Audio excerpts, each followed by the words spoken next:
I have compiled 20 of my greatest cash game videos that I've released on YouTube over the last 13 years. There's nearly 6 hours of content here, all tailored to helping you learn how to crush small and medium stakes cash games, both live and online. I hope you learn a ton. I have taught many poker students to crush live cash games, but I know from reading many of your comments here on YouTube that you all struggle with live cash games. So today I'm going to be giving you my best live cash game tips so that you can crush the games too. If you want to beat the small stakes games for a small amount, it's actually not that hard at all. All you have to do is follow the old school poker strategy where you play tight and patient and you rarely bluff and you play small pots with good hands. And if you do this, you will win a small amount of money. But that is not my goal for my poker students. I want them to win a ton of money from poker. I want them to win life-changing amounts of money from poker. And you do that by not playing the weak, tight, straightforward strategy. If you play that strategy, you will never become an excellent world-class poker player. If you want to crush live cash games for a ton of money, you have come to the right place. The way you crush the games is by having solid fundamentals, can't say the word fundamentals, solid fundamentals, and you need to make sure you adjust to exploit the mistakes in your opponent's strategies. Unfortunately, in the small stakes games, most of your opponents will make very, very big errors because if they were world-class players themselves, they would have moved up to bigger games where they can make a lot of money. So if you have solid fundamentals and you exploit your opponents, you will be a big winner in live cash games. So let's start with the fundamentals. It is vital that you have a strong preflop strategy. So what does that mean? Well, first things first, enter the pot with a raise when it folds around to you. Do not open limp, that is a big blunder. And when you do raise to 2.5 to 3.5 times the size of the big blind. I realize that in some live cash games, people raise to 10 times the blind or 20 times the blind. Turns out that's a bad strategy. And you should not model your poker strategy off of players in the small stakes games who are not moving up to the bigger games. Turns out if you copy losing strategies, well, you'll probably will lose yourself. So enter the pot with a raise to 2.5 or 3.5 big blinds and do not open limp. Next, when someone raises in front of you, you are going to want to re-raise or 3-bet a ton unless you are specifically on the button or the big blind. And the nice thing about this is that it will usually result in you winning the pot before the flop or making the pot heads up. And it turns out in most cash games, there is a pretty big rake. And you really want to avoid paying the rake. And in most places, you only pay the big rake if you see the flop. And re-raising will result in you not seeing the flop some portion of the time, which is quite beneficial. So re-raise a lot. And also, you're going to want to play generally tight, aggressive strategies. I realize that in most live cash games, they are very loose and very splashy. But again, most people model their play after their opponents. They think, oh, everybody else is limping in with the 9-6 offsuit. I should do that as well. But it turns out it's not a good play. Again, whenever the casino is taking a big rake out of the pot, you just cannot justify seeing the flop with hands that do very poorly. You're going to want to play tightly and aggressively. And I realize that may not be the most exciting most exciting style of poker, where you get to see lots of flops and play lots of hands. But I'm trying to teach my students how to win money. I'm approaching this subject from that point of view. I'm not approaching this subject from the point of view of how do you get your gamble on, right? So if you want to win money, you must play tight, aggressive strategies. So what do we mean by this? Well, let's take a look at a few game theory optimal charts and talk about a few adjustments you can make in your games. So let's take a look at this chart here. This is the low jack raise first in strategy. That's what RFI means. You're going to want to raise the hands in red, fold the hands in blue. Notice no limping in. And you're going to see this is actually pretty tight. So where is the low jack? The low jack is first to act if you were 6-handed. Okay, so you have the big blind, then the small blind, then the button, then the cutoff, then the hijack, then the low jack. All right, you'll see that really you're only raising the best hands. You may be slightly surprised to see these King X suited raising, but it turns out King X suited is actually a pretty good hand. You'll also notice hands like Queen 10 offsuit and Jack 10 offsuit are not played. All Broadway hands are not premium. Now I will say that you can actually widen these ranges a little bit. Not a lot, but a little bit. And the reason for that is because these charts presume your opponents are going to play well. And it turns out most people in most live cash games do not re-raise nearly often enough. They do a lot of calling. And if they do a lot of calling, it means you're not going to have to fold out the weaker hands in your range to a re-raise. So if I was to adjust this range a bit, I would raise Ace 2 suited, King 5, King 6, and King 7 suited, all the King Jack offsuits, all the Ace 10 offsuits. I probably wouldn't play the King 10 offsuit, but you could play the King 10 offsuit, maybe even the Queen Jack offsuit. And then I would play all the pocket 6s, 5s, and 4s, and probably a few more suited connectors like 9, 8, 8, 7, 7, 6, 6, 5, 5, 4. I would just raise all of those. It's a little bit looser, but notice it's not insanely loose where you're raising the 10, 6 suited or the 10, 8 offsuit. If you do that, you're going to have a very, very difficult time winning. Now, from the button, you see you get to raise substantially wider when everyone folds to you. Now, this implies there's not a bunch of limpers, right? If there's a bunch of limpers, your strategy will change. But whenever it folds to you on the button, you get to raise a decent amount of hands. And again, you can probably raise a little bit wider than this because most people do not re-raise often enough. Again, a little bit wider, but not a lot wider. Also, when you are facing a raise, you're going to want to 3-bet a lot. 100 big blinds deep, a cutoff versus a low jack, raise first in strategy. We are re-raising the hands in red, calling the hands in green, folding the hands in blue. You may be shocked to see that like Ace Jack offsuit just folds. Pocket 7s folds a lot of the time. Pocket 5s folds a lot of the time. What else folds? A lot of these Ace X suiteds fold a lot of the time. And that is good, strong GTO poker. Now, I do know that if your opponent's raised too wide, you in turn get to play slightly wider yourself. But you still want to be 3-betting a lot. And it turns out the only hands that really want to call from a GTO point of view are the good, strong hands that flop well. Those are going to be good, strong, high suited cards and pairs and suited connectors. Turns out most of these offsuit hands really like to 3-bet the majority of the time. All right? What about whenever you're in the small blind in particular? This is a position where you want to be 3-betting every hand you're going to play whenever there is a rake in a live cash game. If you're playing a game with no rake, for whatever reason, maybe the house takes a little bit of money whenever you come into the casino, or they take rake each hour or every 30 minutes, then you do get to play a little bit looser because there's not money taken out of every pot. But if the casino's taking money out of every pot, you really do not want to call anyone's raise from the small blind because then the big blind gets to call and you're going to be in really bad position after the flop and the casino's going to take a rake. So from the small blind facing a raise, you're going to want to 3-bet every hand you're going to play. And that's the GTO strategy. That is what you should do against pretty much everyone besides the weakest, besides the tightest opponents who are going to be playing very, very strong hands only. As you see, though, still a pretty tight strategy. And from out of position in the small blind, I really would not widen this strategy all that much. Okay? Let's go through 2 post-flop tips to help you crush the live cash games now. Tip number 1, stop paying people off when you know you are beat. And tip number 2, do not be afraid to go for value. So many people make the blunder of just paying off because they think their hand is good.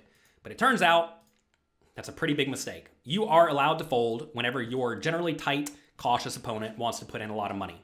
Here we have a $10 raise, folds around us. We call with the King 5 suited, which, to be fair, is already a little bit loose, facing a 5 big blind raise. We get the top pair. We check call the flop. You may say, why not raise? Because if we raise, we're going to get called by mostly better hands or hands with pretty good equity.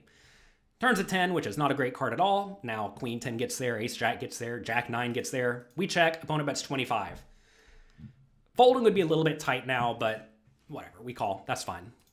Rivers a 7, we check, opponent goes $75, and this is where you simply must fold. If you find that you call in this spot because you have top pair and top pair is pretty good, you're probably not going to beat the small stakes games because most people do not bluff nearly often enough, especially when a lot of money goes into the pot. So this is a spot where you must be disciplined and find a fold. If we had a hand like King Jack here, it's close. King Jack is close. If we had 2 pair, I don't think you can go around folding 2 pair. But this is a scenario where I think you're going to find that the hijack has way too few bluffs, and they're also not going to be value betting thinly with a hand like Queen Jack. So if they're not value betting a queen, it means they have a king or better. And they're raising from the hijack, so they probably don't have too many weaker kings in their range. So you're probably just you're against a good hand. So if you're against a good hand, fold. Stop paying people off when it is clear they have a good hand. Next, don't be afraid to go for value. Let's take a look at another hand here. We have the pocket aces. Hijack raises. We're going to re-raise our pocket aces to about 3.5 times their raise. By the way, when someone raises and you decide to 3-bet them, you want to go to about 3.5 times their raise in position and about 4 or 4.5 times when you are in the small blind or big blind. We get called. King, Jack, 7, hijack checks. We will definitely continuation bet small and frequently in this scenario. We do get called. Turns to 9 of clubs, hijack checks. Ugh. What do you want to do in this spot? Take a second, think about it, and pause the video and write what you would do in the comments section below, right down there. If you would check, bet $40, bet $80, or bet $160. I'll wait for you to do it. Go ahead.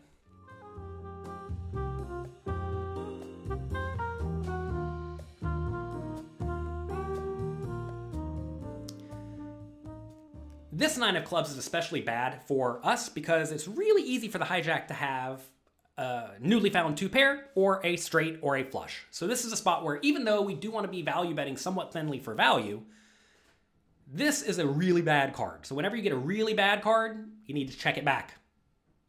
We do check it back. River's a 7 of spades, opponent checks again. Now we have to go for value. We have the best hand almost always when the opponent checks the turn and the river, because almost all players in small stakes cash games will value bet the river with a flush or a straight or a full house. So if they don't have a flush or a straight or a full house, we have the best hand. Nice and easy. So now we need to make a bet that will get called by our opponent's most likely made hands that can call a bet, which will be a king, maybe a jack. How much will a king call? Probably something like $100. How much will a jack call? I don't know. A jack may not even call, but if it does call, it'll probably only be for a small bet, like $60. So should we bet 100 or should we bet 60? I think it's kind of close, but in general, I would just go for the bigger size. I think you're going to find that some players just find calls in cash games whenever you don't go egregiously big. So I would go for 100 in this spot. We do go 100. We collect a call. We win a nice pot. Do not be afraid to go for value. This is a spot, I'm telling you, where a lot of your opponents will just check it back and be happy to win the pot. A lot of people get happy when they win the pot. But in reality, they could have won an extra $100, which is a ton of money.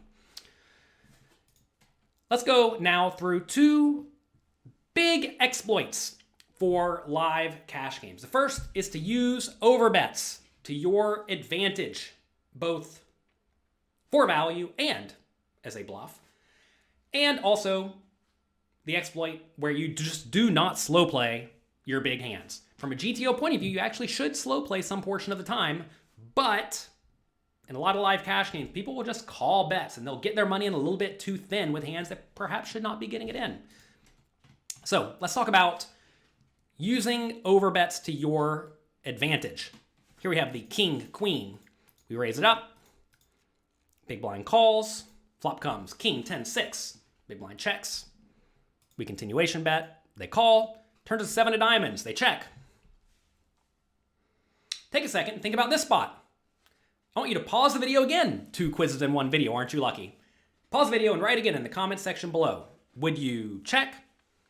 Would you bet $30? Would you bet $60? Or would you overbet? Would you go $120? Go ahead, pause the video, and write what you would do in the comments section below.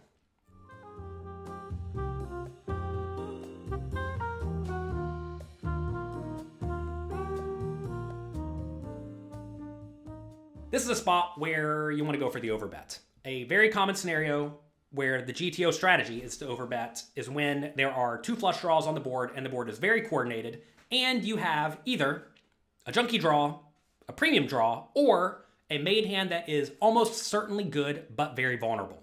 And that's exactly what we have right here. So we're going to go for the overbet. Actually, don't even mind going a little bit bigger. We go 100 here. That's fine. Maybe 120 is even better, depending on your opponent's tendencies. Opponent calls. River is a 4 of spades. Opponent checks. And now, I think this is another really good spot for an overbet. You may say, what will my opponent call with? Well, it turns out when a lot of draws miss, your opponents are going to find hero calls. And notice in this scenario, basically all the draws missed. So, go for the jam. We go for the jam, and we collect a call. And notice what a lot of people do wrong in this spot is they raise and they continuation bet, just like we did. But on the turn, they bet $40 or $50. And then they get called. But notice at this point, the pot would be $100 less. It'd be $170 instead of $270, right? And we would have $50 more in our stack. And then on the river, we would not be able to go for the all-in because the pot would be 2.5 or 3 times the size of our stack. By overbetting the turn, we get to put in the big river bet and get a double up instead of winning only a little bit. Of course, you can also use overbets as bluffs, especially when your opponent is very capped. Whenever your opponent very likely has a marginal made hand and you could have a lot of nuts, that becomes a really good bluffing spot. Let's discuss slow playing. Don't do it. Here we have a set. Somebody raises, we call. With 5s in the big blind, we flop a set. We check, they continuation bet. Definitely put in the raise, especially when the board is very coordinated, as it is here, and your opponent's very likely to have something, as they are here, because they raised from the low jack seat. They're going to have a lot of big cards. This is a spot where you just want to check raise immediately. And notice if they don't have anything, like 8-7 offsuit, 8-7 of spades, let's say, they're probably not going to put much more money in the pot anyway. And if they do have a hand like pocket 8s, you don't really care if they fold, because they're not going to put much more in. They're not going to put in much more money anyway, unless they turn a set, which you lose to. So this is a great spot to put in the check raise with your sets, with your 2 pairs, and just load the money in.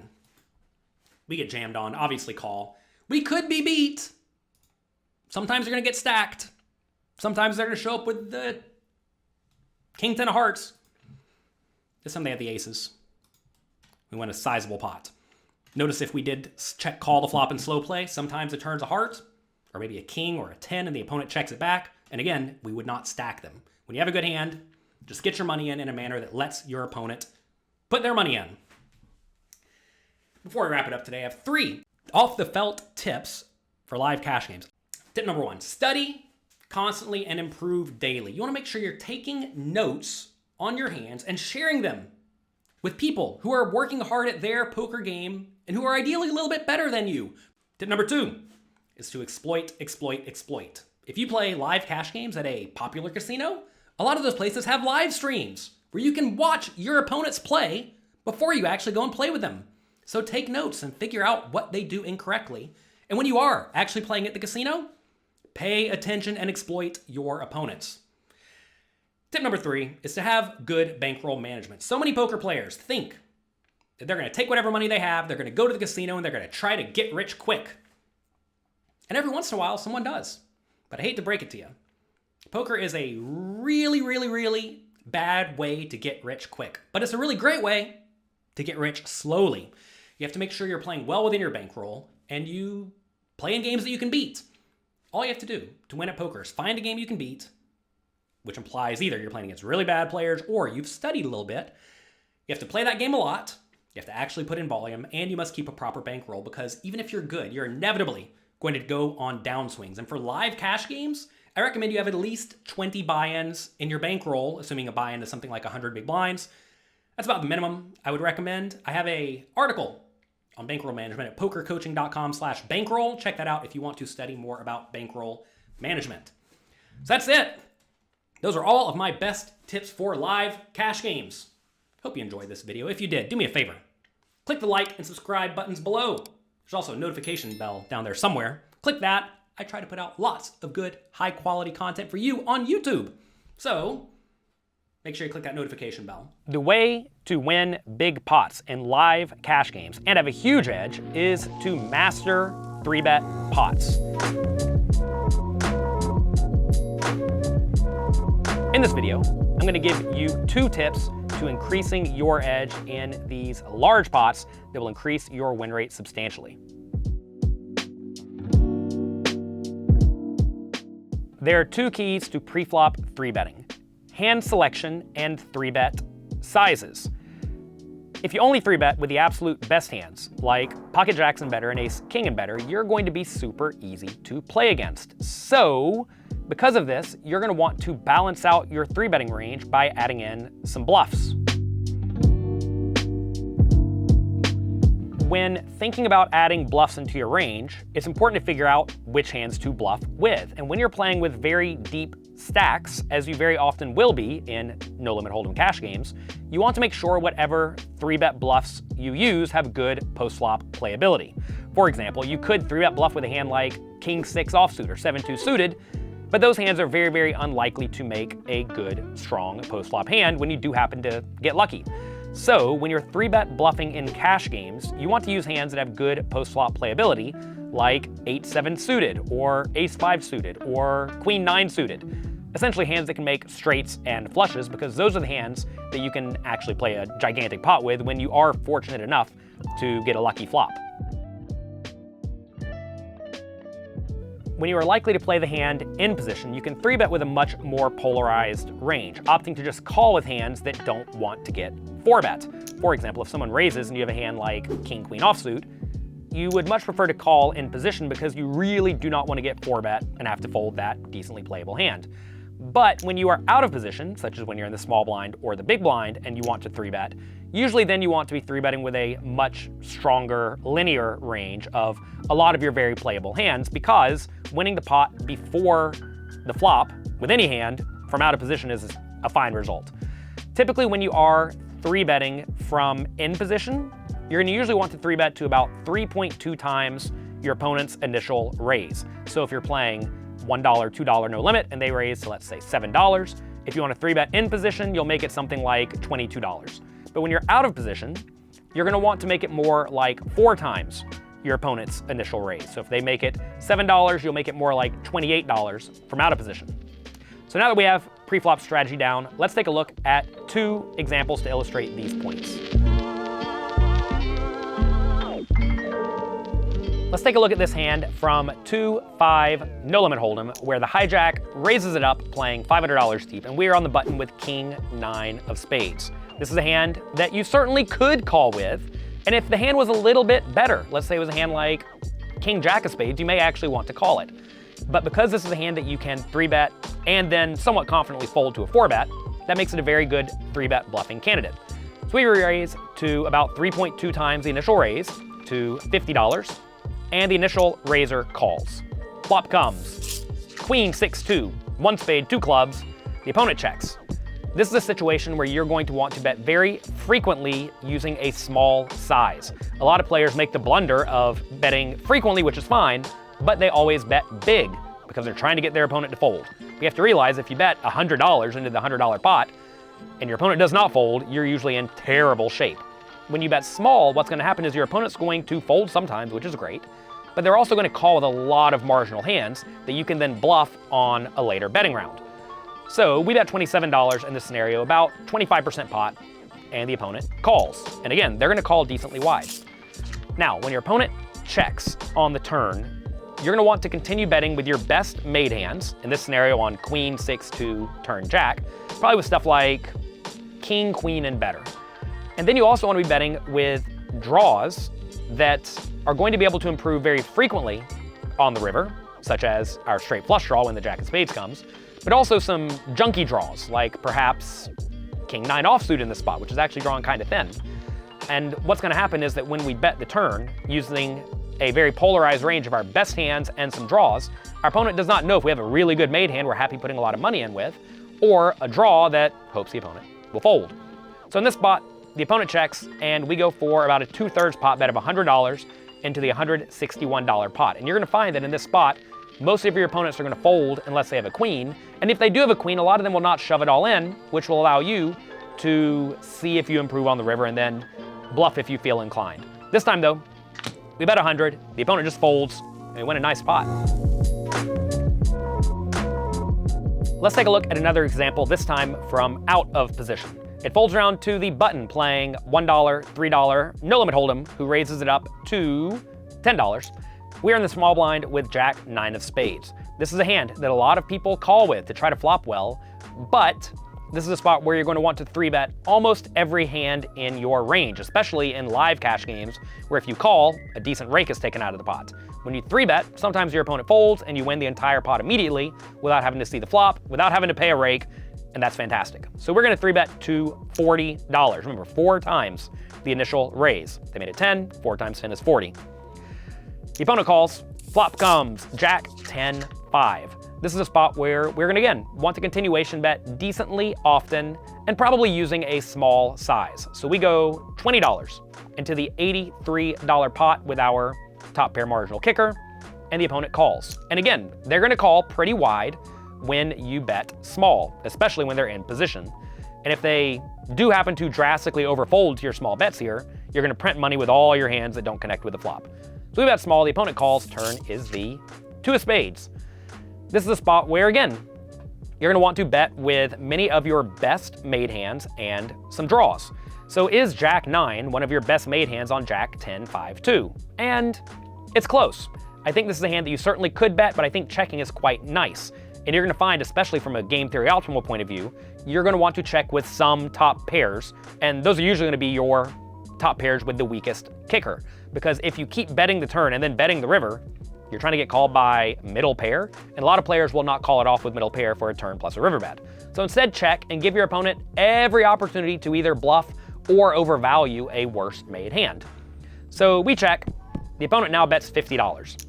When you check the top pair, again, from a game theory optimal point of view, you are not looking to fold it unless the board runs out especially poorly for you.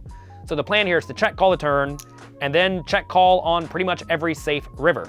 The only really bad rivers in this scenario would be an ace, a king, or a queen, because the opponent will have a whole lot of random overcards in their range, or perhaps that would hit a kicker if they had a hand like king 10 and a king comes. So river's a 6, which is an excellent card. We're gonna check the river and call whatever the opponent bets. We check, they rip it all in for a little bit less than pot, and I realize in this scenario it feels kind of rough calling it off with the top pair because obviously we could be beat, but at the same time there are a lot of busted draws and also perhaps even some thin value bets that may be getting super greedy, so we have a very, very easy call in this spot. We call, the opponent shows the king queen for a very reasonable bluff, and we win a nice pot. It's your last chance to get the biggest discount of the year on Poker Coaching Premium and Peak GTO. Take your poker study to the next level with Peak's ELO rating and track your progress to poker dominance. Also, make sure you take part in the interactive poker hand training, the monthly curated challenges, and the guided drills from our top poker coaches. Head over to pokercoaching.com/Black Friday to get started right now. Finding spots to bluff in no limit hold'em cash games is vitally important to ensuring your long-term poker success. If you hang out and wait for your best hands and just try to win big pots with those, you'll either win a little bit, break even, or perhaps even lose. The players who are winning the big bucks at the game are the ones that win a lot of small and medium pots that do not belong to them. And in this video, I'm gonna show you 2 of my absolute favorite bluffing spots so that you can implement those into your strategy and start bluffing your opponents out of their seat. Let's take a look at some hands. Let's take a look at a situation where you have a whole lot of very, very strong hands in your range and your opponent does not. Let's suppose we're playing 5-10 no limit hold'em. We raise it up from the low jack seat with king 10 of spades and the big blind calls. Flop comes, queen 9-5. So we have a gut shot. Opponent checks. This is a spot to make a medium-sized continuation bet, especially with our polarized range of our best hands and our draws, and our gut shot with an overcard and backdoor flush draw is definitely a draw. So we bet 35 and the opponent calls. It's important to note right here, most players will raise with their sets, mainly pocket 9s and pocket 5s, and also with queen 9, which means the best hand your opponent can have in this scenario is something like king queen or queen jack, and that's the best they can have. Whereas at the same time, we can have queen 9 suited, pocket queens, pocket 9s, pocket 5s, aces, kings, ace queen, king queen, right? We have all the good hands. Turn is a 2 of spades, which is a complete blank. Perhaps we even have pocket 2s every once in a while, and they don't. They check. This is an excellent spot to bet the turn using a very big size. Because if you think about the opponent's range compared to ours, we have a whole lot of really good hands and a whole lot of draws. Whereas the opponent has a whole lot of medium strength hands. And if you can put all of those medium strength hands and whatever draws they happen to have in a nasty spot, that's going to result in them folding a ton. So this is a good spot to bet big. And in this spot, a big bet would be something like a little bit more than the size of the pot. In this scenario, the pot's 135, we go 175. That may sound very big, but it is often what you need to do. If you think about your cash games, almost no one is using these overbets, and that's going to result in the opponent check calling a lot on the turn and then check calling a lot on the river. But when you go ahead and put in this big turn bet, what's going to happen is your opponent's going to overfold a lot in this scenario, which results in a lot of these medium-sized pots going your direction. And if they do call, they're still going to be in with a lot of hands like Queen Jack, which you'll then be able to get a lot of value from on the river. When you use this big turn bet, you'll often be able to use a gigantic river bet, which allows you to be betting with a polarized range and putting your opponent in a very, very, very nasty spot. This time though, we bet 175, and they just give us the pot, as they very often will. Let's take a look at another hand. Let's take a look at a scenario where most of your opponent's hands that check call the flop are going to become a whole lot worse on the turn. So in this scenario, we raise the Jack 10 offsuit from the button, playing 5-10 no limit hold'em. We make it $30, and the big blind calls. Flop comes 8-7-3, giving us a gut shot and 2 overcards. This is a spot where we definitely do not want to be betting with our entire range, but when we are betting, it's going to be most of our best made hands plus some draws, and a gut shot with 2 overcards definitely counts as a draw. So the opponent checks, and when we're betting very polarized in this spot, but we still have a lot of very strong hands like sets and 2 pairs and overpairs, we're usually going to want to bet big. So in this spot, we bet the size of the pot, and the opponent calls.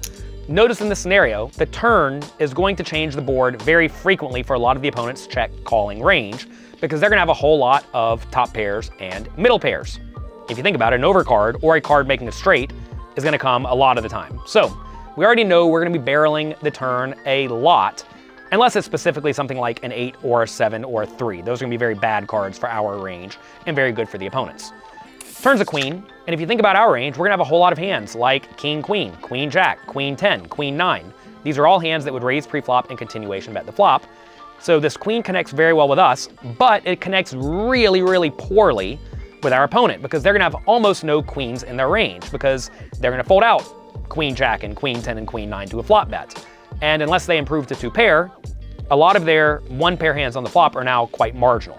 So this is an excellent spot to use a big turn bet, usually with the idea of blasting them on the river. So in this spot, the opponent checks, we bet 200 into the 195 pot, so about the size of the pot, and they call. I can already tell you, on pretty much any river besides a Queen, 8, or 7, we're probably going to be putting the opponent all in. So the river is a 2, they check, pot's 595. This is an excellent spot to go all in, because unless they somehow improve to 2 pair on the turn, they're usually going to fold. And the nice thing about playing against most players is they will very often check raise 2 pair on the turn. So if they don't have 2 pair in their range anymore, the best hand they can have within reason is going to be something like an 8. And an 8's going to fold to this river bet the vast majority of the time. And if you happen to find against you're playing against someone who will call with an 8 every time on the river, because they're an extreme calling station, then of course you won't want to bluff quite as often, but then you can get full value very confidently when you happen to do have a hand like pocket 9s in this spot. So the opponent checks the river, we rip it all in, they fold, and they give us the pot. So that's it for today. Those are my 2 favorite bluffing spots. I hope you enjoyed this video. If you did, do me a quick favor, click the like and subscribe buttons below. I'd appreciate that. Also click the little notification bell. I hope all of your bluffs get through. Sometimes they won't.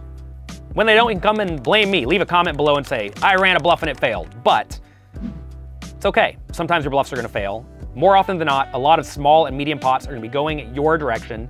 And in the long run, you're gonna win way more money if you bluff than if you don't. Good luck, have fun, and I'll talk to you next time. Let's discuss 3 hacks to crush live cash games. Right now, if you walk into any casino that has a poker room, you will find that the cash games are booming. You can find a seat, you can play a game, you can get in the action, and if you're playing small stakes there, like 1-2, 1-3, 2-5, something like that, you know that big win rates are possible. Many of my students are winning 10 big blinds per hour or more right now in live cash games, and I want that for you. And in this webinar, you're going to learn 3 hacks to crush live cash games, which are to exploit your opponent's preflop. A lot of people just play GTO ranges, and that's a mistake. Next, you're going to learn flop strategy to crush these weak players. And finally, we're going to be discussing a few river strategies to really print all the money. So let's get right to it. Hack number 1, preflop. Realize that GTO strategies are an excellent starting point. I'm all for GTO poker, I'm all for studying, and I'm all for learning how to play well. But if you really want to make the most money in your games against your opponents, you have to exploit them. You have to take advantage of whatever it is they do wrong. So what does that mean? And what do you need to do? Well, first, identify the weak players. When I say weak, I don't necessarily mean tight and passive. I mean players who just play poorly, right? You want to identify the players who play poorly and then focus on playing pots in position against them such that you get to take advantage of whatever it is that they do incorrectly. And you're going to find that very often against most players who don't really 4-bet a whole lot pre-flop, as most people do not 4-bet very often in live cash games, you should be 3-betting a lot. If you look at GTO charts like we have on PokerCoaching.com, you'll see that quite often you have a decently wide calling range, but against players who are going to call your 3-bet with all sorts of marginal stuff and never or rarely 4-bet bluff you, you should be 3-betting with a good, strong linear range, which basically means your best hands. If you look at a GTO chart and it says 3-bet something like pocket jacks and better and ace queen and better for value, and then some junky bluffs, which will often be the case in GTO world, a good player against good player, against a player who's going to raise too wide, call too often, not 4-bet enough, you want to be 3-betting way more linearly, even in position, with maybe something like pocket 7s and better, and ace 10 and better, and king jack and better, something like that. Maybe a little bit wider, even with some suited connectors if they're not ever going to 4-bet you off of them. However, against other players who are going to raise too wide, but then fold too often to aggression, because they think when someone 3-bets them, they just have the nuts, you're going to want to be 3-betting polarized, but perhaps with even more bluffs than normal. Because imagine if your opponent's going to raise with a normal range, but then fold too often, the obvious exploit is to try to make them fold more often with pre-flop aggression. So you're going to be 3-betting them with more bluffs. So you see, we can have players who both play poorly, but we're going to be exploiting them in very different ways. So make sure you are doing that. Also, finally, you need to stop going broke against nits before the flop. Players who only put their money in with the nuts probably just have the nuts whenever they want to load their money in, right? So if they are going to be 4-betting with only aces, kings, queens, and ace king, well, hands like pocket jacks and hands like ace king go way down in value. So many times people come to me with a hand where they get ace king preflop, which is normally fine to get it all in for 100 big blinds. But if their opponent literally never bluffs preflop with some ace x suiteds or ace queen or something like that, you don't want to get it all in with the ace king. And if you look at our GTO preflop cash game charts at Poker Coaching, you will see that very often, especially when you get deeper and deeper, ace king does not even 3-bet preflop sometimes. It does not 4-bet a lot of the time. And that's because if your opponents are playing kind of a tight strategy, which to be fair isn't all that bad in a cash game with a rake and no ante, you don't want to be getting it in with hands like jacks and ace king. And that's even more true if your opponents are never 4-betting or 5-betting with any sort of bluffs or overvalues. So realize that these hands are good most of the time, especially if a medium amount of money goes into the pot. But if your opponents who are reasonable or tight want to put in all their money, you have to be very cautious. Hack number 2 is to stop slow playing big hands. Too many players get fancy play syndrome. They think that the way you win at poker is by outwitting your opponent and making some tricky play and setting a trap and having them fall right into it. But in reality, when you have a good hand, stop being tricky and start building a pot. You want to make the pot big with your big hands. And the small stakes, you will win big money by getting maximum value from your big hands because a lot of people just don't like to fold. Let's take a look at some examples here. Here we have Queen, Jack of Spades. This is a hand someone sent me and they want to know what they did wrong. They raised it up with Queen, Jack of Spades, playing 1-3 no limit. From the hijack seat, the big blind calls. Flop comes. Queen, Jack 4. Big blind checks. This is a spot where you should definitely bet. They told me in the comments that, you know, I have a queen and a jack. I block their good hands. What could they possibly have? Therefore, I'm going to check it back. The problem with checking it back here is that, well, they could actually have a whole lot of stuff. They could easily have a queen. They could easily have a jack, even though we do block those. They could easily have a straight draw with King 10. King 9, 10-9, something like that, right?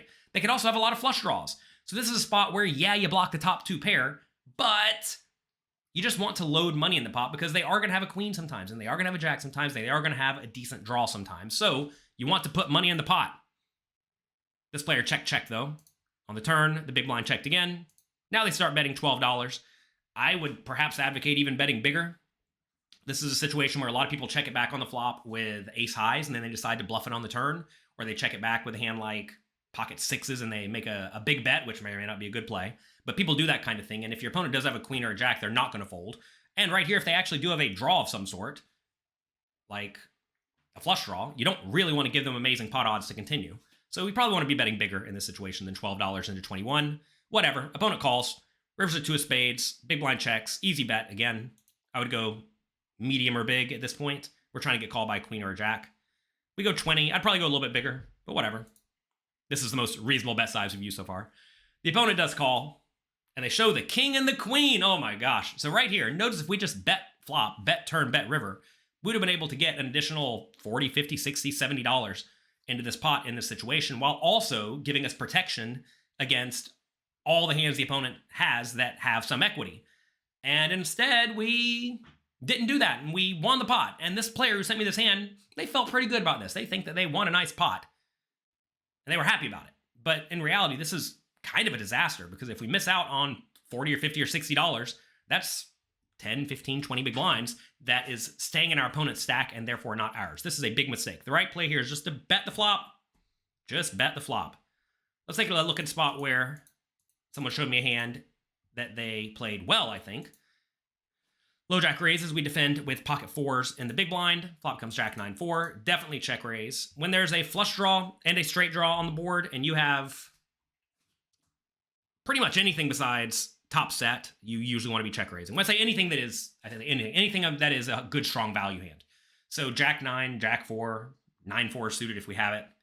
Pocket 9s, pocket 4s, you want to check raise. Even with pocket jacks on this board, I don't hate check raising in a cash game. The problem with check raising top set is that you really do block your opponent's continuing range, but not here. Because if you think about it, the low jacks don't have a lot of straight draws and a lot of flush draws, right?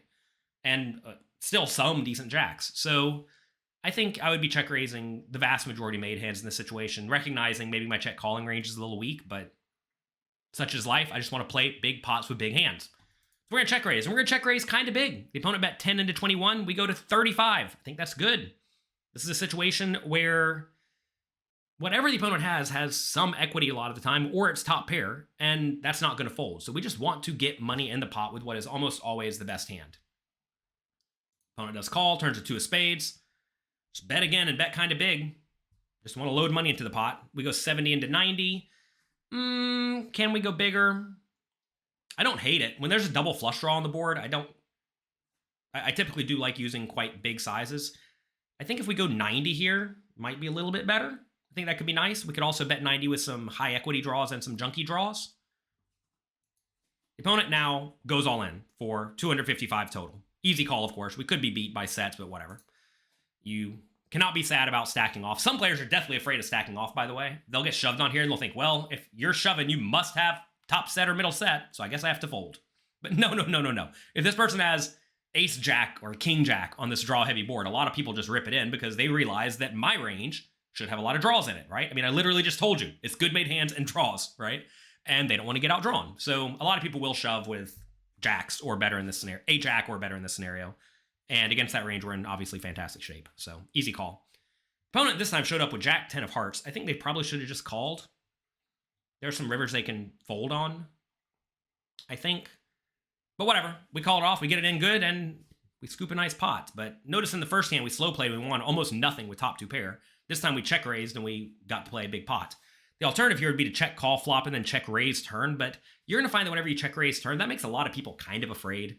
I think people realize that when you check raise the flop, you will naturally have a whole lot more draws and thin value hands in your range compared to when you do check raise the turn. And to be fair, that's usually what you should be doing. So I'm a big fan of just putting money in the pot. When you have a good hand, put money in the pot, especially when it's kind of likely your opponent has something. All right, hack number 3, go for thin value and fold to a ton of aggression. 2 different exploits here on the river. The players who win the most money in small stakes games have one great skill in common, and that is that they are willing to let their ego go and fold on the rivers whenever they have a hand that's probably good some portion of the time, but not when their opponent wants to load the money in. If you never get bluffed, you're calling too often. It is okay to get bluffed. You should be getting bluffed some portion of the time. Not all the time, of course. I'm sure some people are going to take this to the extreme. You can't go around folding bottom set, for example. But this is a situation where if your opponents want to load their money in, you need a really good hand because most people don't bluff nearly often enough.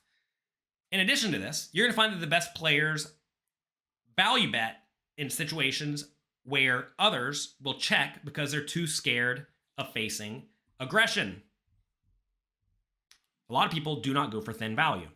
A lot of people simply just don't bet the river often enough, and when they do, it's almost always heavily tilted towards extreme value, or they're polarized, usually with too few bluffs. Here we have the pocket eights. Let's take a look at this pocket eights hand where we raise with pocket eights. Big blind calls.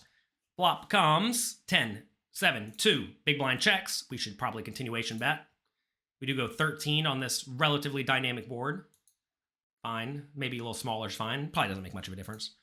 Turns a 5 of hearts. Opponent checks. At this point, we should probably check it back and try to get to a showdown. Check, check. If we bet the turn and get called or raised, it's not great at all. We could easily be against a 10 and drawing thin. River's a 2. Opponent checks. Seems like an easy spot to bet to me. We have the best hand in this situation a decent amount of the time. Not always, but a decent amount of the time. But if you consider what our range looks like in this scenario, we're going to have a lot of unpaired overcards that don't mind bluffing. So if we have a lot of unpaired overcards that don't mind bluffing, we want to make sure that we are bluffing some of those, but also value betting kind of thinly to compensate for the fact that we are bluffing with unpaired overcards some portion of the time, like Queen Jack. So this is a spot where we need to make sure we are value betting somewhat thinly, and when it does go check, check on the turn, we don't actually have a ton of 10s. So if we don't have a ton of 10s, what are our next best hands? Well, pocket 9s, pocket 8s, ace 7, king 7, stuff like that. And those hands should definitely be betting in this situation. I do realize we have a few 2s with like ace 2 suited, but pocket 8s is one of the best hands we can have in this situation. And in the opponent's shoes, they're going to check raise some 10s on the flop, and they're going to bet some 10s on the river. So they're kind of lacking 10s too. So if we're both lacking 10s and better in general, pocket 8s is kind of the nuts. We want to put money in the pot. We do go for a $30 bet. Opponent does call, and we win. That's a situation where a lot of people just check it back because they are deathly afraid of getting check raised. But listen, you may get check raised here some portion of the time against loose, aggressive, battling opponents, but most people are just going to check and call with their 7s and their pocket 6s and maybe even some ace highs because they realize, hey, a lot of draws missed, and my opponent's going to feel inclined to bluff with lots of stuff. All right, button raises. We call with Queen Jack offsuit in the big blind. We flop top pair, pretty good. We check, the opponent bets 12 into 17, easy call. Turns a 9, we check. They bet 32. So right here, we have a pair with an open-ended straight draw. Pretty good hand. A lot of people look at this and think, check raise, put in money. We either have the best hand or we're drawing live. The problem, though, is that I'm not even sure we're drawing all that live. The opponent could easily have King Jack. They could easily have Jack 8. We block those, but it's a situation where when the opponent bets the flop and the turn, they start to become pretty polarized, right? So what is a polarized betting range in this scenario? It's going to be good draws, which are jacks, which we block pretty hard, and then good made hands and better. What's a good made hand on this board? Maybe king, queen, and better? Well, given we block the draws and king, queen, and better is crushing us, we definitely don't want to put too much money in this pot. We can't go around folding top pair with a straight draw here, but we do have to be a little bit cautious. Now, I'm sure in GTO world, the opponent's supposed to be betting with some random king highs. Like a lot of king highs, probably, because a king high has a gut shot and an overcard. And that's sometimes all it takes. Also, in GTO world, the opponent may be going for thinner value than only king, queen, and better. They're also going to be bluffing with some low equity bluffs, probably with an 8, right, for the bad end of the gut shot. So if the opponent's going to be betting overly aggressively on this turn, then your hand goes far, like way, way, way up in value. Anytime your opponent's finding an adequate number of bluffs, top pair's good, right? You just don't fold top pair when there's an adequate number of bluffs on the turn or the river. But what I'm saying is exploitatively, a lot of people don't bet the turn often enough with draws. I mean, put yourself in the opponent's shoes. If you have the king 2 suited or the king 6 suited, are you betting 32 on the turn? Some of you will be, but I can guarantee you if I polled you all honestly, it won't be everyone, and I'm pretty sure that's going to be a pretty logical bluff in the spot. So that's a good reason to be a little bit cautious, right? If most people are not bluffing in this scenario. Easy call, though, on the turn. River's a 7 of diamonds. We check. Opponent bets 120 into the 105 pot. They overbet it, leaving themselves a sprinkle behind. I'm not going to say we should read into leaving them leaving themselves with a sprinkle behind or not. I will say, though, that exploitatively, if you see your opponent, let's say, bet all in when it's reasonable with the nuts and then leave a sprinkle behind with a bluff, that's probably a big tell that they have. And if you can find big tells like that, obviously exploit them. But not knowing anything, when most people blast the river, they just have a good hand and they're trying to get value. So which hands are going to be trying to get value? Do we beat any of those? The answer is obviously not. They're probably not blasting the queen 8. So we have a bluff catcher. What bluffs make sense? Well, hands containing a jack, but we block the jack. So even though we have top pair, I think this is a pretty easy fold on the river. And you all know me, I don't really like to fold. Against most people in most small stakes games, though, this is a spot where a lot of people call every single time thinking, well, I have top pair, what can I do? Top pair with a straight draw. The straight draw doesn't really matter on the river, besides the fact that it has a blocker. And this is a spot where I think we have just a super easy fold. It's not even close. We fold, we let it go, we move on with our lives, and we don't know what the opponent has. That's okay. You don't have to know what your opponent has. Like I said, though, the best players are willing to let their egos go and fold rivers, especially in spots where their opponents want to load in the money. So that's it. Those are 3 hacks to crush live cash games. Again, number 1, use preflop exploits to print money. Number 2, stop slow playing big hands, especially on the flop and the turn. And number 3, go for thin value, but also be willing to fold to a ton of aggression. Hope you get in there. Hope you battle hard with your opponents and use these 3 hacks. And if you do, your win rate is going to skyrocket. Hello there. In the comment section below, someone just posted a hand history where they made one of the most common mistakes that people make in small and medium stakes cash games. And they didn't even think it was a mistake. It was just like an irrelevant point of the hand. What happened was someone raised, and then this player called from the small blind.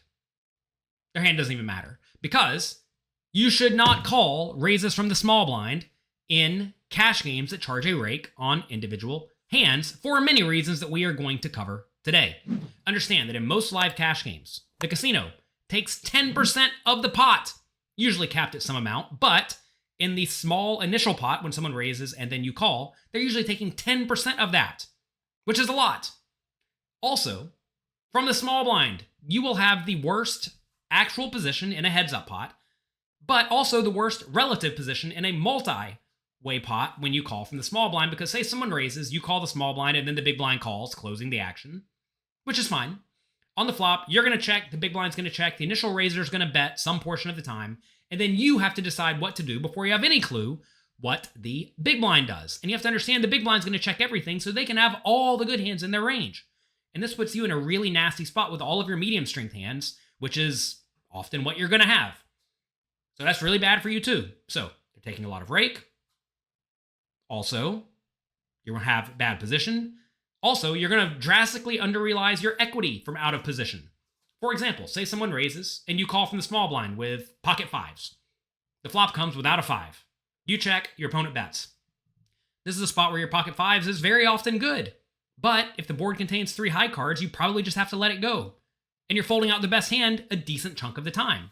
But there's nothing you can do about it because you're out of position facing aggression from a decently strong range. So you're going to under-realize your equity. This is also bad for you. So, because of these 3 things, you would much prefer to 3-bet from the small blind in cash games with a rake. When you do 3-bet, a 3-bet means to re-raise, by the way, you're going to make it a bit more than the size of the pot. So, what is the size of the pot? You figure out the size of the pot by multiplying 3 times the last bet plus any additional money in the pot. So, say you are playing in a game where your opponent raises to 3 big blinds. You want to make it 3 times the last bet, 3 times 3, which is 9, plus any additional money in the pot. In this scenario, just the big blind. That would be 3 times 3, which is 9, plus 1 equals 10. Now, from out of position, you're going to want to re-raise a little bit larger than normal. So if you normally want to make it 10 big blinds, maybe you make it more like 12 big blinds. When you're deep stacked, you also want to make it a little bit larger than normal. So something like 12 or maybe 13 or 14. So for simplicity, you're going to want to make it more like 4 times the last bet plus any additional money. 1 additional unit from the small blind. So that's usually going to end up being 4 to 4.5 times your opponent's raise. So if they make it 5 big blinds, you're going to want to make it something like 22 big blinds. That may seem egregiously large, but you have to realize you don't care if the pot gets big because that helps mitigate your post-flop disadvantage because you're closer and closer to being all in. Like imagine you're all in before the flop, right? Then position is irrelevant because there is no more action. You're going to realize all of your equity. And making the pot bigger before the flop helps you realize your equity better, which will result in you generally playing better and, well, not being put in really nasty spots where you bet and then get raised and have no clue what to do because you're going to be getting such good odds. Also, when you're playing in a cash game, you want to consider whatever abnormalities are happening in the hand. If a tight player raises, you should play tighter, right? Because they're usually going to have a very strong range. You definitely do want to 3-bet tight players way less often. Against a loose player, you get to 3-bet way more often. The main exception to this is if they are going to 4-bet you every single time, in which case maybe you do start to develop a calling range with some of your hands that do flop extremely well. Against large raise sizes, you're typically going to play tighter because in order to continue, you have to put more money into the pot, which kind of forces you to have a better hand. Against small raise sizes, though, you get to play a little bit looser. With no rake, you play closer to what you would do in a tournament. And with a gigantic rake, you would play even tighter than the GTO range. So I have some examples of ranges lined up here for you. And what these charts are on the left is how you should play in a cash game with a rake and no ante. And these ranges are going to be pretty tight, tighter than you may be used to. Tighter than almost everyone is in live cash games because most people in live cash games play far too loose. The charts over here are how you should play when there's an ante and no rake, which is the case in a tournament. These are 100 big blind charts. So we have small blind versus under the gun raise. Under the gun, 9-handed. So in this scenario, you're going to have to be very tight because under the gun, 9-handed should be raising very tight. Now, if the under the gun player is raising super loose, then you get to continue wider. But if they're tight, you have to be tight too. So take a look at how tight you should be from the small blind against the under the gun raise. You should re-raise, 3-bet, with 5% of hands. Almost nothing. Jacks and better. Ace-jack suited and better. Ace-king offsuit. King-queen suited. A few suited aces and a few suited connectors are 3-betting. Now look, I want to make it clear. This is about as tight as you will ever have to be. This is super tight. This is super nitty. And I would probably 3-bet slightly wider. But note here, no hands in green mean no calling. You should not call with anything in this scenario. The only exception to that is if you know the initial raiser's range is very, very strong and they're going to fold to a 3-bet almost never. If they're going to fold to a 3-bet almost never, then maybe you can start to develop a calling range with hands like jacks, 10s, 9s, 8s, maybe a few suited connectors, maybe ace-jack suited, ace-10 suited, something like that. But even then, you may be better off just folding if you know your opponent's range is very, very strong. If they have literally aces, kings, queens, jacks, and ace-king, you just don't want to get involved. Their range is too good. And when you lack position and the rake's big, it's a bad spot. Now, in a game with an ante and no rake in each individual pot, which may be the case in some medium or high stakes games where they take rake every 30 minutes from everyone and not out of each individual pot, this is roughly what you can do. And this is about as wide as you can play against an under the gun player because this presumes there's an ante in play. In most cash games today, there's not an ante. Maybe in your game there are. You have to figure out what's happening in your exact scenario. Now notice the hands that do not mind calling. These are the hands in green. Suited aces, some suited kings, suited connected hands, pairs, and the best offsuit high cards. These hands will call and see the flop. But if you play much looser than this, you are going to be torching your money. And that's especially going to be the case if there is no ante and there is a rake. I'm telling you, you're going to do way better if you only 3-bet or fold with a rake and no ante. Let's take a look at another spot. Here we have a small blind scenario versus a hijack raise. Now, this presumes the hijack raises, which would be under the gun if there were 5 players at the table. They raise and everybody folds to you. Now you see you're 3-betting wider, 8.2%, but still nothing insane. You're still super nitty. And you may be surprised to see that you should be this tight from the small blind, but you should. So many hand histories people send me start off with somebody raised from the hijack. I call from the small blind with 8-6 suited, and we went to the flop.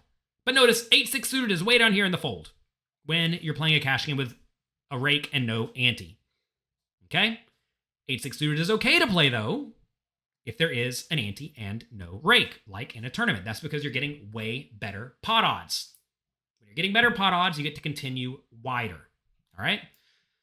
Notice again, you're just 3-betting a good, strong linear range in a cash game with a rake and no ante. Again, this is as tight as you will possibly need to be. Maybe you want to 3-bet a little bit looser, mainly with more suited aces, maybe a few suited kings, maybe a few suited connectors. But again, don't get carried away, because if your opponents are good, their ranges should be quite strong.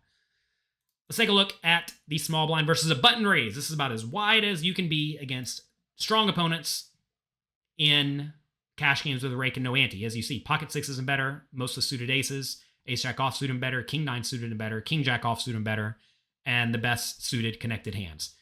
Notably hands that are folding, 7-6 suited, pocket fours, queen king 10 offsuit, ace 2 suited. These are just getting out of the way. I know it seems nitty. It seems nitty. Most people don't go to play poker to fold the ace 2 suited or the pocket fours, but it is what you must do if you want to make money. You have to realize that you make money when you make better decisions than your opponents. And the thing is, in most small and medium stakes games, most players splash around a lot. They call from the small blind every time with the 8-6 suited in a cash game, and they just think it's normal. And everybody does it. And if everybody's making the same mistake, it doesn't really cost anyone anything on average.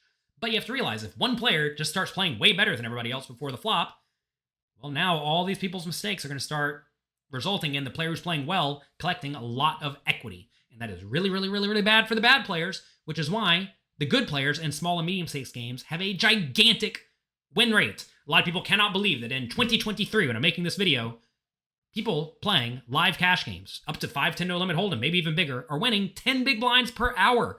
That's like 25 big blinds per 100 hands, which is an insane win rate. A good win rate online is like 4 big blinds per 100 hands. You'd be thrilled.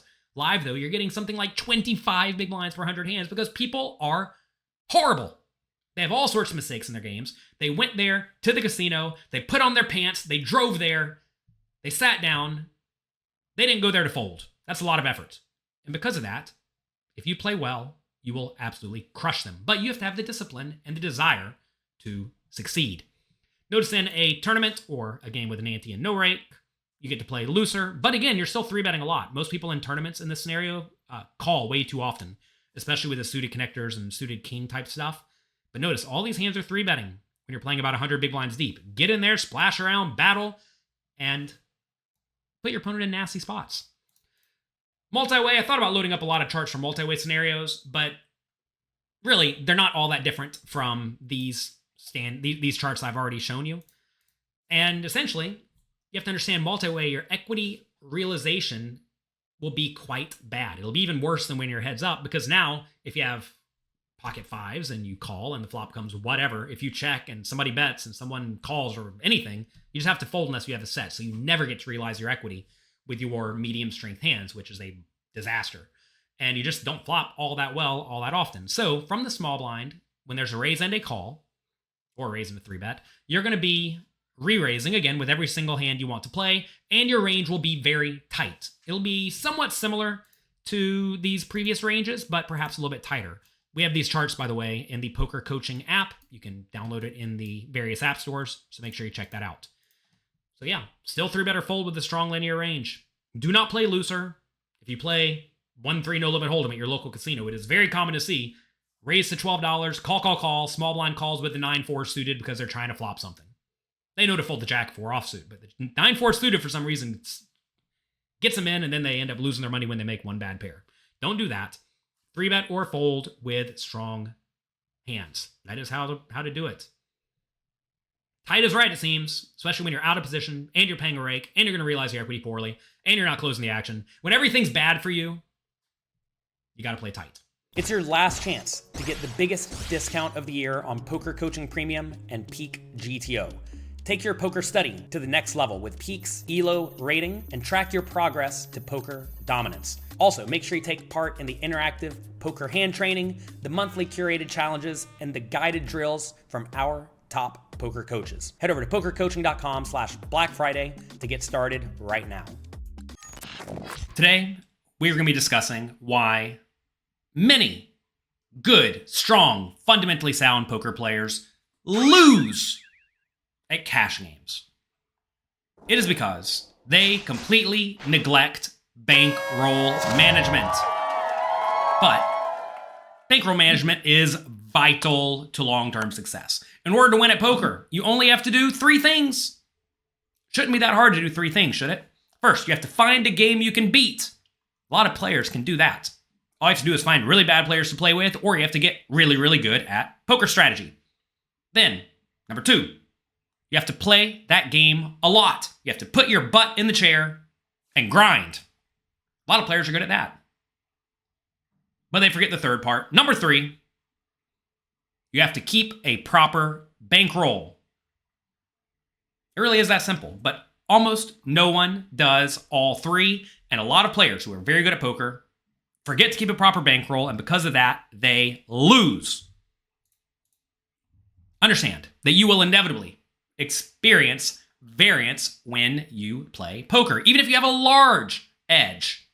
Sometimes you will lose. So, you have to keep enough money on hand to withstand the inevitable swings of the game. And this essentially requires you to have money, a bankroll, set aside that is exclusively used to play poker. This implies you do not spend that money on anything else. Your bankroll is not an ATM. This, of course, does presume that you have an edge. If you do not have an edge, if you have not found a game you can beat, well, you're going to lose. No amount of bankroll management can save someone who consistently plays in a game where they lack an edge. So make sure you know how to play poker well. If you want a whole lot of poker strategy, check out PokerCoaching.com. Here are bankroll cash game requirements, presuming you're playing No Limit Texas Hold'em, using a style that is not incredibly high variance. If you're playing a game with more variance, such as Pot Limit Omaha, in that game, you're going to need a bigger bankroll. You're going to have bigger swings in Pot Limit Omaha than in No Limit Hold'em, typically. If you play loose and aggressive and insane, if you're triple barreling it all in all the time, you're going to need a bigger bankroll. If you're kind of tight and aggressive, you may need a slightly smaller bankroll. These are the bankroll requirements for No Limit Hold'em cash games, assuming you play normally enough, based on how much you win per 100 hands. Now, how do you know how much you win per 100 hands? You keep track of your results, but let's go through this very quickly. If you win 3 big blinds per 100 hands, which is not actually that big of a win rate. This is going to be if you're playing tough online games. You're going to need 10,000 big blinds in your bankroll, assuming you want to have roughly a 3% risk of ruin, which means you're not going to go broke all that often. If you have 10,000 big blinds in your bankroll, and you have a 3 big blind per 100 hand win rate. If you're playing 100 big blind buy-in games, this is 100 buy-ins. If you're playing 1 to no limit online with a tiny edge, you need $20,000 in your bankroll. That may sound like a lot, and it is a lot. And most people don't keep anywhere near that amount. Most people actually overestimate their skill edge, and they keep way too little money. It's a recipe for disaster. If you are a good, very, very good online player, you're probably winning something like 7 big blinds per 100 hands, and you're going to need about 6,000 big blinds or 60 buy-ins if you're playing 100 big blind games. Also worth noting, perhaps if you're playing deeper stacked games, maybe you need slightly more buy-ins. Maybe if you're playing shallower stacked games, maybe a little less. It depends. It depends on the variance that is part of the game, because as you play against specific opponents, maybe they make the game crazy. If the game's crazy, you need more buy-ins, right? Or more big blinds.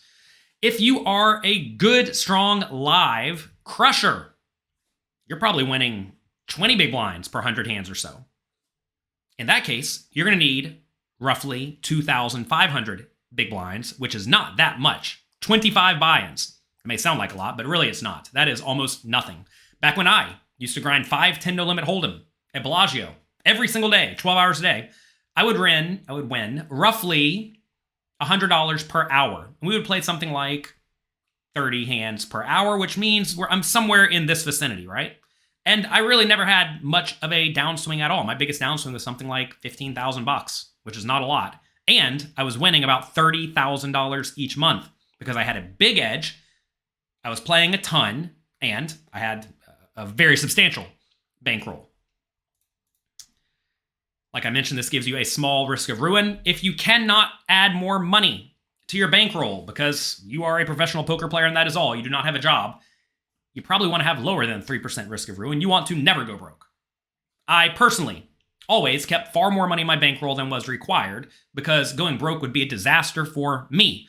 Now, that does mean potentially you're giving up some edge by playing higher stakes games, but I think it's usually worth it. If you plan to move down aggressively as soon as things start to go poorly, perhaps you can keep fewer buy-ins or fewer big blinds than is required. Imagine, let's say we are playing with a 20 big blind per 100 hand win rate, and we have 2,500 big blinds. If you get down to 1,500 big blinds, you're going to move down, essentially doubling your bankroll, right? Because now you'll have 3,000 big blinds at the smaller game. You can perhaps keep a smaller bankroll because by doubling your bankroll by moving down in terms of big blinds, that makes it very, very difficult to go broke.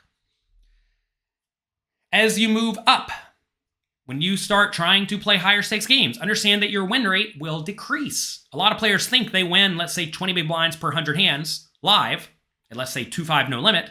When they move to 5-10, they expect to keep the same win rate, but you will not.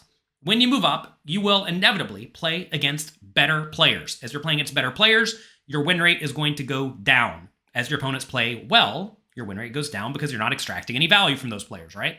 So understand that if you win 20 big blinds per 100 hands at 2-5, maybe you only win 12 big blinds per 100 hands at 5-10. Maybe you win 0. That's tough to say, right? So you need to make sure that you play a decent amount and that you keep diligent track of your results. You can do this using iPhone apps that will keep track of your results. Also, you can just use a spreadsheet. I just have a simple Excel spreadsheet that I use where I write how many hours I played, where I played, when I played, and how much I won or lost. That'll give you your hourly rate at specific times of days, at specific venues, right? And that will be very, very useful. If you don't know how much you are winning or losing, then you do not know your required bankroll. And you need to know your required bankroll. That is one of the 3 things you have to do to win. When you are in the process of moving up in stakes or trying to grow your bankroll, I strongly recommend that you do not cash out. A lot of players love the idea of going to play poker, winning a bunch of money, and spending it on something cool. But they're trading a short-term reward for long-term success. Back whenever I was a tiny stakes poker player, I used to play a small buy-in local home game. Every time I would win, I would take my winnings and put it in a box. There was one other really good player where I lived. Every time he would win, he would go buy a new CD. A CD, for those youngins out there, is this shiny disc that you put into a device and it plays music.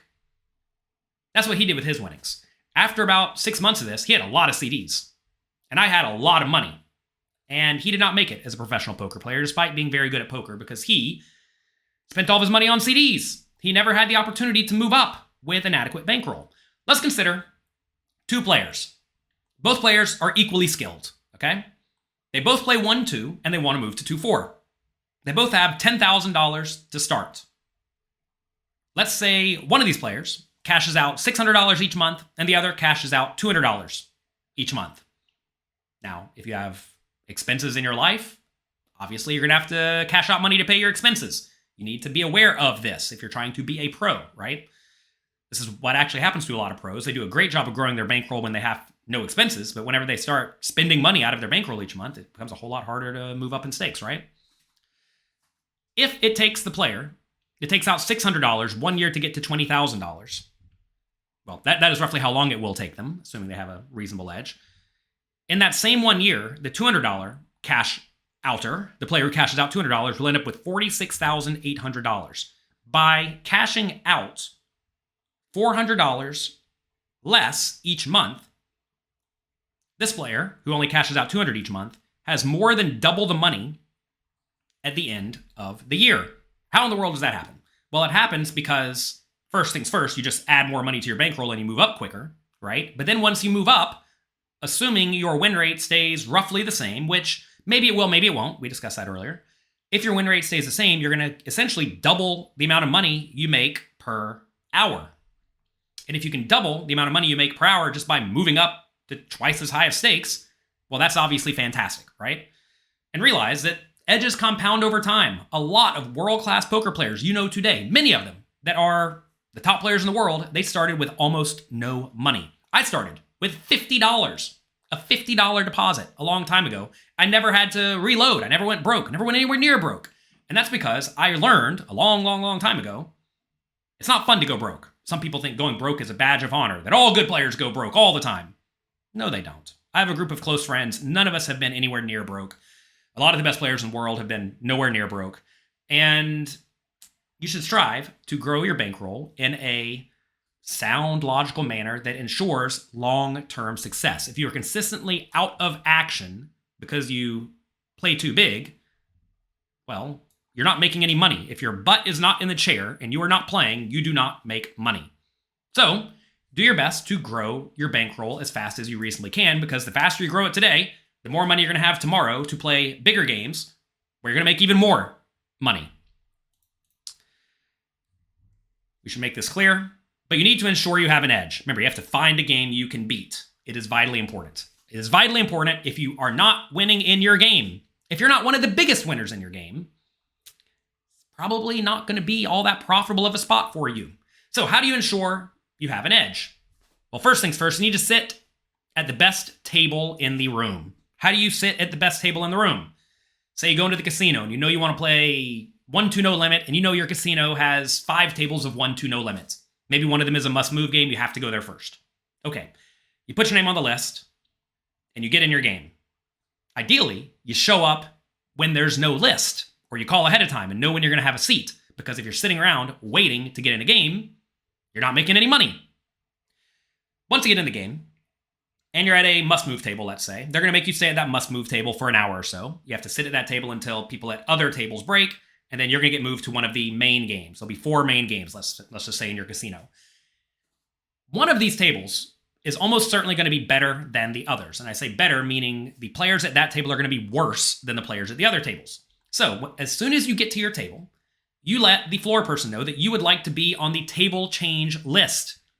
Most casinos have a floor person who manages this table change list, and if a seat becomes available at another table, they will ask people on that list if they want to move to that seat.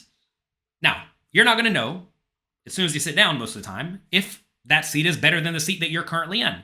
But while you're playing in the game you get moved to, you're going to want to pay attention to if people are giving away their money as quickly as they can at your table.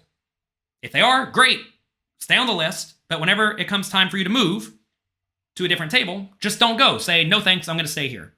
You can even say roll me, which means put you on the bottom of the list in case another seat comes available, which you should do.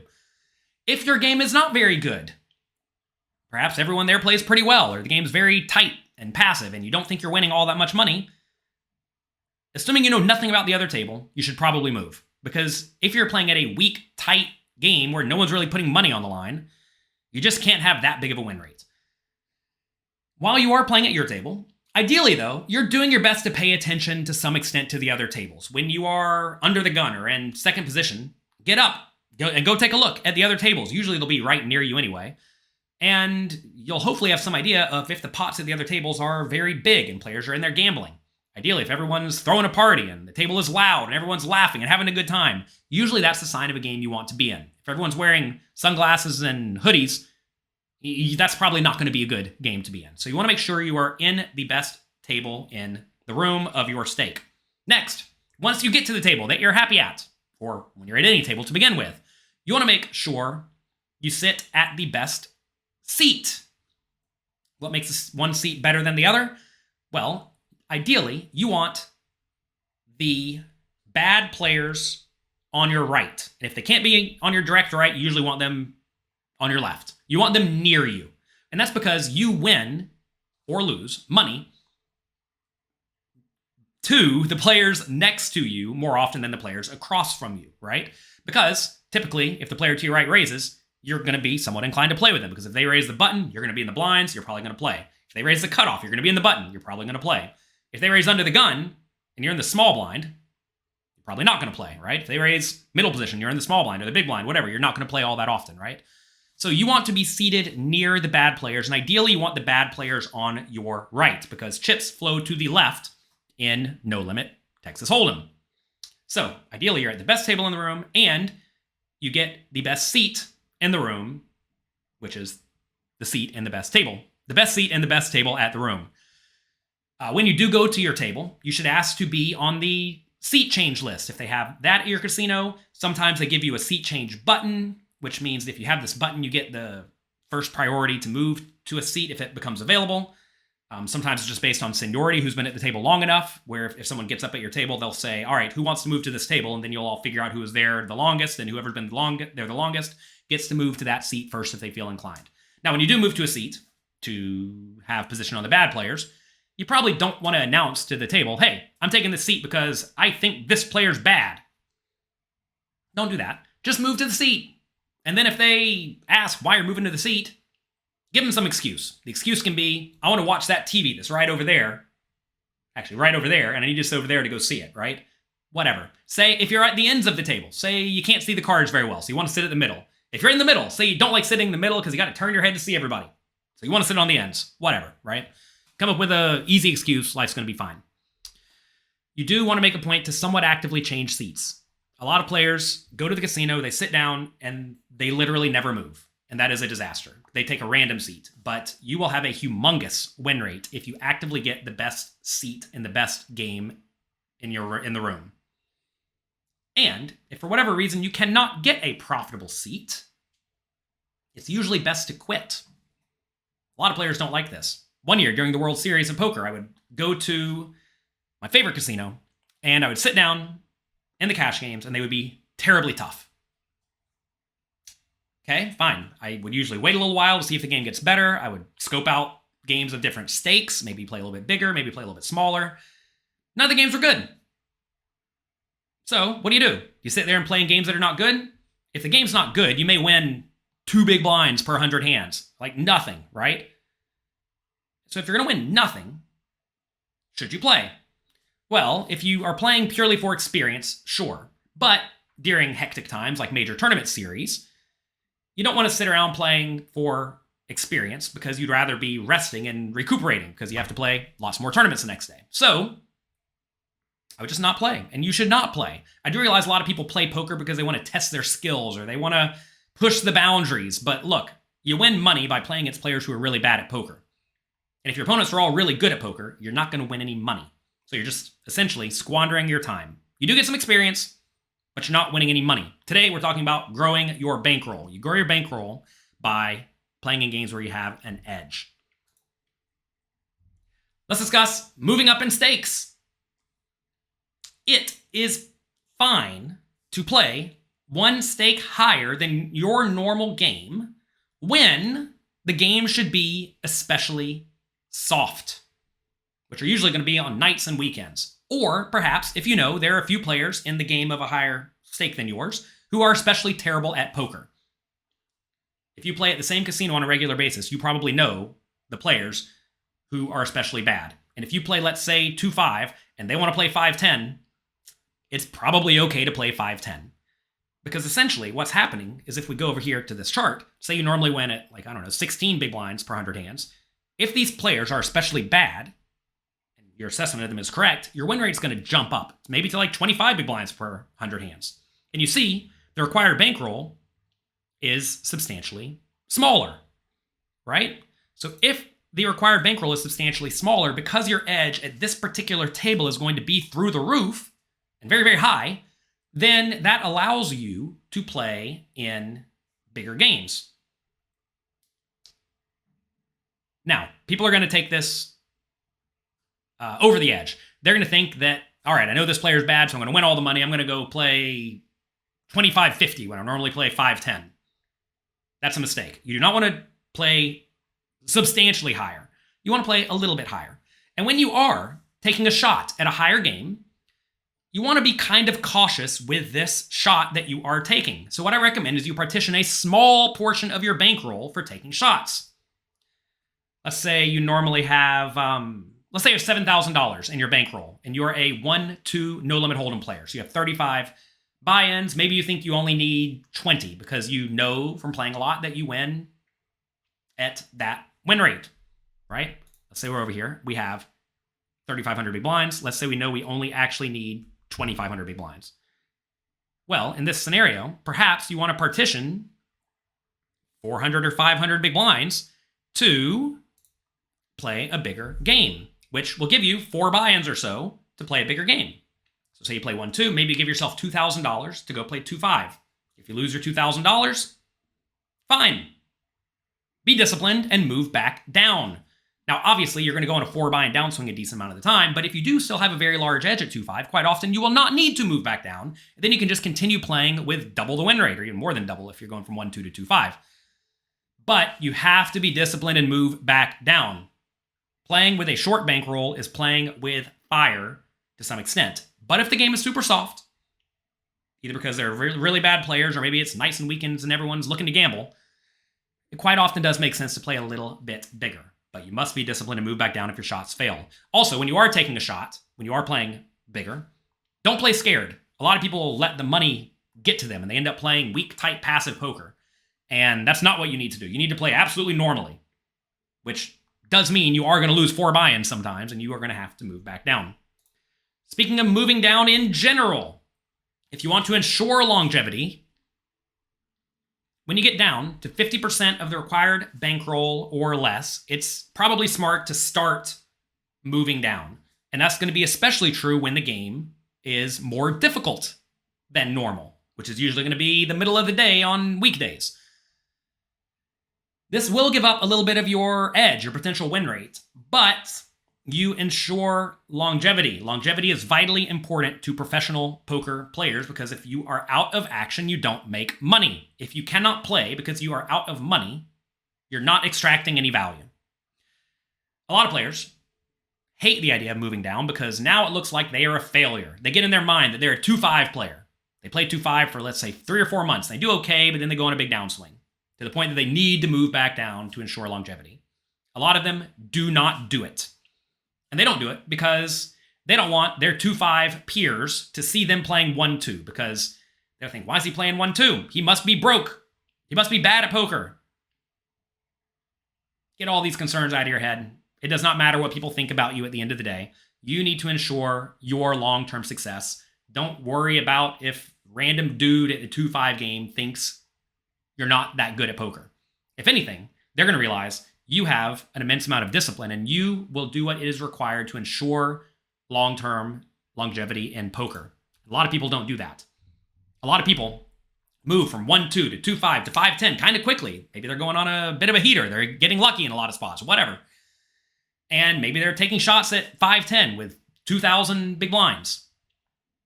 Well, imagine they lose 500 of them. They should probably move down. But they don't because they're 5-10 players now. They keep playing 5-10. They lose a little bit more. They're down to 1,000 big blinds. Now they think, well, I got to try to win my money back. Let me go play 10-20. Next thing you know, they're playing 10-20 with 5 buy-ins. And, well, you're going to go on 5 buy-in downswings kind of often, especially if you're only adequately skilled to beat, let's say, 2-5. So it happens to a lot of players. They move up too fast. They think they're better than they are. They lose whatever edge they did have, and they don't have the proper bankroll, and then they are absolutely doomed. Your ego will crush you. Your ego is not your amigo. Let's talk about the rake.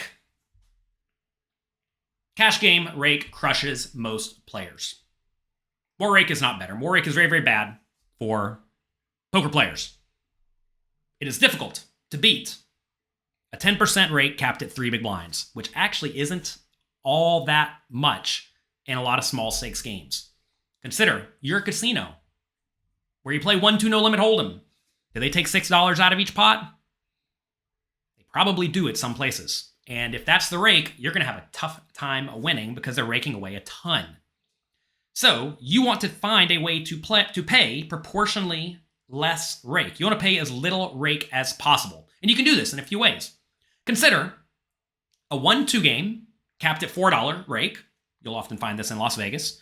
Versus a 2-5 game capped at $4, which you can also find at Las Vegas and a lot of the major casinos. If you win at 8 big blinds per hour before the rake, which is a nice, healthy win rate, at 1-2, you'll win $16 per hour minus roughly $10 in rake, which means you're making $6 per hour out the door. $6 per hour out the door is not very good money. Consider 2-5 though. There you'll make $40 per hour minus the $14 rake, which is now $26 per hour. So you have the same win rate in both games, which may or may not be the case. You usually win a little bit less at the bigger game. But you see you're winning 4 times as much money at 2-5 compared to 1-2. Whereas you would logically think you're only going to win twice as much money, or 2.5 times as much money at 2-5 compared to 1-2. And that's because the rake is less meaningful. As you move up to 5-10, a lot of casinos take some amount of money per half hour. They'll take $8 per half hour or $10 per half hour. And notice, that's not a whole lot more than you'll be playing at 2-5, paying at 2-5, right? So as you play 5-10, you're paying almost the same rate that you would pay at 2-5, but now your win rate is even substantially bigger, to the point you can make $100 per hour, right? So by moving up in most games, you're going to make a lot more money if your win rate does not decrease substantially.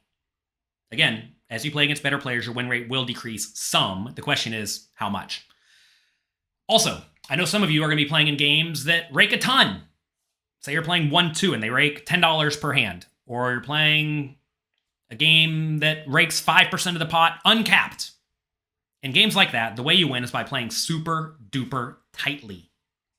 Super duper tightly. Why is that? It's because when you play lots of pots, you are paying some portion of that rake. And if they're taking a bunch of rake out of every pot, and you're paying some portion of it, that's just money that gets depleted from your bankroll. If you only play, let's say, 1 pot per hour, but you win, let's say, $50 in that pot every time, or whatever, 2/3 of the time because you wait for the nuts, in that scenario, you are paying only, let's say, $10 rake or $15 rake. But if you win $50 and you pay $15, well, that's still a pretty good deal. You make $35, right? So if you don't play very many pots, you end up not paying the rake all that often. And if you don't pay the rake, then the rake becomes way less meaningful. That said, sitting there and playing super duper tight is not a whole lot of fun. But if you care about winning at poker, you have to not care so much about having the most fun and getting your gamble on, right? We're trying to win poker at the end of the day. There are various other forms of rake that you may not consider. First things first, travel expenses. If you have to travel any amount of time to go to the casino, you should account for that. Most people have to drive 20 minutes to the casino, or an hour, or longer. Or maybe you have to fly across the country. That takes time, and that time is, well, not being used to do other beneficial things a lot of the time, at least not to make money, right? Also, it costs money to go places. You have to get an Uber, or fly in an airplane, or pay for gas, pay for your car, right? These expenses matter, and they should come out of your win rate, or you should at least consider them. Definitely worth noting, if you are traveling to play poker, try to make good use of that time. Don't just sit there and do nothing. Maybe listen to audiobooks that make you smarter, or listen to podcasts, or if you have to wait to get into a poker game, maybe read an educational book. Make good use of your time. Don't just sit around doing nothing. So many people squander so much time, and they wonder why they're not getting anywhere. It's because they're not making good use of their resources. Next, if you go to a casino, you often have to pay for expensive food, right? A lot of time casinos charge more for food than you would spend for food sitting at home. Lodging. If you're traveling, you got to pay for the hotel. Hotel rooms cost a decent amount of money. That should come out of your win rate. So many small stakes players win, let's say $10 per hour at 1-2 no limit. They go to the casino. They know they're going to play 20 hours. They're going to be playing a lot over the course of 2 days. They go there, they play, they win $200, but they have to spend $100 on the hotel. And they have to spend $20 on transportation. And they have to spend $20 on food. So now they won $200, but they have to spend $140 to make that $200. So they're only making $60 out the door for 2 days of long work. Not a good deal. Again, this comes from the point of view that we are trying to be big winning poker players, right? We're not trying to play to pass the time. We're not trying to play to break even. We are trying to win lots of money. And winning $60 in 20 hours of work is not a good deal. And that's actually not such a bad win rate at 1-2, right? Which is why, again, you need to move up ASAP, assuming you are properly bankrolled. Next, tipping. Nobody likes to talk about tipping, but consider that 1-2 player we were talking about a minute ago. Let's say we have this 1-2 player winning 8 big blinds per hour before rake, okay? $16 per hour they're winning, minus $10 rake means they're making $6 per hour. What if they play 4 pots each hour that they win, and they tip the dealer $1 each time? Only $1 each time. Well, now they're making $2 per hour. It's not a very good win rate. What if they tip the dealer $2 each hand? Well, now they're losing. They've gone from winning, crushing their opponents for $16 before the rake and tips, to now losing money. And I hate to be the bearer of bad news, but you cannot tip much money in small stakes games if you want to win. And that's unfortunate. It is very unfortunate that the casinos do not pay their employees an adequate living wage to the point that they have to depend on people giving away large chunks of their win rate. It's a disaster. Because either now, the dealer's not going to make any money, or you're not going to make any money. And, well, it's up to you to choose. And if you're trying to grow your bankroll to ensure long-term success, you can't give away a large chunk of your money. You just can't do it. I'm sorry, you cannot do it. So you can figure out ways to tip in various ways. Maybe you tip $1 in the big pots. Definitely don't tip if you just win the blinds, right? If you raise to $7 preflop and everybody folds and you win $3, you can't give away one of it. That's literally 33% rake. I've seen some players at some casinos, it's 1-2, they'll raise, everybody will fold. The casino will take $1 for the bad beat jackpot, and then they'll tip $1. So now they won $1. They tipped away 67% of the pot. You absolutely can't do that. So anyway, look, tipping is a rough issue. I get it. I do my best to be a very, very generous tipper. And to be fair, once you start winning a lot of money from poker, if you win $100 per hour and you tip out $15 per hour, it's not that big of a deal, right? But if you're winning $8 per hour or $15 per hour and you tip out $15 per hour, now you're winning $0. Okay? Sorry, but it's true. Next, bad beat jackpots and other jackpots if the casino rakes for them. I mentioned the bad beat jackpots. At a lot of small stakes games, they will take $1 out of every pot. Sometimes whether or not there's even any action in the pot. And this money goes to a player who, at some point in the future, at some table besides yours, or maybe at yours, they get unlucky and they make something like a full house, a good full house, and they lose to a better hand. Or maybe they get 4 of a kind and they lose to a better hand. Make sure you understand the rules of your bad beat jackpot at your local casino. Usually you have to use both cards in your hand, and usually it's like 4 2s has to lose. Okay? Make sure you understand the rules. You're going to be very disappointed when you make a straight flush when there's 4 cards to it on the board, and you beat quads, and you... Can there be 4 cards on the board? Yeah. And you beat quads, and you don't get paid. So anyway, these bad beat jackpots are a disaster because you essentially never collect that money back. I realize every once in a while you will. I've won 0 bad beat jackpots in my entire life, and I paid in some amount of money to them. So understand that these jackpots are essentially other forms of rake that every once in a while you get paid back, but don't count on it. Treat this money as completely lost money. Also, at a lot of casinos, whenever they pay out the bad beat jackpot, so let's say all the players pay in $1, they all pay in $1, they get up to $100,000. Somebody hits it. When they go to pay out that bad beat jackpot, they may only pay out $90,000 of it, taking 10% as an administration fee. Thanks for taking the money and holding on to it and then giving it to just a few people and taking 10%. What a deal. We're so glad we did this, right? Bad beat jackpots are absolutely terrible for good players because, remember, if you're playing in games that have kind of a high rake, you're supposed to play kind of tight. If you're playing kind of tight, you're not going to play the 5-4 suited or the 5-3 suited or the 6-2 suited, hands that can make some straight flushes, right? But your weak, splashy, terrible opponents will, which is why you crush them at the games. But those players who play the 6-2 suited are going to hit the bad beat jackpot far more often than players who don't, because they get way more shots at it, right?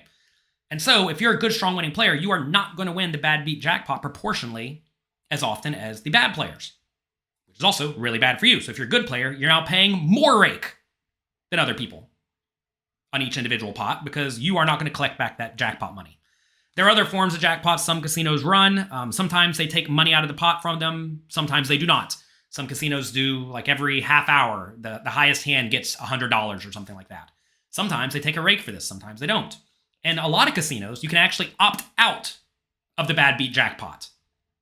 Maybe you individually can't, but your table can. And this very often happens at high stakes games because they realize we're playing tight aggressive poker here. We're not going to hit the jackpot, right?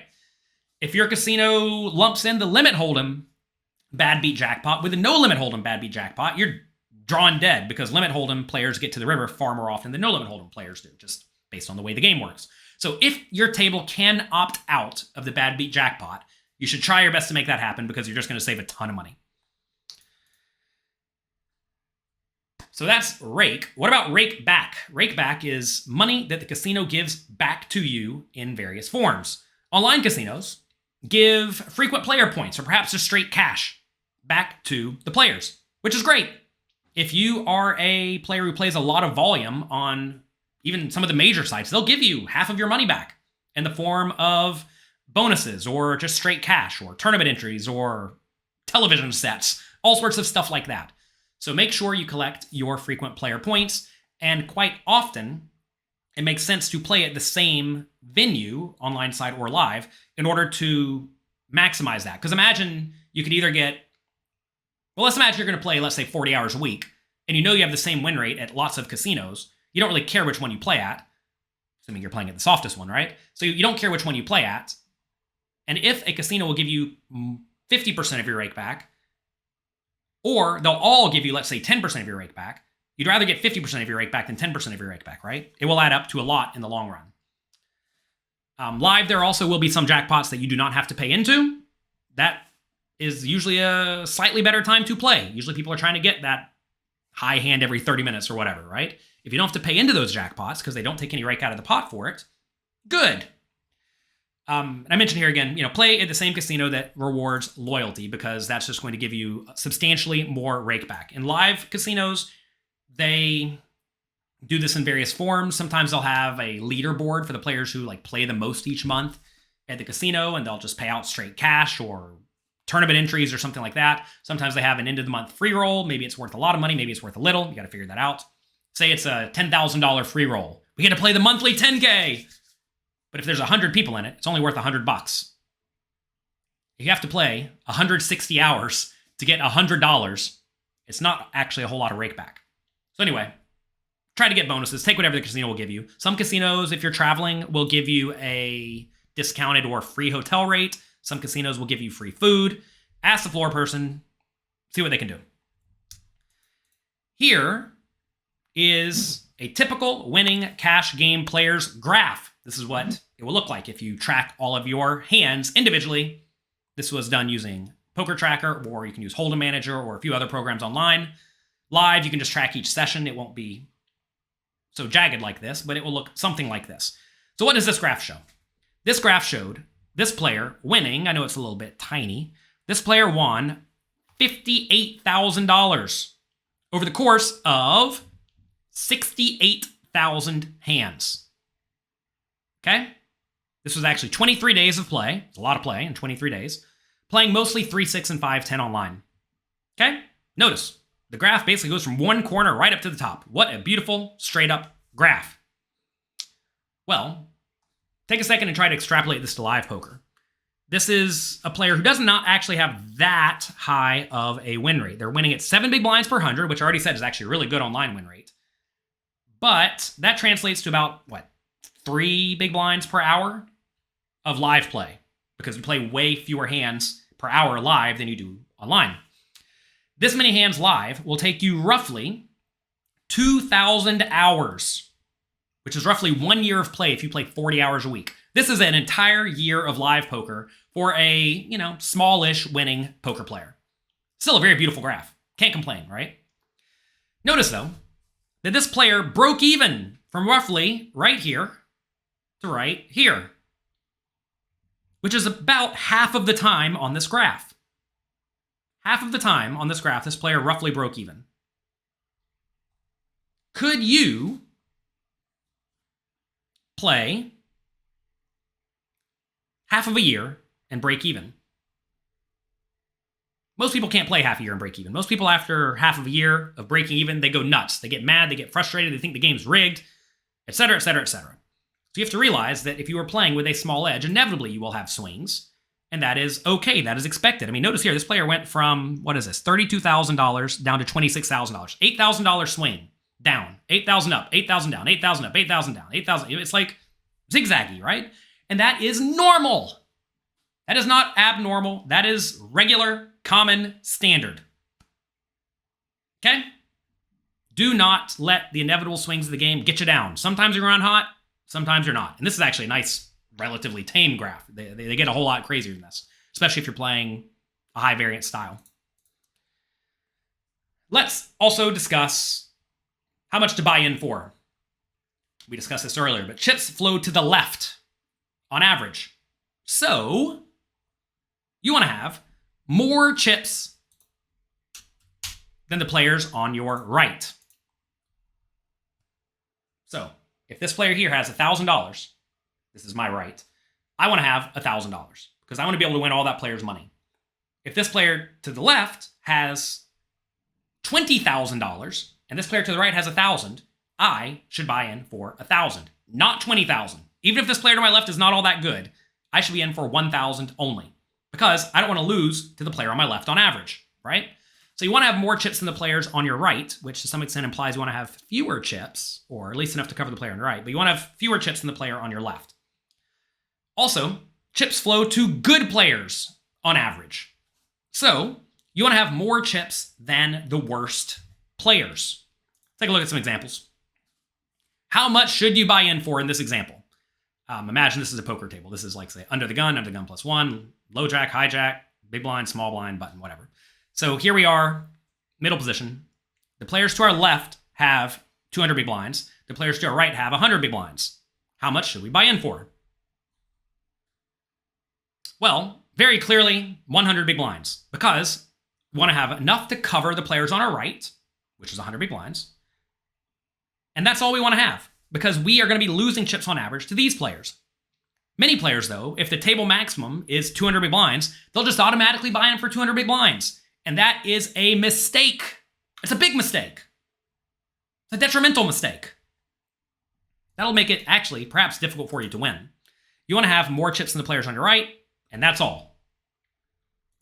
Here's a more normal way the table may be laid out. Imagine we're in this scenario. How much should we buy in for? Assuming we are better than our opponents. Well, we want to have more chips than the players on our right. These players have roughly the same. This is a spot where I'm definitely going to be in for 200 big blinds if I think I'm better than my opponent, because I want to have this player in particular, the player to my direct right, covered.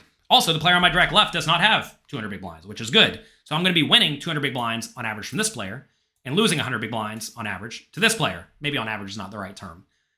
When I play a big pot, I want it to be for 200 big blinds against the player on my right, because I'm going to be winning proportionally more of those big pots. What if instead this player was world class? Should that change anything? We have a world class player here. Should we now buy in for only 100? Probably not. Why? Because we're still in position on this player. What if instead this player is world class? Should that change our 200 big blind strategy? Probably not. This is still probably fine. If we have this set up, though, make this 200 big blinds and give this player world class as well, we're going to want to be in for 100 now, assuming these players all play normally. Two strong players, 200 big blinds deep on your direct left, especially if you like put 100 here. This is definitely a spot to buy in for 100. A lot of people, though, they go back to having ego problems. They think, I need to buy in for the maximum. I need to have everybody covered. Get all of that nonsense out of your head. Okay? let's discuss when to quit for the day. It's time to quit this video. It's been pretty long. All right, you need to have a plan in place for when you should quit each and every session. Okay? You need to know when you're going to leave before you start within reason. I recommend that most players have a stop loss. A stop loss means that whenever you lose this amount of money or big blinds, that you're going to be done. You're quitting, no matter how or why. And the reason for that is because most players are prone to tilt, even if they don't know they're prone to tilt. A lot of the best players in the world, they don't spew away their money when they're on tilt, but they play a little bit too tightly, a little bit too cautiously. And that's enough to crush their win rate. So, I would recommend most people quit for the day when they're down something like 3 buy-ins. Maybe fewer buy-ins if you play super deep stack games, maybe more buy-ins if you play super shallow stack games. When I used to play 5 to no limit, I thought I have a very, very good, strong mindset. I don't think I really go on tilt so much. I think I play well most of the time. But if I lost 450 big blinds, $4,500, for any reason whatsoever, I would quit for the day. In that game, you can only buy in for 1,500. So that was 3 buy-ins at 5 to no limit. If I lost 4,500, I was done. Not because I'm mad and angry and I think the game's rigged, but because I do not trust myself to play perfect poker after losing 450 big blinds. Also, it is worth noting, on average, when you are losing, it implies the game is perhaps slightly tougher than normal. Because you lose when the game is tougher than normal, right? Makes sense. Maybe we do not have the edge that we think we have for whatever reason. Maybe I have a default strategy of continuation betting a lot because I think most players fold too often. But what if I just happen to randomly run into a player who just doesn't fold too often? Well, now they're counter-exploiting me by accident, just because that's how they play, right? So maybe my win rate is not what I think I have on that particular day for whatever reason. Or maybe I'm just running badly. Or maybe I'm playing poorly. Who knows, right? But I think having the stop loss will go a long way to ensuring you do not play in bad games where you're lacking an edge, which I think is kind of important. Yeah, your butt's not in the seat and you're not playing, but I think that is okay when things are going especially poorly. Now, you need to be able to go home, go to bed, study, recuperate, get right back in the action the next day. Don't be a baby and think, okay, I lost 3 days in a row, so I should quit, or I should take a vacation, or I should take a week off. I think that kind of thing will essentially result in you just not playing all that much. And if you don't play, you don't make money. Of course, though, you want to make sure you're playing with an edge. If you lose 450 big blinds 5 days in a row, you may need to move down. The nice thing about moving down is it lets you play against weaker players, which means you're more likely to have an edge. Now, when you're winning, do not quit. Within reason. When you are winning, it implies the game is soft. If the game is softer than normal, your win rate is higher than normal on average. If your win rate is higher than normal on average, don't quit. Now, what I would do back in the day is that I would quit whenever I lost 450 big blinds or after 12 hours. I would typically start at noon and play till about midnight, which is actually not the ideal time to play poker. You'd probably rather play 8 p.m. until 8 a.m. or something like that, because that's when people are more inclined to gamble. People typically gamble more at night than they do in the middle of the day. I cared about having very good life balance to where I'm awake during regular person hours. That said, if all you care about is winning money, that should not really be a concern for you. So, why would I quit after 12 hours? I know that I do not focus especially well whenever I'm tired. I always make a point to be very well rested, and I know after like 14 or 16 hours, I stop paying attention all that well. If you stop paying attention all that well, some of your edge is going to go away. Also, if you play for, let's say, 24 hours, now you're going to need more off time to recuperate. Whereas I could show up and play 12 hours a day every day. And I literally did. I did not take off days. So, I would quit after 12 hours. I would recommend most people probably quit before that, like 8 hours, maybe even less. So yeah, have a plan in place for when to quit. I would, however, stay late longer than 12 hours every once in a while when the game was especially amazing. When's the game especially amazing? Usually when 2 or 3 players at my table are just throwing an absolute circus. They're all in every hand, they're going nuts, they're putting your money in, drawing dead, whatever. If you're sitting at an absolute circus of a table, your win rate may be 40 big blinds per hour or something ridiculous. I played in games where I can guarantee you my win rate was like that, through the roof. if you find yourself at one of these tables, which would happen to me maybe like once a month when I used to grind every day, I'm just not quitting. I will put in a long session if I expect to have a gigantic win rate, because if you think about it, if you think you're winning like 40 big blinds per hour, if your normal win rate is, let's say, 8 big blinds per hour, but you're playing with such horrible players who are literally giving it away, you're making 5 times as much. That's amazing overtime pay. If you're going to get paid 5 times as much to play, you should probably sit there and play another 8 hours or whatever. Realize, though, you'll probably play a little bit worse. That said, maybe your adrenaline will be going because you'll be in such a great spot. So anyway, have a plan for when you plan to quit each day. That's going to go a long way to ensuring that you are playing in games that you can beat. So again, that's it. All you have to do to win at poker, find a game you can beat, play it a lot, and keep a proper bankroll. If you do those 3 things, you will win. If you do not, you will lose. And I hope this video has gone a long way to teaching you lots and lots and lots about cash game bankroll management. Hello there, sharks. I'm Jonathan Little for PokerCoaching.com, and today we're going to talk about how to win when you're card dead. I realize a lot of you have been working hard. You've been in the gym. You're getting all fit. You know how to play poker well. And when you go to the casino to play, or when you load up an online session, you're ready to play. But sometimes you get no cards at all. So what do you do?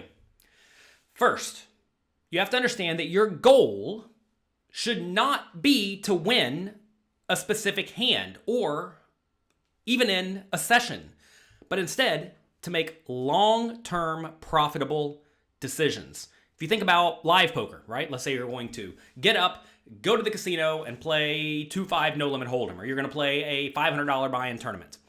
Typically, you're only going to play something like 30, 35, or 40 hands per hour, depending on how fast your table plays, which is not a whole lot of hands. If you think about it, imagine you're supposed to play 20% of hands on average. That's 20 out of 100, right? You're going to play 20 hands over the course of roughly 3 hours on average, maybe a little more, maybe a little less.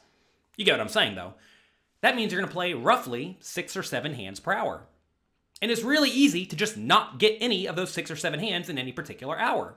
So, especially when you are playing a slow game like live poker, you are going to feel card dead a lot because you may go 30 or 40 minutes without anything reasonable at all. And this takes us to step number 1 in how to win when you are card dead, and it is to simply fold a lot. Do not get impatient. Do not think that you need to get in there and battle hard and try to win every single hand, because you don't. Take a look at this graph here. This graph shows 3-handed on the button. If everyone folds to you with 6 big blinds, what should you do? This is just an example of how you can go about thinking about poker. In this scenario, if you take a look at this, the hands in green are going to be profitable. Pocket aces profits a lot. Pocket twos profits less than that. 5-4 suited profits almost nothing. Okay? This shows that all of these hands that are kind of marginal are essentially break even.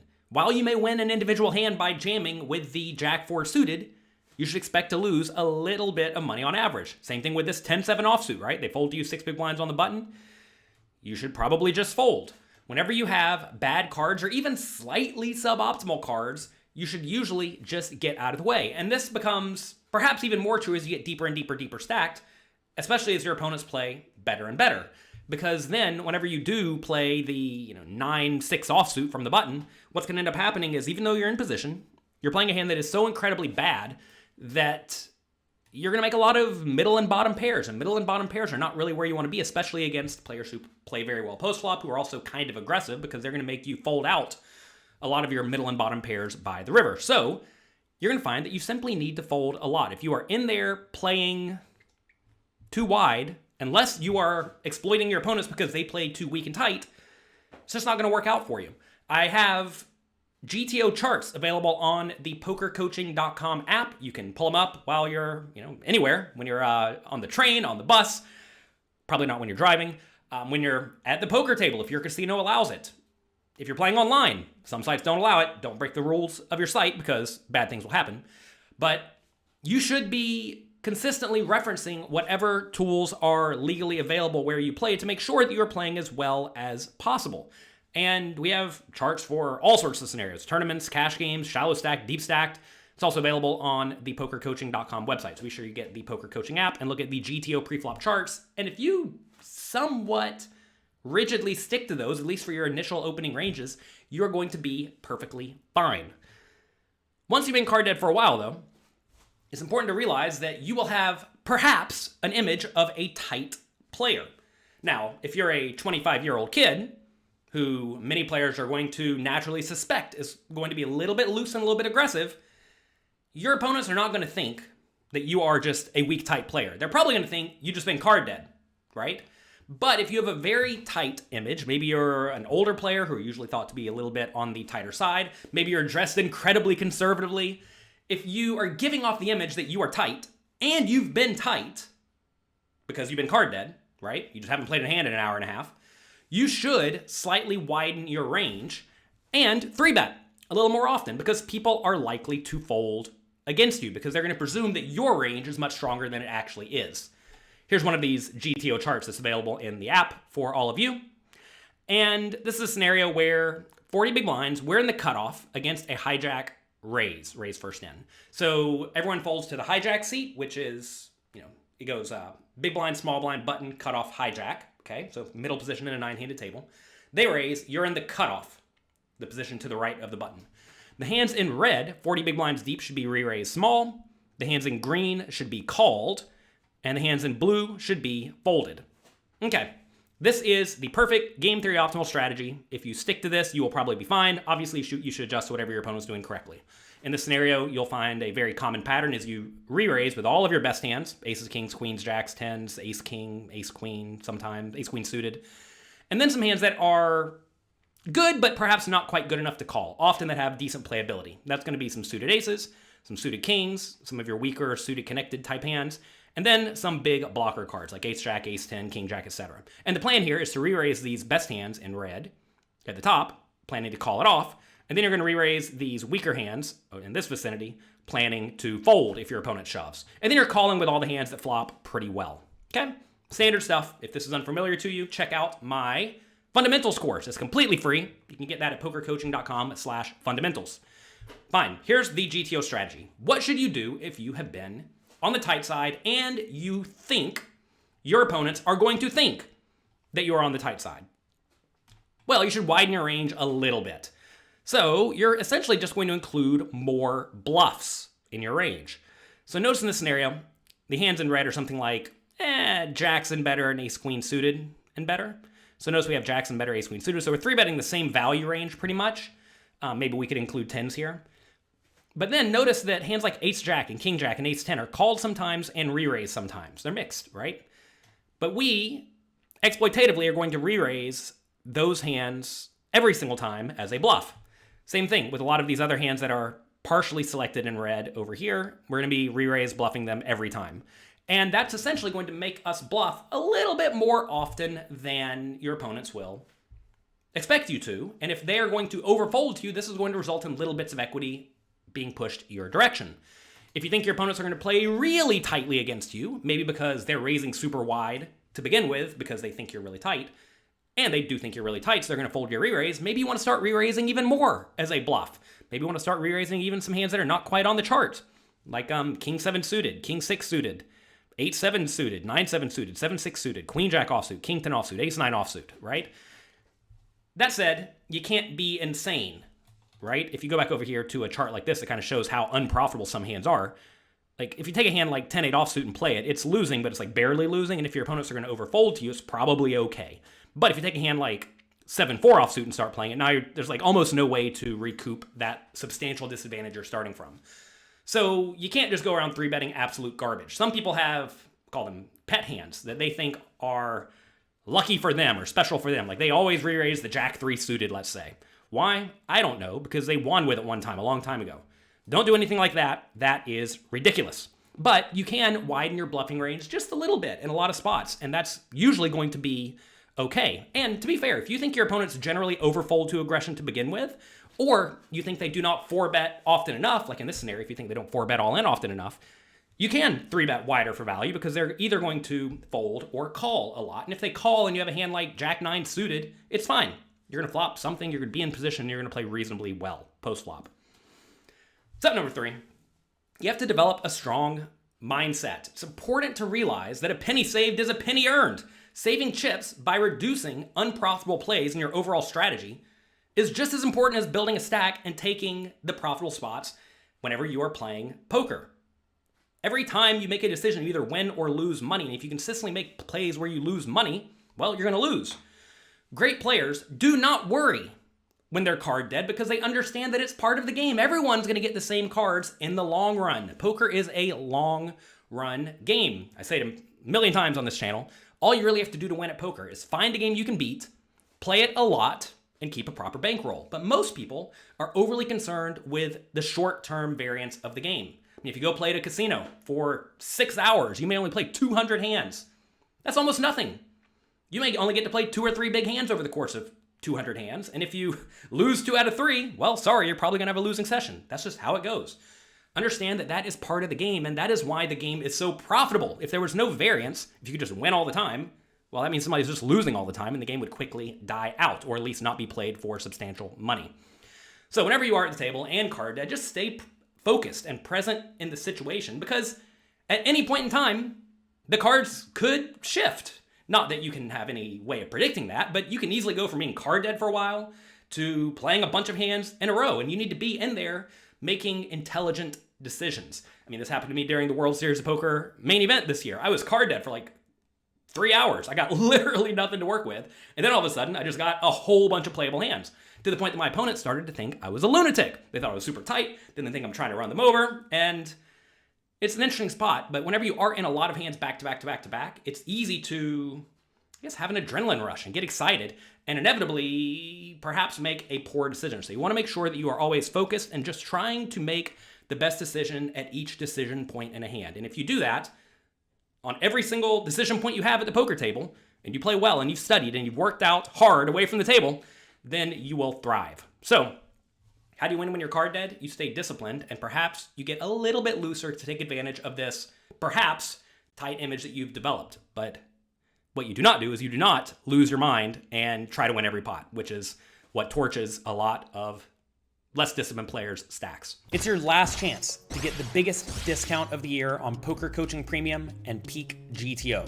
Take your poker study to the next level with Peak's ELO rating and track your progress to poker dominance. Also, make sure you take part in the interactive poker hand training, the monthly curated challenges, and the guided drills from our top poker coaches. Head over to pokercoaching.com/Black Friday to get started right now. Today, let's discuss 3 big mistakes that you must avoid with pocket aces if you want to have any chance of winning at poker. Pocket aces is actually my favorite hand in the game. Why?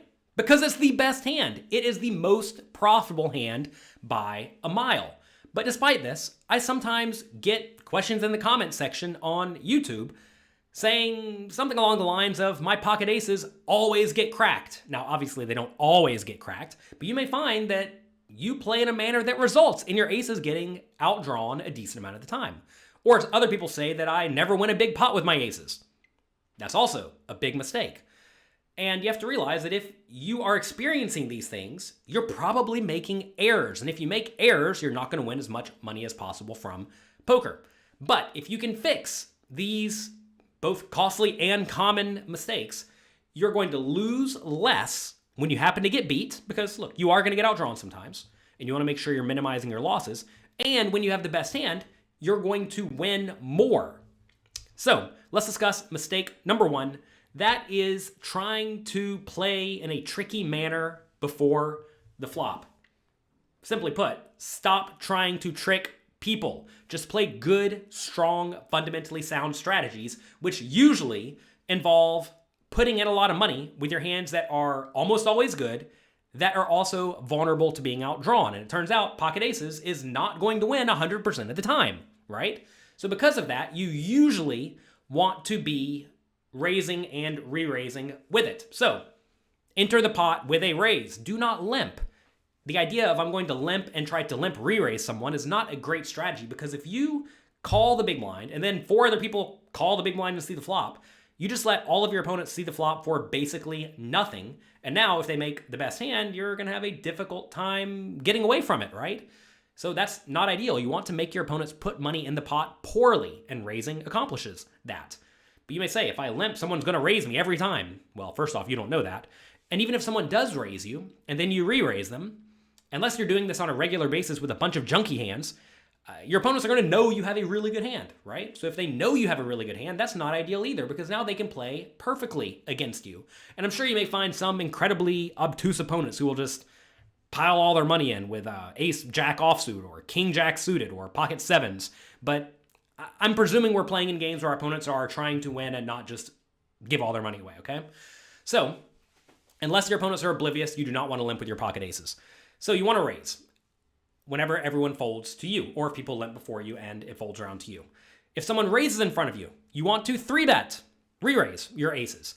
Yeah, you're typically going to make it about 2.5 times to 3.5 times your opponent's initial raise when you're in position, and between 3 and 4.5 times when you are out of position, using the smaller sizes when you are shorter stacked and the bigger sizes as you get deeper and deeper. And so, for example, say you're playing 1-2 no limit. If someone raises to $7 and you're in position, you're going to want to make it about 3 times that amount. So make it about $21. If you're out of position, maybe make it more like $28. Okay? When you're facing a raise in multiple callers, you're going to want to 3-bet again. Do not call and hope somebody behind you re-raises. But as more people see or call the initial raise, you're going to want to raise to a larger size. Because imagine you make it $21 after a $7 raise in 4 callers. Well, now they all have to put in $14 more to see a, $100 pot, right? So they're not going to fold anything. And to be fair, they're getting really good pot odds, so they should not really fold anything. So you're going to usually want to raise a little bit larger. And a nice formula to help you know how much to re-raise to when facing a raise in multiple callers is something like 3 times the initial raise plus any additional money that is in the pot. So say someone raises to $7 and 2 people call, and now it's on you. You're going to want to raise to 3 times $7, which is 21, plus $14 for the 2 callers, plus maybe a little bit more for the blinds and the ante if you're playing a tournament or whatever. So in that scenario, you do 21 plus 14, which is $35 plus maybe a little bit more. So something like $35, $36, $37 in that scenario would be a good re-raise size. That's going to result in your opponents not getting great pot odds, and it builds the pot very nicely when someone does call. All of that said, while you should be very aggressive with your aces before the flop for the most part, there are a few, and I mean very few, times where you should slow play with pocket aces. And you're going to find that the best time to trap with pocket aces is when the stack to pot ratio will be low when you call, especially when you can play post flop from in position. The stack to pot ratio refers to how big the pot is compared to the stack remaining. And as you have less and less money in your stack compared to the pot, you don't mind slow playing as much because your opponent's drawing relatively thin and they do not get paid all that much when they happen to outdraw you, right? Like imagine you have $100 and there's $10 in the pot before the flop. When your opponent does outdraw you, they can win 90 more from you. But imagine there's $10 in the pot and there's only $5 left to bet. Now they can only win 5, right? So then you don't mind slow playing quite as much. So let's take a look at 2 pretty common spots to slow play aces.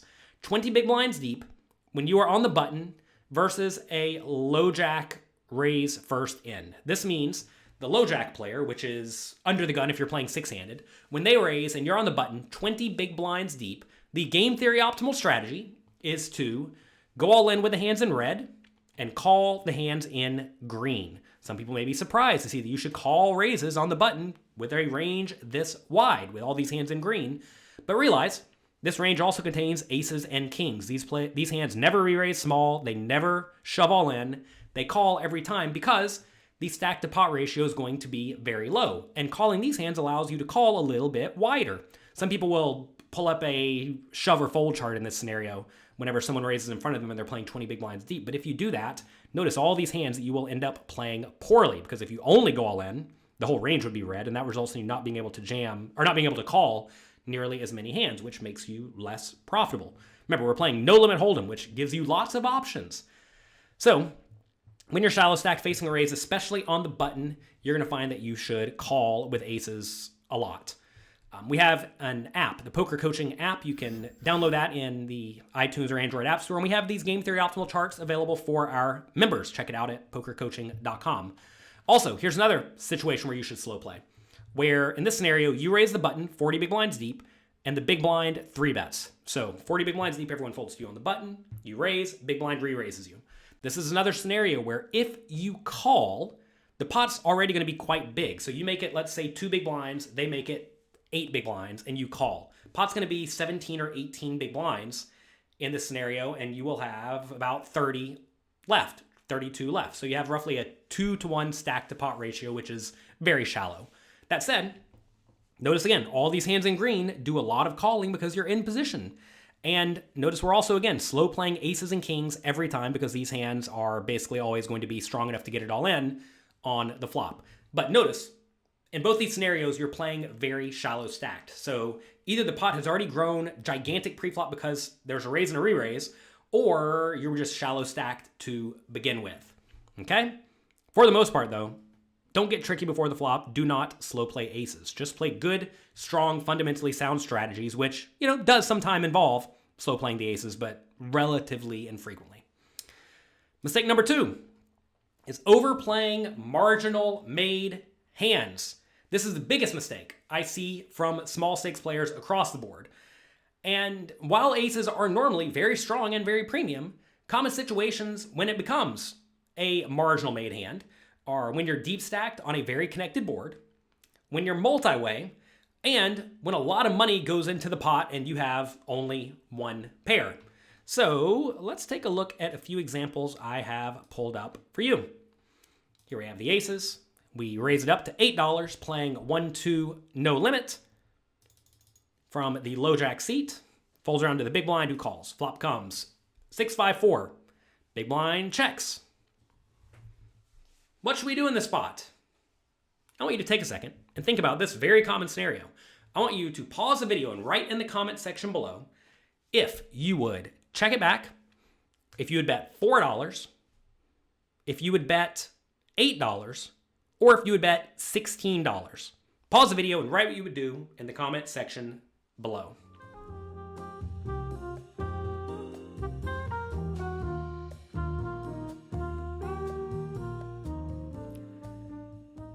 All right, this is a very common spot that you want to make sure you master. I hope you did the quiz though. It's important to make sure that you are actively learning. While I realize a lot of YouTube videos, you just can kick back and relax, I want to make sure you're improving your skills. And if you enjoy this type of interactive learning, make sure you check out my training site, PokerCoaching.com, where we have over 1,500 interactive quizzes like this, where we ask you not just how to play the flop, but also how to play pre-flop, the flop, the turn, and the river in common situations that you will encounter on a regular basis so that you know how to play these spots well. So make sure you take advantage of all of that at PokerCoaching.com. This is a situation where the default play is to check. Why is the default play to check, you may ask? It's because this is a scenario where when you raise from the low jack seat, you don't really have all that many great hands. While you do have a few sets and a few straights, for the most part, you're going to have overpairs and unpaired high cards. And against that range, if your opponent check raises the flop, they essentially take all of your overpairs and make them bluff catchers. Because notice the player in the big blind can have lots of straights and sets and 2 pairs. So this is a very, very common spot just to let it go check, check. And then if your opponent bets the turn and the river, you call because you've either induced bluffs or overvalues from weaker made hands. And if they check the turn and the turn's a relatively safe turn, then you can feel pretty confident in putting in a value bet. So that's the standard play here. But what a lot of people do wrong is they pot it. They think, I want to bet big because I don't want to get outdrawn. And what happens is when they're beat, they don't fold, and they just end up playing a gigantic pot. So imagine we pot it here for 16 or 17, and the opponent raises to 50.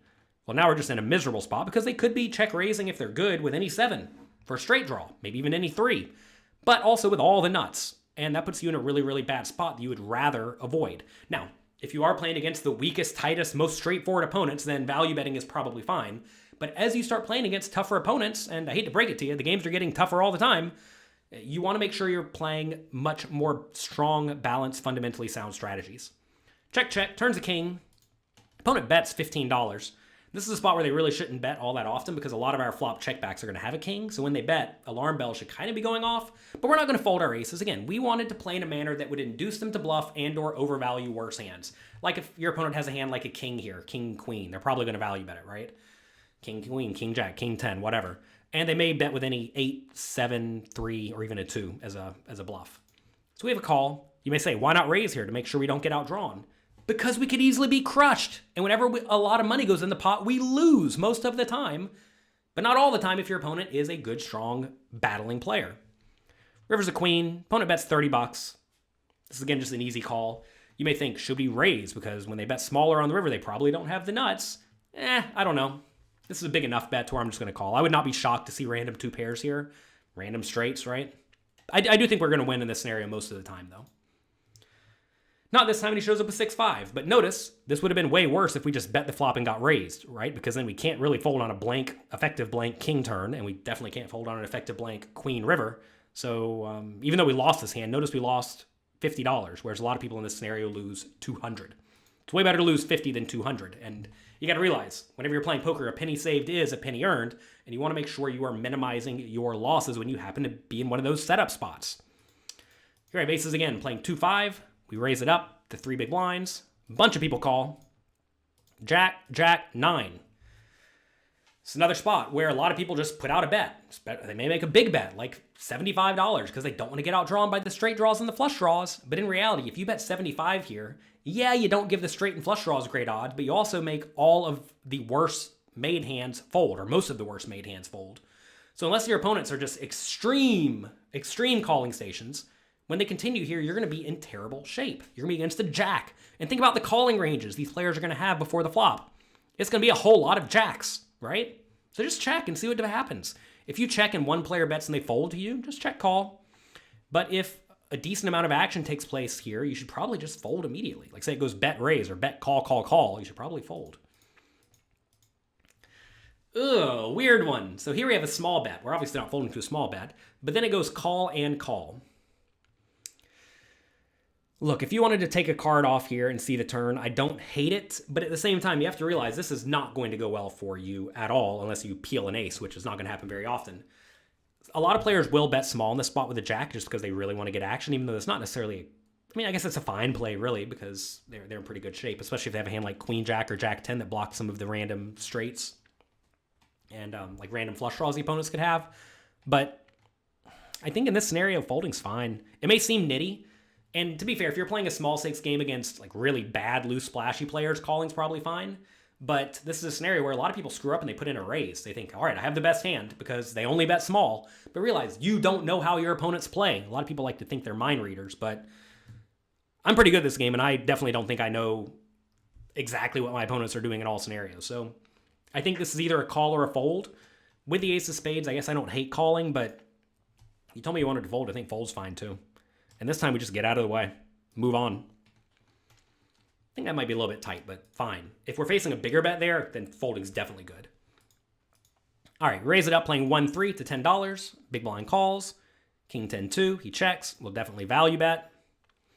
King 10-2 is a board you typically want to be betting pretty big on. This is a situation where your opponent has very good range connectivity, meaning when they have something decent, it's usually a top pair, middle pair, straight draw, flush draw, and those hands are not going to fold to any bet.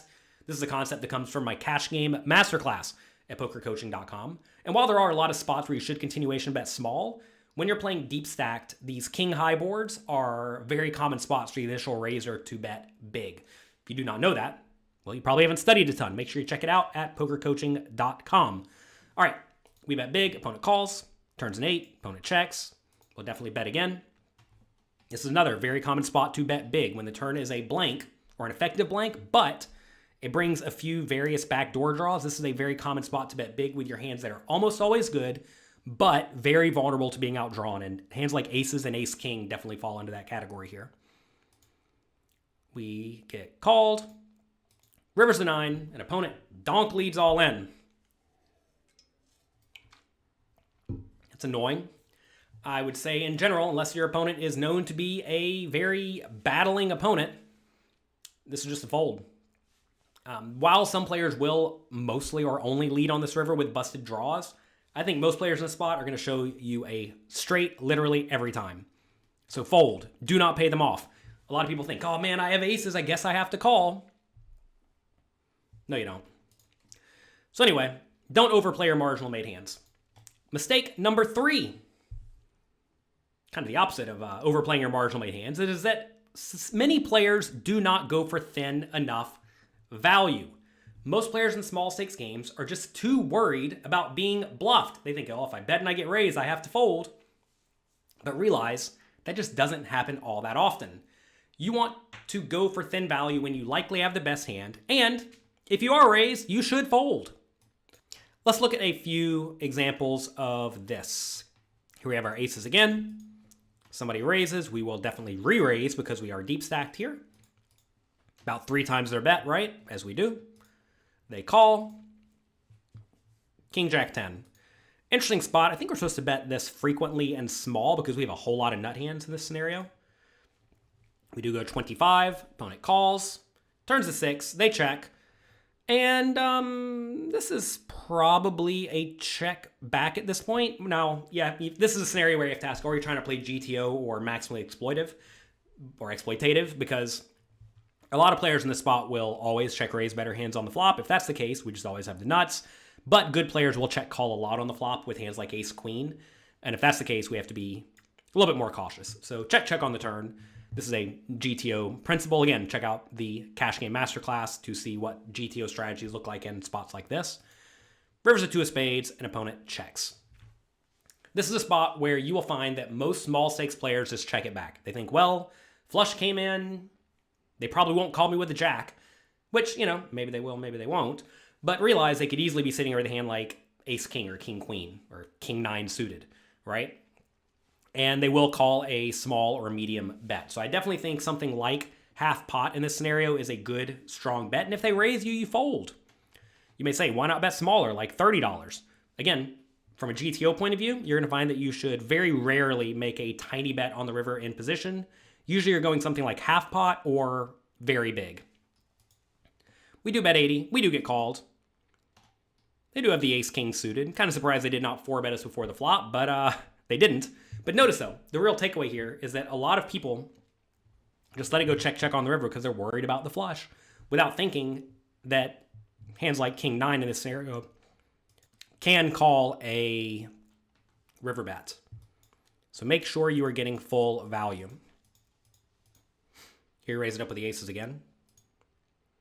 Get called by the big blind, jack 7-6. They check, we'll definitely continuation bet. They call, turns another jack, they check. Ugh, this is a terrible river. Or terrible turn. I think this is a check behind now pretty clearly. If we bet and get raised, it's awful. The opponent will have a lot of jacks and flushes here. So I think we just have to let it go check. Check, fine. River's a 5, they check again. Straights come in. Should we go for value?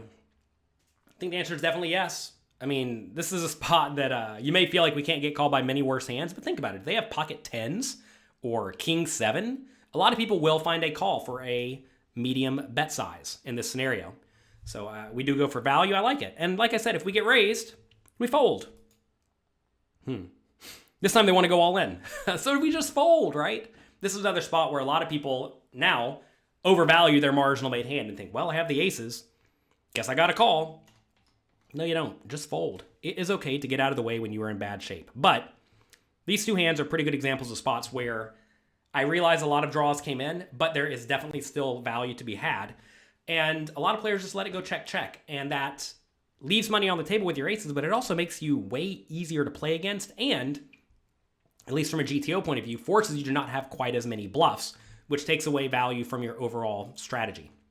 So, that's it. Those are the 3 big mistakes you must avoid with pocket aces. Again, to recap. Number 1, trying to be too tricky preflop. Number 2, overplaying your marginal made hands. And number 3, not going for thin value. If you can avoid these 3 mistakes, aces will definitely be the most profitable hand for you. In this video, I'm going to give you 5 tips for beginning poker players that will help you take your poker skills to the next level. And whether you are a tournament player or a cash game player playing micro stakes at home or medium stakes at a local casino, these tips are going to ensure that you develop good habits that will ensure long-term success. So let's get right to tip number 1.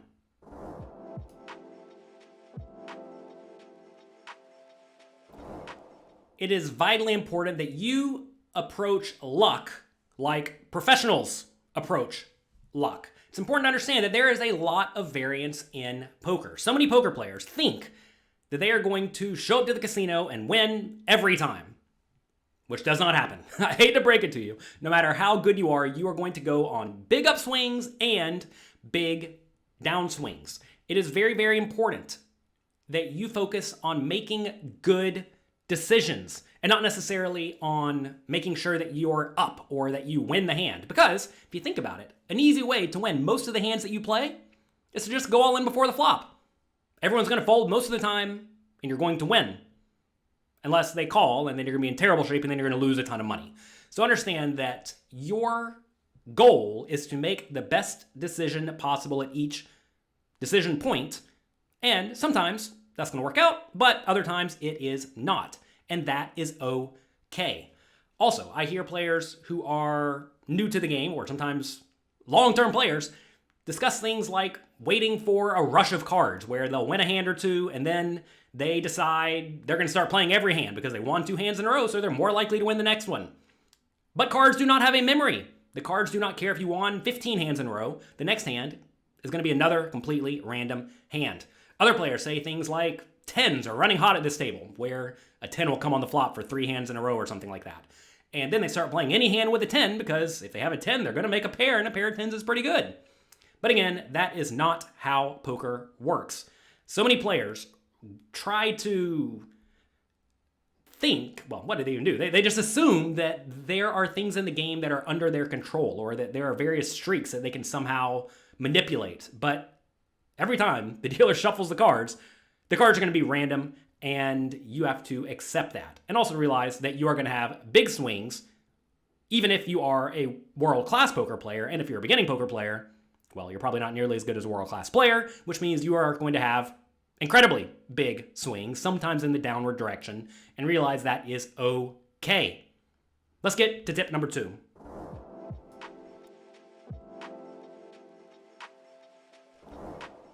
You want to make sure that you get rid of your ego. Leave it at the door.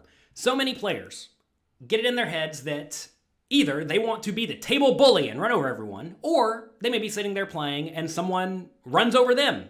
They're playing a lot of pots, they're being talkative, they're being splashy, they're being aggressive, and many beginning players decide, I'm going to get that player and teach them a lesson. But listen to yourself. Listen to how silly this all sounds. You're going to teach this player a lesson. What if you just don't get any good cards against this player? What if you happen to get it all in with pocket aces and you lose to their 9-3 suited? You know, you can't really control these types of things. Remember, all you can do is make the best decision possible at all decision points. And it's important to realize that just because someone is aggressive, talkative, battly, whatever, that it's not your job to get them. Instead, you want to ask, what does this player do incorrectly that I can take advantage of? For example, if this player is raising way too many hands before the flop, well, you can call with a wider range and you can re-raise them with a wider range. Or if they are just insanely aggressive and they'll blast off their stack every single time by the river, call preflop with all sorts of hands, make top pair, and then don't fold and have them bluff off into you. And realize that even then, sometimes they are going to beat you. And that is okay. Make sure you do not get in these ego wars where all of a sudden you start playing back at them with garbage for legitimately no good reason. Please, please, please, please, please. Check the ego at the door, get it out of here. Just focus on making the best decision possible at all decision points. And also, make sure you stay humble. I have watched countless players be good, studious players, but then they all of a sudden go on a good run and they win a bunch of money. And then they think, I'm the best poker player in the world. I don't need to study anymore. I'm going to move up in stakes and crush my opponents. And that's inevitably when they go broke. They get very confident, very cocky, and that usually does not work out well for them. You have to make sure you're always studying and always realizing and understanding that the players who are winning in the games higher than your games are probably better than you. And whenever you move up to those stakes, don't think you're just automatically going to start crushing the games, because quite often you will not even know the strategies they are using against the various players in the game. So you want to make sure that you always stay humble and that you are always learning. Many of the best players in the world spend countless hours learning, and if they are, well, you should be doing the same thing.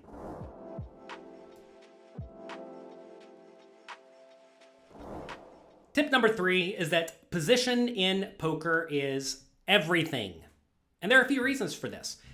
The main one is that it gives you an informational advantage. If you get to act last, you get to see what your opponent does first, and quite often that will make your life easy. Imagine you're playing rock, paper, scissors, and your opponent always has to go first. Well, they're probably not going to win, right? They throw a rock, you throw a paper. Easy game. And poker's not exactly like that, but to some extent, it is. Because let's say you're on the river and you are out of position. You have to act first. And you know you want to put in a little bit of money, but not a lot of money. Let's say you have top pair with a marginal kicker, and you'd love to be able to get another bet in the pot. So you bet. But what if your opponent raises? Well, now that's terrible, right? Because you wanted to play a medium pot and not a gigantic pot. So let's say instead you check, but then your opponent just decides to check behind. Well, now you don't get your money in the pot, right? But let's say instead you're in position with that pair. Well, you know you're not going to check it behind because you'd like to get money in the pot, and you can now put in the bet. And unless your opponent was getting tricky and putting in a check raise, they're usually going to call or fold, and that's going to be very good for you. So you're going to find that when you're in position, you have an informational advantage, and that allows you to put one more bet into the pot when you feel inclined, which is very, very important in no limit Texas Hold'em, because pots grow exponentially, because you typically bet somewhere in relation to the size of the pot, and by the river, when you get to put that last bet in, that last bet is usually going to be quite substantial. So being in position lets you control the size of the pot, which is very valuable. It's also important to realize that chips flow to the left, because the people who have position on you are going to win more than their fair share of pots against you.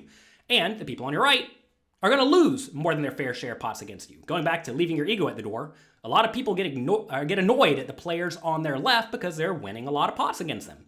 But you have to realize that is what is supposed to happen. So you have to make sure you're winning an adequate amount of pots from the players on your right. So since you want to have position, how can you ensure you have position more than your opponents? Well, you play a tight strategy from the early positions and a looser strategy from the late positions. If you look at game theory optimal charts, you will see that the button gets to play a much wider range in all scenarios than the under the gun player, the player who's first act before the flop.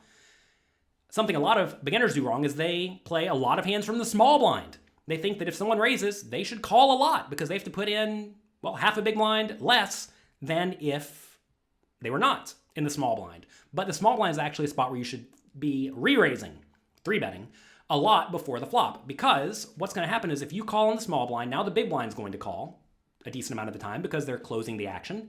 And on the flop, you're going to check, the big blind's going to check, the initial raiser will either bet or check depending on what they want to do, but then the small blind has to act before the big blind.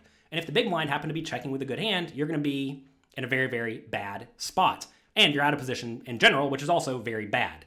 So you're going to find that from the small blind when someone raises, quite often you want to be re-raising or folding most of the hands that you are going to play. Also, when you're playing deep stacked poker, position becomes even more important. Because if you're playing shallow stacked poker, if you're all in before the flop, let's say, position is then irrelevant because your opponent cannot punish you after the flop by being generally aggressive and making you fold out middle pair and type hands, right? Whereas if you're all in before the flop, you always get to see the showdown. So you're going to find that position becomes even more relevant as you get deeper and deeper stacked. So make sure that you focus on playing most of your hands in position because that is going to be where you're going to win a lot of the money that you win from poker. Let's get to tip number 4.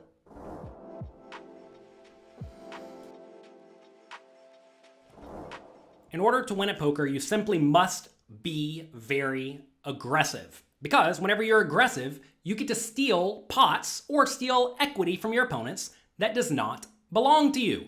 As a very clear example, say someone raises from middle position, and then you are in the small blind with 9-8 suited, okay? That's a spot where a lot of players call, they see the flop, and then they check fold the flop whenever they don't make a hand. But imagine instead you re-raise before the flop, and your opponent folds.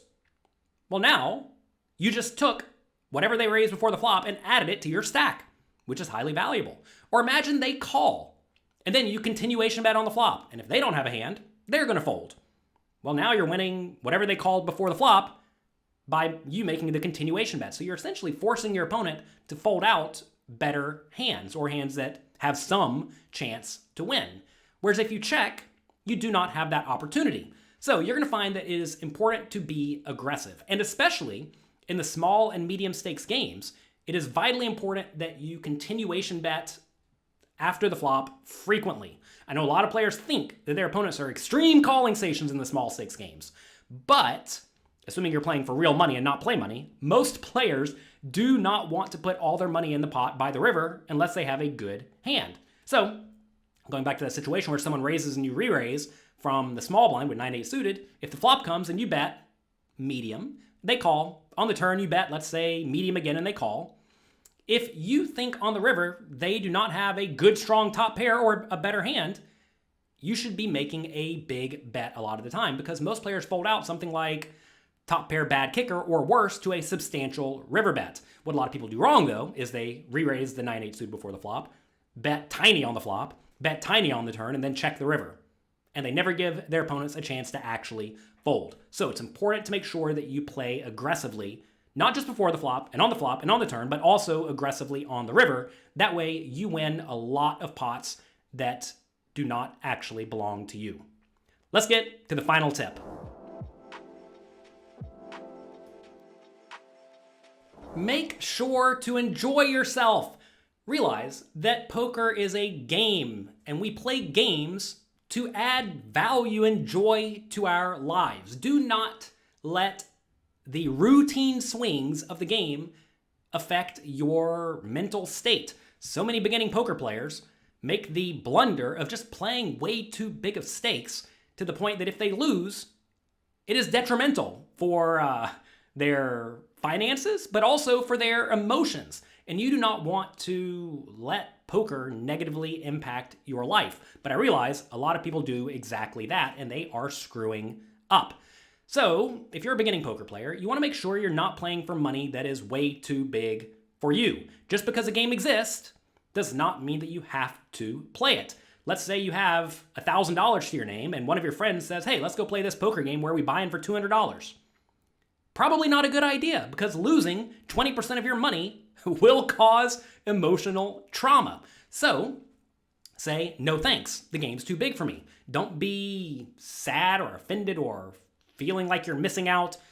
Realize that it is okay to not play, especially in games that are too big. And when you are just starting to learn to play poker, make sure that you play tiny, because very often if you're new to the game, or even if you're not necessarily new to the game, if you're not winning a substantial amount of money from the game, you're probably not more skilled than your opponents. In order to win at poker, you have to make sure that you're playing in games that you can beat, and that may mean playing really, really, really tiny stakes games. And the nice thing about tiny stakes games is it is a great way to get a lot of experience.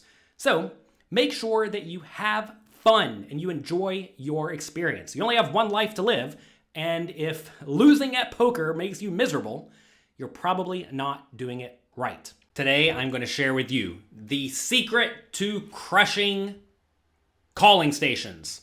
So many players. In the comment section below on YouTube, shout out to you, I read all of them. So many of these players complain that their opponents never fold, like it's the worst thing in the world. But here's a little secret for all of you. These are the players you should be winning tons of dollars off of at the poker table. You just have to make a few key exploits to take advantage of what they're going to do incorrectly. And in this short webinar, I'm going to teach you those key adjustments that you must make right away so that you can maximally exploit these opponents and start winning tons of money from them. Tip number 1 to crushing calling stations is to stop bluffing them. We are not trying to play game theory optimal poker where we are very balanced with both nuts and bluffs in our betting ranges. We want to stop bluffing these players because they are not folding. Let's take a look at a few hands that a few of my best students played recently. Here they are playing 1-3 no limit. They raise it up with 7-6 of hearts. Super calling station, big blind calls. This player does not fold. Flop comes queen, 9-5, 2 hearts. Opponent checks. We go for a small bet, as we should do frequently. Opponent calls. Turns it 2 of clubs. Opponent checks. What should we do in this spot with our 7-6 of hearts? You know what I want you to do? I want you to pause the video. Don't pause the video. Just write what you would do in the comment section below in this scenario with the 7-6 of hearts. Would you check it back? Or would you go for a bet? And if you bet, how big are you going to bet? Really think about these spots. Every single time I present you a scenario in a video, you should be asking yourself, what would I do? And if you come up with the right answer, great. And if you come up with the wrong answer, ask yourself why. All right, this is a spot where normally you would definitely keep betting. We have a draw that lacks showdown value but has a lot of equity. You can easily call a raise. But if your opponent's just not folding, if you bet, you're essentially putting money in behind. Do you want to put money in behind? No. Just check it back. River's a 2. Opponent checks. We have the nut low, pretty much. I know it's not the nut low. I can read the board, everyone. It's close enough to the nut low. We're not winning. Should we bluff? No. The opponent's not folding. Check, check. Give them the pot. They win with the queen, they win with the 9, they win with the ace high, whatever. It doesn't make a difference, especially when all the draws miss. Calling stations do not fold, so do not bluff. Simple as that. I know that may look very weak, just giving away the pot, but I think that was a spectacularly played hand by my student in that game. Here we have another hand from one of my students playing 2-5 no limit recently. Calling station raises it up to 4 big blinds. We defend the 5-4 of spades. Probably fine. You have to realize when you call from out of position against a calling station, you're pretty much hoping you just make a really good hand and get a load of money in the pot. And when you don't make a really good hand, you're going to take it easy. Keep the pot small, probably lose a little bit. It is okay to lose a little bit or win a ton, even though you're going to lose a little bit, a lot. All right, flop comes king, 3-2, 2 diamonds. We check. Opponent bets $15 into 42. Default play is either call or raise, I think. I think both plays are reasonable. I usually err towards just being hyper-aggressive in live cash games because most people fold too often. But not calling stations. Calling station calls too often. So, just call and try to get there. Turns a 9. Check, check. River's an 8. There may be some merit in bluffing here, but a lot of calling stations will just call down with like ace high or better, which should be a lot of their range at this point. So unless you get the vibe that they are especially weak, I would probably just give up. Check, check. They show the ace queen, a hand they probably would have called a bet with, and we lose a little pot. It's okay. All right. Tip number 2 for how to crush calling stations is to go for thin value and make a point to go for maximum value. So many players leave money on the table because they are unwilling to value it with hands that are normally considered to be marginal. Now, look, typically you should be checking your marginal made hands. That's just good, strong, fundamentally sound poker. But when you know very clearly what your opponent's doing correctly, and you know that they will call you with all sorts of junk, hands like middle pair become pretty good, and you can very reasonably go for value with them. Let's take a look at this hand with pocket 10s from 1-3 no limit. Calling station, small blind, limps. We will definitely raise it up with our pocket 10s. They call, as expected. Queen, 9-6. I don't even know how this hand's going to run out, but unless it runs out pretty bad, we're going to go for 3 streets of value. We're going to bet the flop and bet the turn and bet the river. And you may say, what can they call me with? Won't they just only call down with a queen on queen 9-6? Well, no. If you give them a 9, or you give them a 6, or you give them even ace high when the draws miss, they are going to find calls. So, go for value. And bet on the bigger side. Pot's 24. I think a normal default bet in this spot would be a little bit smaller, like maybe $10 into 24. But up it just a little bit. Most of these players will call any bet they view as reasonable. So is 15 reasonable into 24? Sure. So go 15, get full value when they have a 9 or a 6. And I realize you're going to lose this pot whenever they do have a queen, right? But understand they're going to have a queen, I don't know, maybe 35 or 38% of the time, and they're going to have a worse hand more than that, right? When they check call your flop bet. And I realize my number of 38% may even be wrong because they're going to have a bunch of draws too, right? But whenever they have a pair, usually they're going to have a queen more often than a 9 or a 6 because they're not going to limp call with 6-3 offsuit pre-flop, right? But they may call a queen 3 offsuit. So they're going to have more queens than 9s or 6s, but there's, 2 9s and 6s, there's only one queen. So this is a spot where we can just straight up go for value on all betting rounds. And when we do go for value in these spots, we do want to go a little bit on the bigger side, like 30 into 54 on the turn. But we don't want to go egregiously big because when you start going like $50 into 54, that is when you will start making most calling stations fold out their pretty junky hands that are just trying to get to the showdown. So I like this medium-ish bet size of 30 into 54. Rivers of 2 opponent checks, definitely go for value again. Bet an amount that a 9 or 6 can call, which is probably going to be $70, $75. Great play by the student. They go $75 into 114. I like this play a lot. You can easily get called by a 9 or 6 in this scenario, especially when the draws miss. Like I said, sometimes you're going to lose to the queen, but more often than not in this scenario, you're going to get called and you're going to win. What a lot of people do wrong in this hand is they just don't bet the flop, or they don't bet the turn, or they don't bet the river, and they just end up getting $75 fewer in the pot. And I mean, $75 is 25 big blinds. Imagine missing out on 25 big blinds in this spot just because you are afraid to go for full value. Do we win this time? We do. They show the 9-7. We collect a nice pot. And again, you may say, well, my opponents won't call me on the river with a 9-7.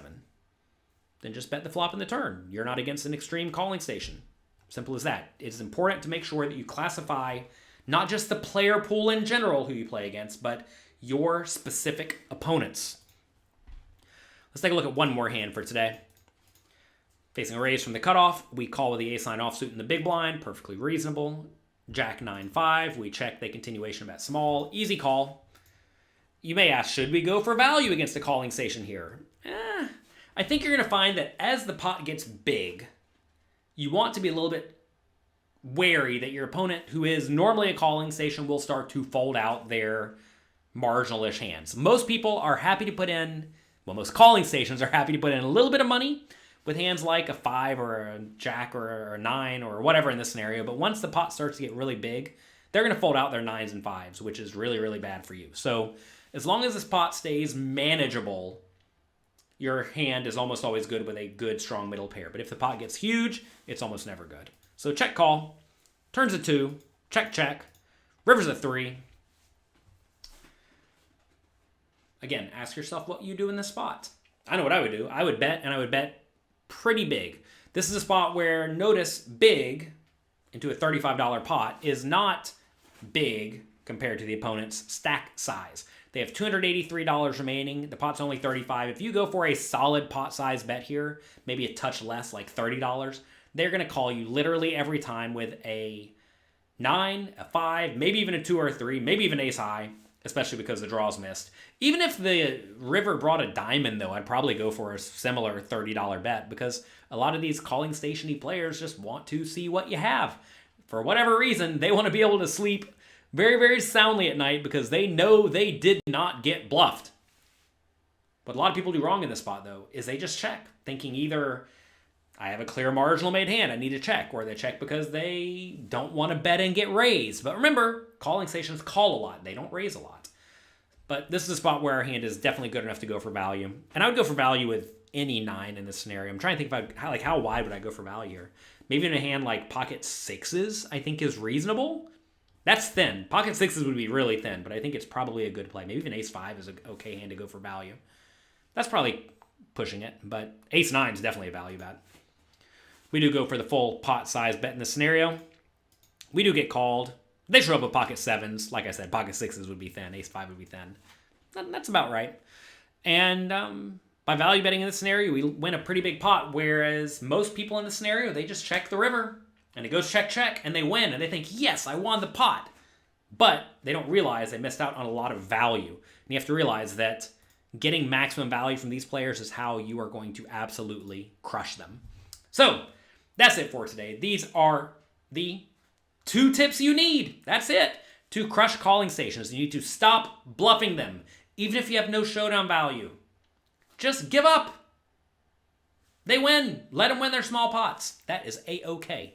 And make sure you go for thin value and go for maximum value by using bigger bet sizes. Take them to Value Town over and over and over and over and over again because they're going to call and call and call and call and call, and all of that money is going to flow your direction.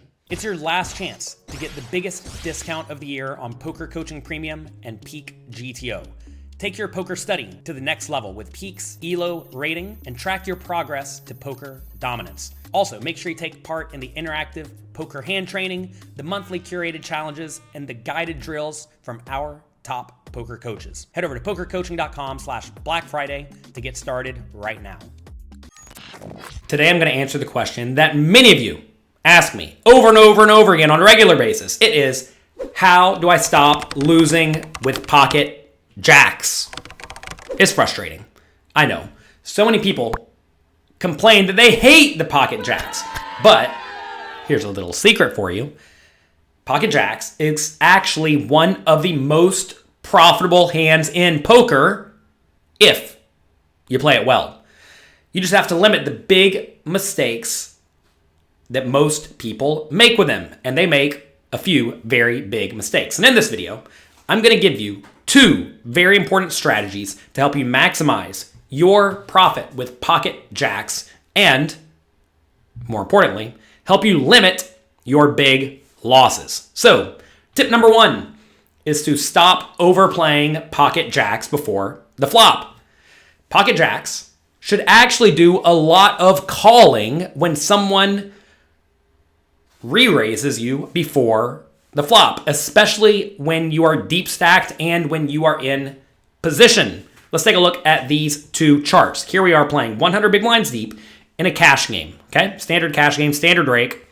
You raise the button, the small blind 3-bets you. So let's say you're playing 1-2 no limit hold'em, $200 deep. You raise it up on the button to, let's say, $6, maybe $8. The small blind 3-bets you to about 3.5 or 4 times that. So you make it 6, they make it, let's say, 24. This is a spot where most small stakes players re-raise. They put in $70, and then if they get shoved on, they call it off. But take a look at this. Pocket jacks calls the 3-bet most of the time.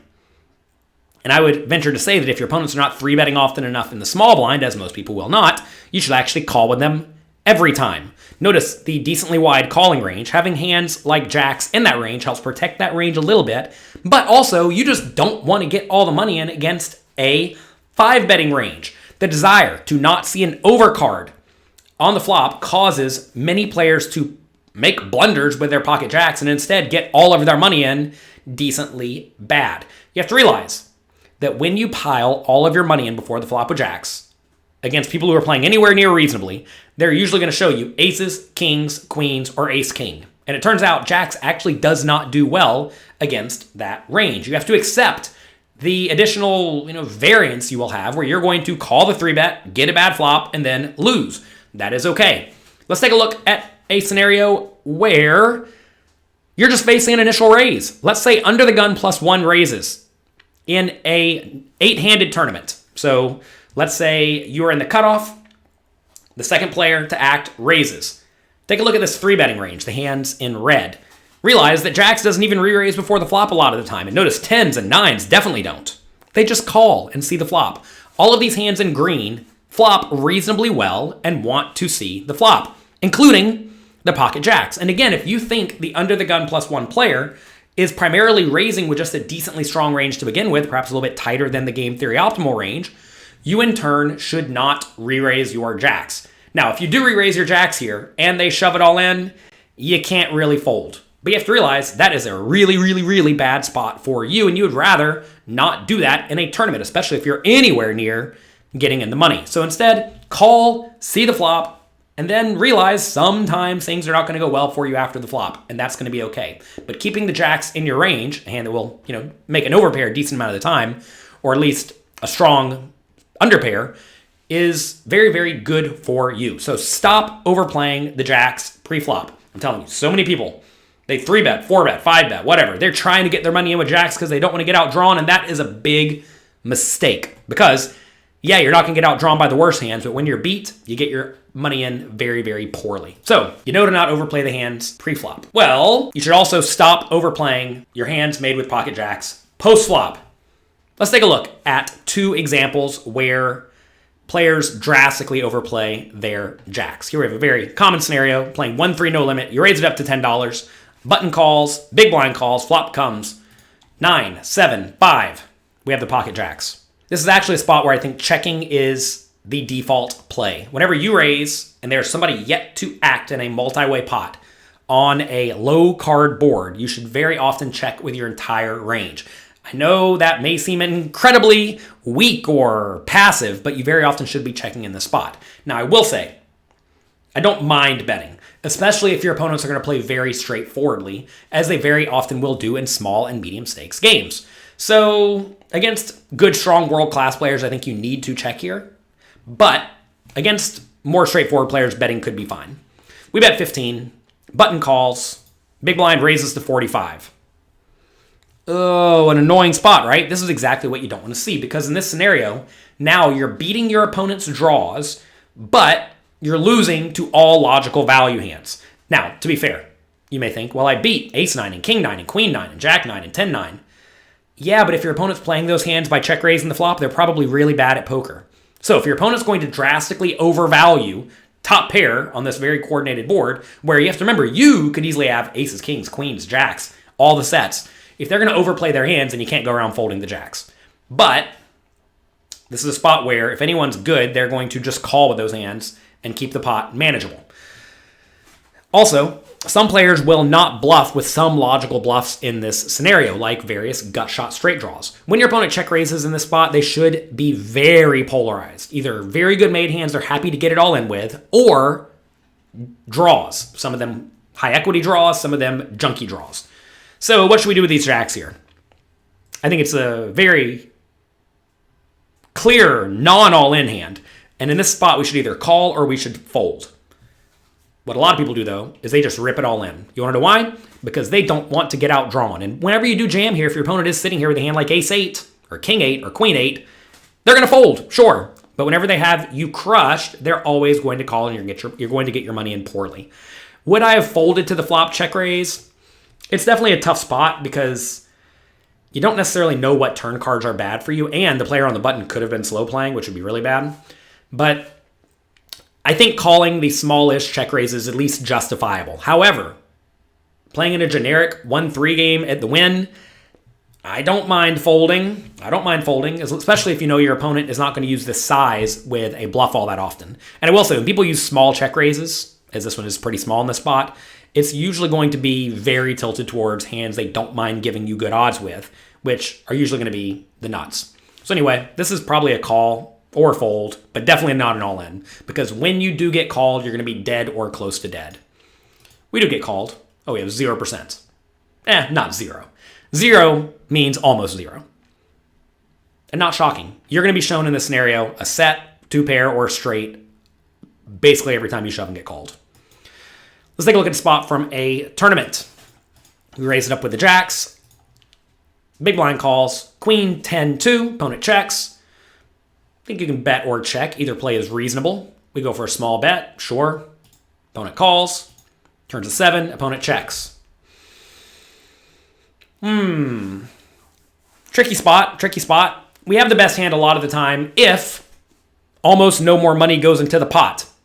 If you've studied at PokerCoaching.com in my tournament or cash game masterclass, you know this is a very clear marginal made hand. If we bet this turn, yeah, maybe we can get some value from a 10, but a queen is literally never folding, and we may get check raised some portion of the time in this spot because we have almost no 2 pairs or newly made 2 pairs in our range when we get to the turn, whereas the opponent could very easily have queen 7 suited or 10-7 suited, maybe even 10-7 offsuit, maybe even queen 7 offsuit. So this is a spot where we're going to want to check our marginal made hands, and this is very clearly a marginal made hand.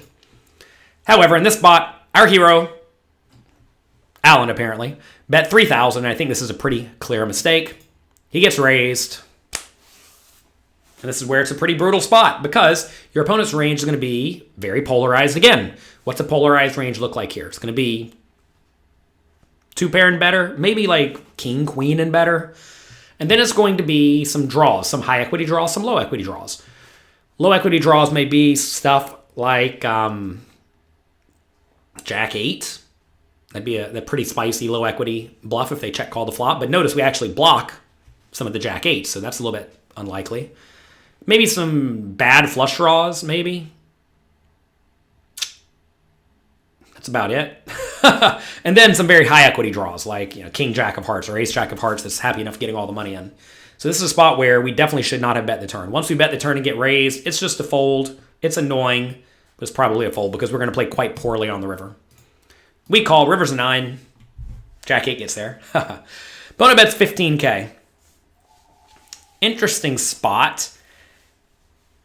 So we beat the logical value bet with King Jack that comes in. And we block that very hard. However, it's just still so likely the opponent's sitting here with 2-pair or better, right? So I think this is a spot in a random $500 tournament, presuming a live $500 tournament, where you just have to make a very, very easy fold. In a high-stakes tournament, maybe you can justify finding a call, but again, that's kind of dicey because even though we do block the logical King Jack value bet, we also block some of the random jacks that may decide to check raise the turn.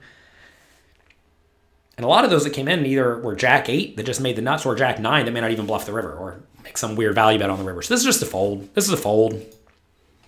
Allen calls. Queen 7 offsuit. Not shocking.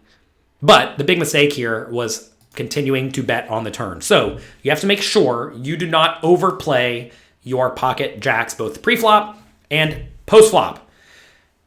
You have to realize, if you are losing with pocket jacks pre-flop, especially if you look at your database, see that you're losing with one of the best hands in the game, it means you're putting in way too much money poorly. And by the way, these tips also apply to hands like pocket 10s and pocket 9s. Also, you have to make sure you stop overplaying pocket jacks post-flop. Same story. Pocket jacks are very often a marginal made hand. They're good if some or a medium amount of money goes in the pot. They are not good if all the money goes in the pot. That's all there is to it. Enjoy all of the extra winnings. Stop overplaying the jacks and make sure you protect yourself before you wreck yourself. Let's discuss how to play poker using a good, strong, fundamentally sound strategy so that you can beat your opponents. Simple as that. If you want to consistently win at the poker table, you need to have good, strong fundamentals, both pre-flop and post-flop. There are plenty of videos on this channel about pre-flop strategy, and today I'm going to give you my fundamental post-flop framework for how to play your strong hands, your draws, your marginal made hands, and your junk. If you learn how to play these 4 types of hands, you'll know how to play all hands in No Limit Texas Hold'em. So let's first discuss how to play your premium hands and your draws. The premium hands are your best hands. These are going to be hands like top pair, good kicker, and better. These are hands that are almost always good enough to put in a bunch of money. And your draws are hands that are not good at the moment, but can improve to become one of your best hands on a future betting round, such as a straight draw or flush draw, or maybe 2 decent overcards with a backdoor flush draw. So either you have a really good hand or a hand that can become a really good hand. And with both of these types of hands, you are usually going to want to play aggressively. When you're the pre-flop aggressor, meaning you raise before the flop and someone calls, you're usually going to want to be betting with both your premium hands and your draws. And when you are the pre-flop caller, say someone raises and you call in the big blind, on the flop, you're going to check. They're often going to continuation bet, and then you're going to put in a check raise. And by playing both your premium hands that are really, really good and your draws, which are not so good right now but could become very good, in the same manner, you are going to make it very, very difficult for your opponent to know if you actually have a good hand or a draw. And that's going to result in your opponent being put in a guessing game, and quite often they are going to guess wrong. Now let's discuss how to play your marginal hands and your junk. These hands are marginal, such as usually a hand like top pair bad kicker down to a hand like ace high. These are hands that are okay if a little bit of money goes in the pot, but not so good if a ton of money goes in the pot. And your junk is hands that is unlikely to improve on future betting rounds at all. These are going to be hands like 8-7 on a board of ace king 9, right? 8-7 on ace king 9 is not very good. It is garbage.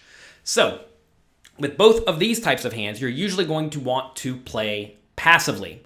When you are the preflop aggressor, you're usually going to want to check or check behind with these hands. Usually with the intention of calling with the marginal made hands if your opponent bets the turn and folding the junk. Notice whenever you check behind on the flop, you're not planning to fold every single time to a turn bet. Something a lot of people do wrong is they only check behind on the flop with junk, and that makes them really, really easy to play against.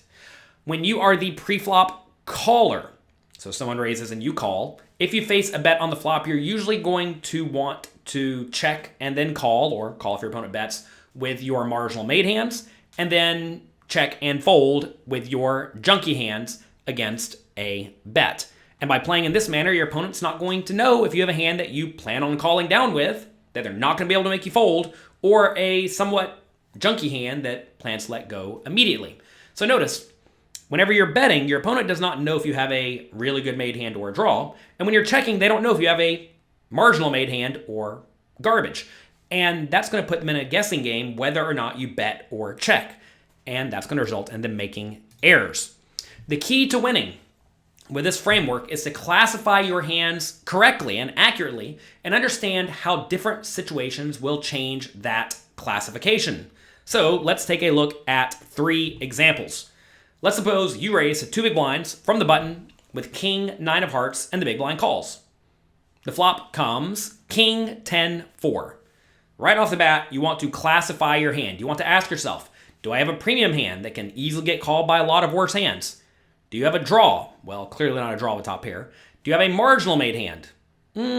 Probably too good to be a marginal made hand. Or do you have garbage? Obviously not. So in this scenario, you either have a really strong marginal made hand or a pretty standard looking premium hand, a strong hand. So in this spot, I would definitely put in a bet because our hand is pretty good. Let's take a look at another scenario where we raise to 2 big blinds from the button with king 9 of hearts, and the small blind now 3 bets to 8 big blinds, and then you call. The flop comes king 10-4, same spot, same top pair. This time though, the small blind bets 10 big blinds. Take a second and classify your hand. Well, we don't have a draw, we don't have junk. We have either a marginal made hand or a strong premium hand. And in this scenario, you want to ask, if I raise and get all my money in with king 9 on king 10-4 in this 3-bet pot, will my opponent happily put a lot of money in with numerous worse hands? And the answer is usually no, because if your opponent has a hand like pocket queens, they may just fold immediately. And if they don't fold immediately to your raise, they'll probably fold to a turn bet plus a river bet. So this is a scenario where now, even though it's the same top pair 9 kicker, it's a marginal hand. So you see in the first example in the single raise pot, this is a pretty strong hand that you can very confidently bet the flop and the turn and the river and expect to get called down by worse kings or a 10 or some sort of a draw. In the 3-bet pot, this is a marginal hand. So it's very important to realize that you can't just think, all right, top pair, top kicker, and better is premium, everything else is marginal whenever you're looking at made hands. It doesn't work like that. So you have to make sure that you are aware of which ranges are at play. Let's take a look at another example. Here you raise with queen, jack of spades. Big blind calls, flop comes jack 6-5. Big blind checks. This is very clearly either a premium hand or a marginal made hand. But in this spot, you're going to want to bet pretty much every time. Our hand is almost always good here. If we get check raised, we can easily continue, especially with the backdoor flush draw. So we are going to bet this as a premium made hand. If we had a weaker jack, like maybe jack 8 suited, perhaps you want to check that back, or a hand like pocket 10s, that would be a pretty good hand to check back, because that is a hand that then if you bet and get raised, it's a much dicier scenario. So we continuation bet. Don't worry about the sizes in this video. We're mainly concerned with when you should bet and when you should check. Once you learn that, you can figure out if you should be using big sizes or small sizes. We'll discuss that in a video in the future, I'm sure. So we bet, big blind calls, turn is a king of hearts, big blind checks. And now our premium made hand, our strong made hand on the flop has been downgraded to a very clear marginal made hand. Now, you could perhaps keep betting the turn if you know your opponent is an extreme calling station, or if you think it's close to impossible they have any kings in their range. Some people will, some people won't.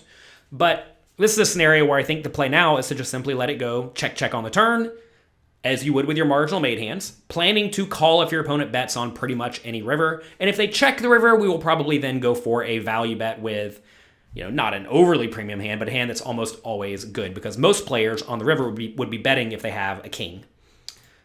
Opponent bets the river, half pot. It's just an easy call. Some people look at this and think, oh man, I could be against a king, I guess I should fold. But no. In this scenario, there are a bunch of draws that missed in this spot. And when a bunch of draws miss, it is very easy for you to be good. So, easy call. They show the ace-4 clubs, and we win a nice little pot. Notice if we did elect to bet the turn, perhaps you can say that we would have priced out the draw a little bit. But what if you bet the turn and your opponent gets frisky and decides to rip it all in or put in a check raise? Imagine we bet $25 on the turn and the opponent makes it $75. Ugh, that would be awful. And then imagine they shove the river. We're probably going to end up folding, right? By checking behind, we make it to where we cannot get blown off of our hand, while also giving our opponent plenty of opportunity to bluff. All right, let's take a look at another hand. Here we have 8-7 suited. In the cutoff, we of course raise it up, playing a tournament, 60 big blinds deep. Big blind calls, flop comes, king, 6, 3, 2 spades. We have a flush draw. So the question becomes, is this a draw or is this junk? Well, very clearly it is a draw. We have 9 outs to a flush, an 8 or a 7 could even be good. Also, we may even be able to bluff if a scary card comes on the turn, like an ace. So this is a very, very clear bet. You're going to find that whenever you are betting with your draws, you usually want to be betting with your draws that can bet and then easily call if your opponent raises, or draws that can bet and then fold if your opponent raises. In this scenario, if we had a hand like perhaps 7-4 of diamonds, maybe we don't raise that from the cutoff, but if we do raise 7-4 of diamonds or 7-5 of diamonds, if we do bet the flop and the opponent puts in a big check raise, we can fold. But with a hand like 8-7 of spades, we can bet and then call, right? So we do bet, opponent does call, turns a 9 of diamonds, opponent checks. This is a situation where some people are afraid of betting because they fear getting check raised. And, you will get check raised sometimes. And if we do make a bet of, let's say, 2,000 or 3,000, your opponent may just rip it all in and you'll have to fold. But you will find that that happens very, very infrequently. And if you're selective about the hands you're betting on the turn, remember, we're going to be betting the turn only with our best made hands. Maybe king, queen, and better. Maybe king, jack, and better, something like that. So good, strong top pair type hands. And then some draws. And in the scenario, yeah, we do have a decent number of draws. And it would be pretty unfortunate to bet this hand and have to fold it. But whenever we do get raised, it's usually not going to be all in, and we can actually call and try to get there.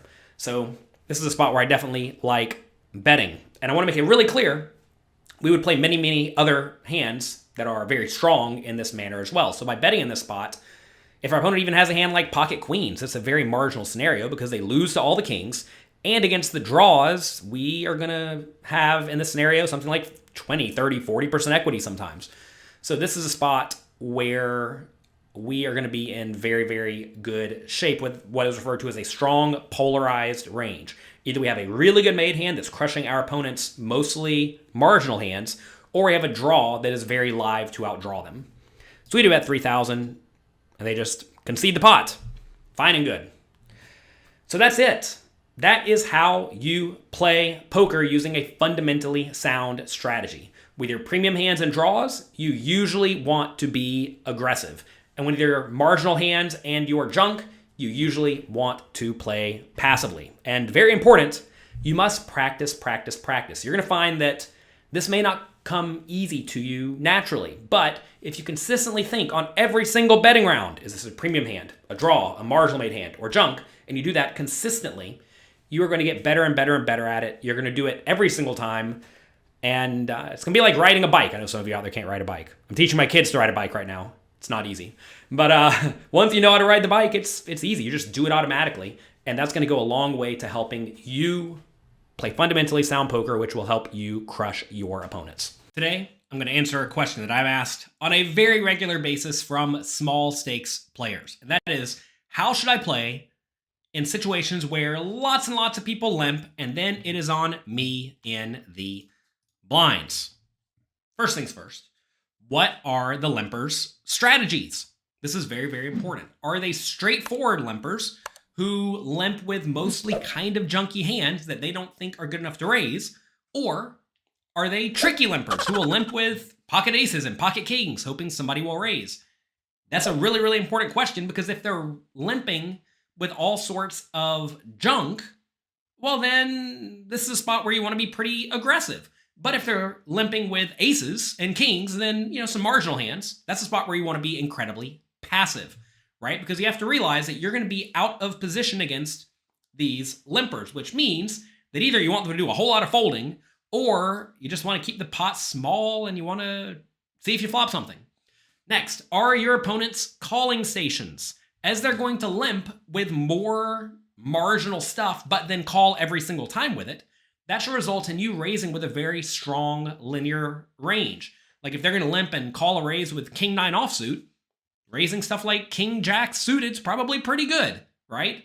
But if they're going to be limping and then folding the king 9 offsuit, that's fine. But assuming they're not limping and folding a whole lot of marginal stuff and they're going to call you with all the logical hands, well, then maybe you should not necessarily even raise in that scenario with something like king jack suited.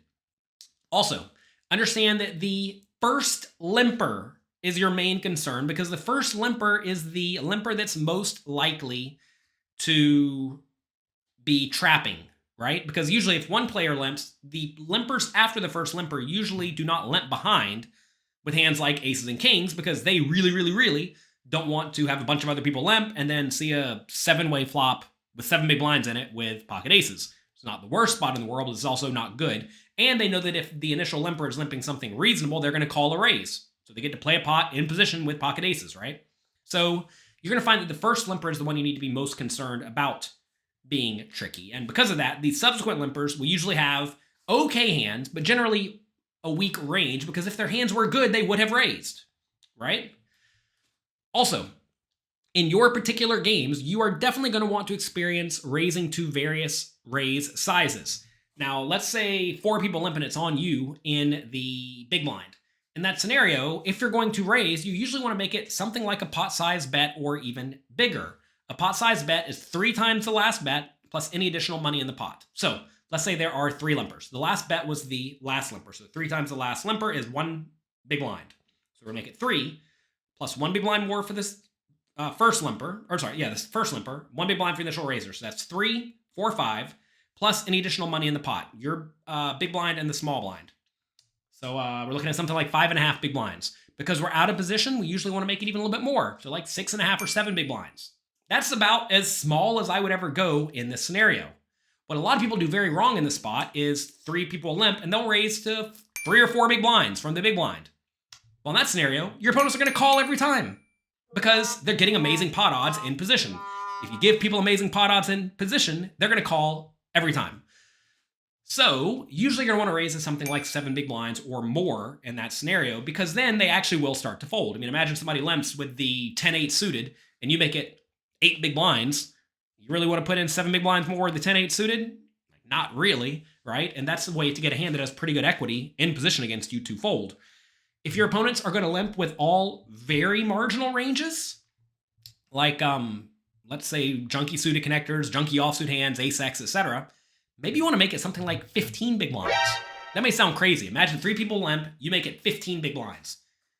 If they are going to fold literally their entire range because they are not tricky, because you already know from playing with them a ton, they raise all their best hands, they limp all their marginal stuff, the pot is literally free for you.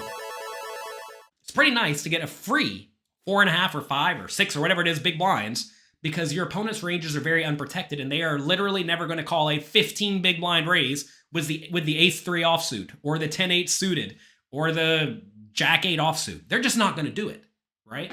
So you definitely want to experiment with these raise sizes against players' ranges who you think are going to be very, very weak. So let's first discuss specific scenarios from when you are in the small blind. Understand that when it goes limp, limp, limp, your pot odds increase as more and more players have limped, right? And usually you're putting in half a big blind to try to win 4, 5, 6, 7 big blinds, right? So you really need to realize like almost no equity in these scenarios.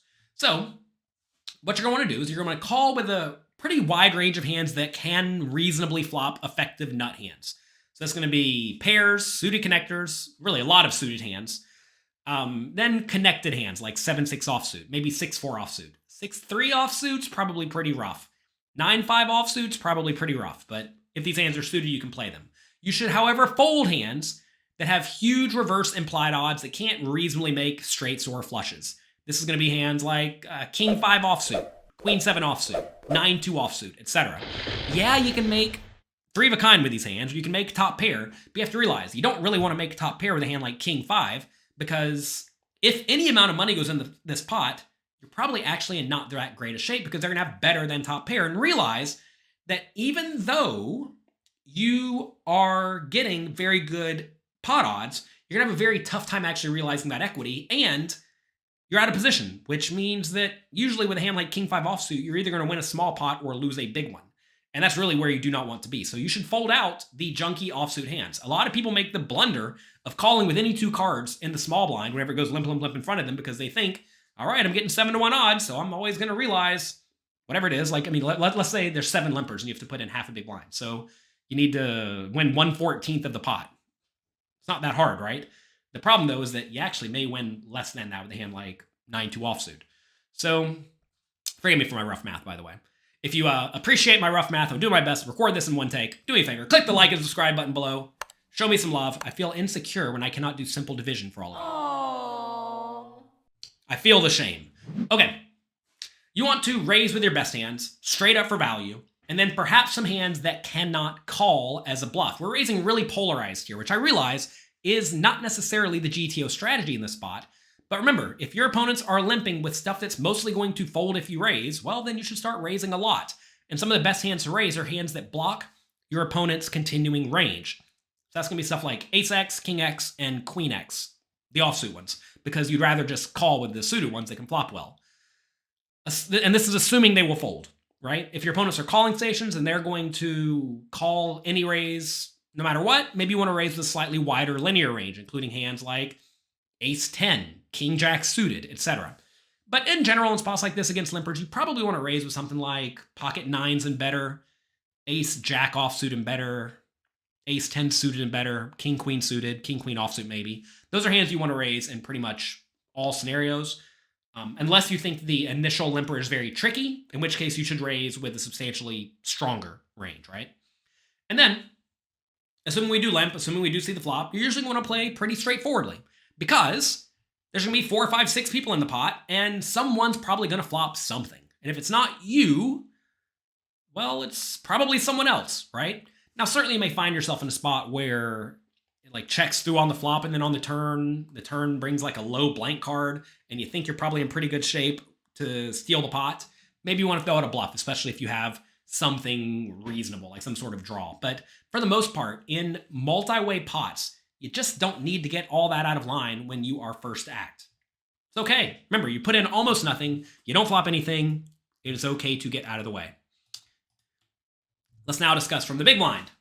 Well, now it is free to check and see the flops. You're going to see the flop with all your hands, but you do want to raise sometimes. And you want to raise with, again, your best hands that are in a good shape against a limp calling range, and perhaps some bluffs. Now, again, in this scenario, you're probably going to want to raise exploitatively with a pretty junky range of hands that are not good at all post-flop, but have blockers to your opponent's continuing ranges, which again will be hands like King X, Queen X, Jack X. And I want to make it clear, if your opponents are never going to fold, don't do this. I actually wrote a book a long time ago called Strategies for Beating Small Stakes Poker Tournaments, where I went and I played 1-2-0 limit at Borgata for like, must have been 2 weeks. Anytime I had free time during a poker tournament, I'd go play 1-2-0 limit. And I got a bunch of bluffs through with the Jack 4 offsuit, and the Jack 3 offsuit, and the Jack 5 offsuit. Those are my hands where I was experimenting. I'm going to try it every time with the Jack 4 offsuit when it goes limp, limp, limp, limp, limp, and it's on me in the big blind. And I probably got through 3 for 3 in bluffs, where it went limp, limp, limp. I made it 15 big blinds, gigantic, and they go full, full, full. Easy game, right? Now, if that is how it's going to go, remember, I want to make this really clear. If it goes limp, limp, limp, and you make it 15 big blinds, and they fold every time, you should be doing this play quite aggressively until they start playing back. And if your opponents are anywhere near competent, they'll either stop limping or they'll start limping with more traps. And as they limp with more traps, you have to start being way more cautious with the total airball raise. So anyway, Usually just want to raise with your best hands. If they're going to call with a lot of marginal stuff, you want to raise with a stronger linear range. And as they're going to either re-raise or fold, you want to be re-raising with a much more polarized, junky range with the various blocker cards like ace, king, queen, or jack. And then again, you're going to want to play somewhat straightforwardly post-flop in a 4 or 5-way limp pot because you're out of position and somebody probably has something. Let's now talk a little bit more about post-flop play. Typically, in a very multi-way pot, you're going to want to just check everything when there are lots of players yet to act. And that's because, again, you're out of position. You typically just don't want to be putting money into the pot from out of position. Next, if your opponents are especially passive, if you think you're in a game where when it goes a bunch of limps, you check the flop, they're all just going to check behind very frequently, that's not actually good for you. Especially when you have your best made hands, strong draws, or junky draws. With all those hands, you don't really mind if either more money goes in the pot or your opponents fold. So essentially, you're betting with a good, strong, polarized range from out of position if you expect your opponents to check way too often. Because if you think about it, the hands you most likely want to be putting in a check raise with are going to be these type of hands. Your best made hands that are likely to be outdrawn, like bottom 2 pair, top kicker, over pairs, stuff like that.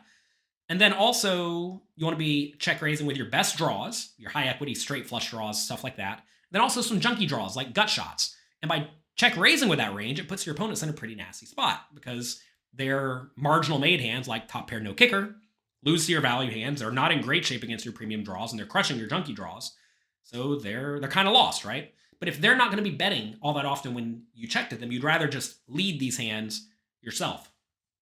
Also, a very, very important point. I cannot make this any more clear. When it goes bet call or bet raise, you want to be very, very cautious. So many players, when it goes bet and call, they're sitting there with middle pair, no kicker, think, all right, well, I have 5 outs. I guess I should call and try to get there.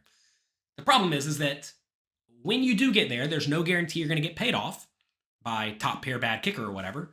Also, sometimes when you get there, you're still beat, right? So you're drawing to, let's say, 5 outs to either make trips or to pair your kicker. And when you do get there, sometimes you still lose a huge pot. That is not where you want to be. Typically, when you're drawing, getting okay odds from out of position, you want to be drawing to a hand that's pretty much always the nuts, or at least close enough to the nuts. So facing a bet and a call, you need to be very cautious. Usually stuff like middle pair is no good. But in small stakes games, I see players call with these hands every single time because they think, oh, it's probably good, or it may be good. And to be fair, it may be good. And sometimes it's going to check down on the turn and the river and you would have won. But usually not, because usually people bet the flop, they have some equity. And if somebody calls, they have some equity. So you're really just not winning these pots all that often at all. And if it does go bet and raise before it gets to you, now you need a really, really strong hand unless your opponents are particularly loose and aggressive and maniacal. Okay? So again, facing limpers, assess the initial limper strategy. As they are limping with more premium hands, you should take basically every bluff out of your range and also don't raise for thin value. You only want to be raising with the best hands. But as the limpers limp with wider junky ranges, or just junky ranges in general that will fold very frequently to a raise, and as they are not especially calling stations, which pretty much no one's a calling station for a 15 big blind raise, that's when you can really start mixing in some very aggressive bluffs, and you'll just steal the pot a large portion of the time. Now, if you want to take this to maximum exploitative territory, maybe you raise it to 7 big blinds with all of your nuts that you want action with, and you make it 15 with all your bluffs. Obviously, that's incredibly face up, and your opponents will figure that out very quickly. So you either need to raise everything to 7 or everything to 15, or maybe still just mix it up, but realize that you can't just have a strategy that never changes when you are making very exploitative plays against players, because they're very quickly going to realize, all right, I limp and this player makes it 15 big blinds. I better only limp with good hands, right? So realize that there's not just one default strategy you should use in all scenarios in these spots, because players' limping ranges are all over the place. They're not playing some sort of GTO strategy. So there's not really a clearly defined GTO counter strategy, right? They're making some sort of mistakes, and it's up to you to figure out what mistakes they're making at this point in time. Because to be fair, if they're limping aces, kings, queens, jacks, and ace king because they think someone's going to raise a lot, but then you never raise, well, you just took away a ton of equity from them, right? So if you can figure out roughly what their strategy is in these scenarios, you can massively exploit them and win a ton of money from these limpers, either by being overly aggressive or overly passive. Today I'm going to answer a question from one of you, a YouTube commenter. they say, I have a difficult time knowing when I should value bet with a decently strong made hand and when I should check it back for pot control. We're going to be discussing when you should value bet and when you should pot control right here, right now. If you're ready, click the like button down below, click the subscribe button. Let's get to it. Here's an example. I raise preflop with king queen and get a caller in position. First things first, this is already not so descriptive. Where from in position? Because that impacts your opponent's range a lot. If you raise under the gun and under the gun +1 calls, they probably have a pretty good range. If you raise from the cutoff and the button calls, probably not so much. All right, let's say you bet on queen, jack, 4, 2 spades, and they call. Well, do we have a spade or not? Also, how much did we bet? This was a question. It's an okay question, but it's not a great question. Next, the turn is 8 of diamonds. I'm not sure if I should continue betting. Do you have any tips? Well, yes, I do. You came to the right place. All right, understand, whenever you bet, you always want to ask to some extent in your brain, what am I trying to accomplish in this spot? And when you're decently strong made hands that are pretty good, likely good, but not premium, you're always trying to get called by worse made hands, right? You're trying to protect against various draws, any hands that have decent equity. And to some extent, you're trying to get accurate information from hands that happen to have you beat. So, where is this king queen, presuming no spade, on queen jack 4 8? Well, can worse hands call us if we bet the turn? Well, it depends on how big we bet the turn. But this is a spot where I definitely think most people still call with a jack. If you think about it, most jacks in this scenario are going to have either a king kicker for an overcard, an ace kicker for an overcard, those aren't folding, or a gut shot with a 10 or a 9. Those aren't folding, right? So those can definitely call. Worse queens can definitely call. Fours will probably not call. Underpairs will probably not call. Flush draws will definitely call. Probably any hand with a 10 or a 9 is going to call. Ace 10, king 10, etc., right? Those are probably going to call. So this is a spot where we actually can get called by a lot of worse hands, and we can protect against various draws. Also, if we bet the turn and get raised, a lot of people raise their best hands that are very vulnerable, like 2 pairs and sets on this type of turn. And therefore, if we bet the turn and get raised, we can somewhat reasonably fold, especially if our opponent's not overly aggressive, betting after someone continuation bets the flop and continuation bets the turn. Before we move forward, I do want to mention one thing, going back to this part of the question here. You bet the flop and they call. On this queen jack 4 board from out of position, as you bet bigger on the flop and they call, they're more likely to have a stronger and stronger range.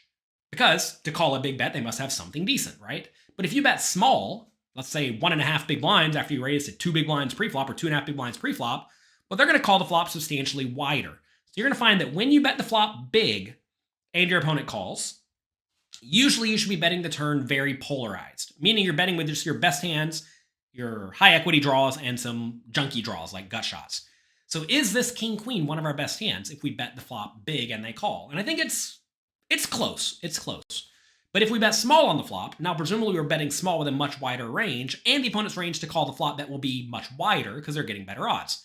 So in that scenario, we're going to want to be betting still polarized, but with a substantially larger polarized range for the most part, which will allow us to bet this king queen for sure if we happen to bet the flop small and we got called. Okay? So, now we know what we're trying to accomplish. We want to ask, what can go wrong? Well, when you bet with a marginal made hand and get raised, it's usually a disaster. If you bet this king queen on queen jack 8-4, queen jack 4-8, queen jack 4-8. Always get the cards in the correct order. That's important. On queen jack 4-8 and get raised, it is brutal because you probably should fold because you can't reasonably call from out of position and then find yourself in a guessing game on the river for a lot of money. That said, if you check the turn from out of position on this draw heavy board and your opponent checks behind, that's also not particularly ideal because whatever they're checking behind has some equity, right? If they check behind with any jack, all the jacks are drawing pretty live. If they check it back with a hand like 10-8 suited, that hand's pretty live. What about ace-10? It's pretty live, right? They essentially get to realize their equity in this scenario. So in this exact spot with a hand like king-queen on queen-jack 4-8, assuming you didn't bet too big on the flop, you should probably bet again on the turn because you really do not want to see a bad river. That said, If you're somewhat shallow stacked here, you may want to check, looking to check, shove it all in. And I may say if I check and check, shove all in, won't only better hands call? Maybe, but the thing is that there are a lot of hands that have pretty good equity, and if you check, they may take a stab at the pot and try to pick it up, and then you can force them off of all of their equity, which is very, very good. Plus, they may even call it off with a hand like Queen 10 or Queen 9 if they bet, or Jack 10 or Jack 9 if they bet, because they'll presume you're check raising very polarized with either draws or strong hands. They're blocking strong hands with their Queen or their Jack, and therefore you're less likely to have a strong hand, right? So always ask in these scenarios, what can reasonably go wrong? And if so, what should I do to stop it? I realize in this spot that we have two really different things pulling at us, right? We really want to get value from worse hands. We don't want to get outdrawn, but we also really don't want to get raised. So this is a rough one. If our queen was much weaker, say we had Queen 7 suited or something like that, I would definitely check the turn though, because then it's way harder to get value from worse queens, and there's still some jacks available. If we had a hand like King Jack, I would definitely not bet, because King Jack is a hand that if you bet and get called, you're usually in pretty rough shape. So as your value hand gets weaker and weaker, making it more difficult for you to get called by worse made hands, then you should be way, way more inclined to check. So if you're not sure how you should proceed if you bet and get raised, you should strongly consider checking against all but the most straightforward opponents. As your opponent's more likely to raise you on the turn with either value or bluff or whatever, like you don't know what they're doing, because you usually won't know what good players are doing, or if they're just playing a good, strong GTO strategy, they're going to be balanced, which is not good for you. If they're going to be raising some portion of the time, you should be way more inclined to check. But if they're only going to raise with really good hands, which is what a lot of bad players do, then you can very confidently bet. And fortunately for you, whoever wrote this in the comment section, most players in the small and medium stakes games are pretty straightforward. If you bet the flop and you bet the turn, they don't do a whole lot of raising as a bluff. They just don't do it. They raise with the nuts, they call with the draws, they call with the worst made hands. In that case, you should definitely bet, right? Because they're going to play very poorly against your particular hand.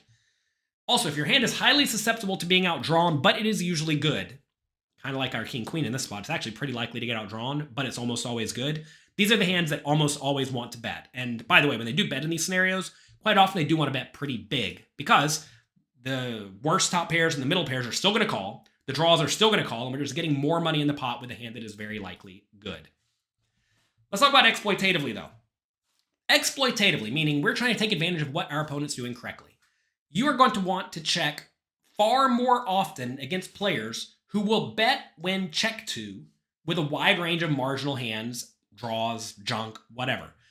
What I mean by this is some players will call a lot of preflop raises in position. They'll call a lot of flop bets in position. And then if you bet the turn, they'll get out of the way. But if you check the turn, they'll bet with almost everything. So if you knew you could get your opponent to put a lot of money into the pot with all the hands that they get to the turn with, which will actually be a large chunk of hands on a board like Queen Jack X, because Queen Jack X connects very well with lots of high card type hands. Well, in this scenario, you should definitely check and then check call, because you want them to stay in the pot with their pocket threes and their ace 6 suited and all sorts of nonsense is drawing thin or dead, right? So if you're playing against players who will be kind of sticky in position, they'll call preflop raises, they'll call flop bets, they'll bet when you check to them. These are players who you really, really, really want to check against, because that's how you get them to put in their money drawing thin or dead. Because if you bet the turn, they're not going to call with the ace 6 or the pocket low pair anymore, right? They're just going to get out of the way. Also, you want to be way more likely to bet more often against players who will respond straightforwardly, meaning they're going to raise their best hands, call their marginal hands and draws, and fold their junk.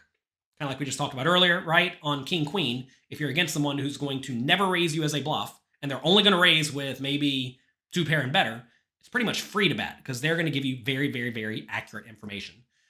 Really though, in most games where you're playing against players who do not play good, strong, perfect GTO poker, to be fair, when you're playing against good, strong GTO players too, you want to think ahead so that you do not find yourself in a difficult spot. So many players make the mistake of just betting every time because they think they probably have the best hand. And to be fair, you probably do, but not if a lot of money goes in the pot. They also may check it every time because they really, really, really don't want to bet and get raised. But if you do that every time, you're probably going to be losing value against all of your straightforward opponents. So always think ahead about your opponent's tendencies and what is likely to happen in these situations.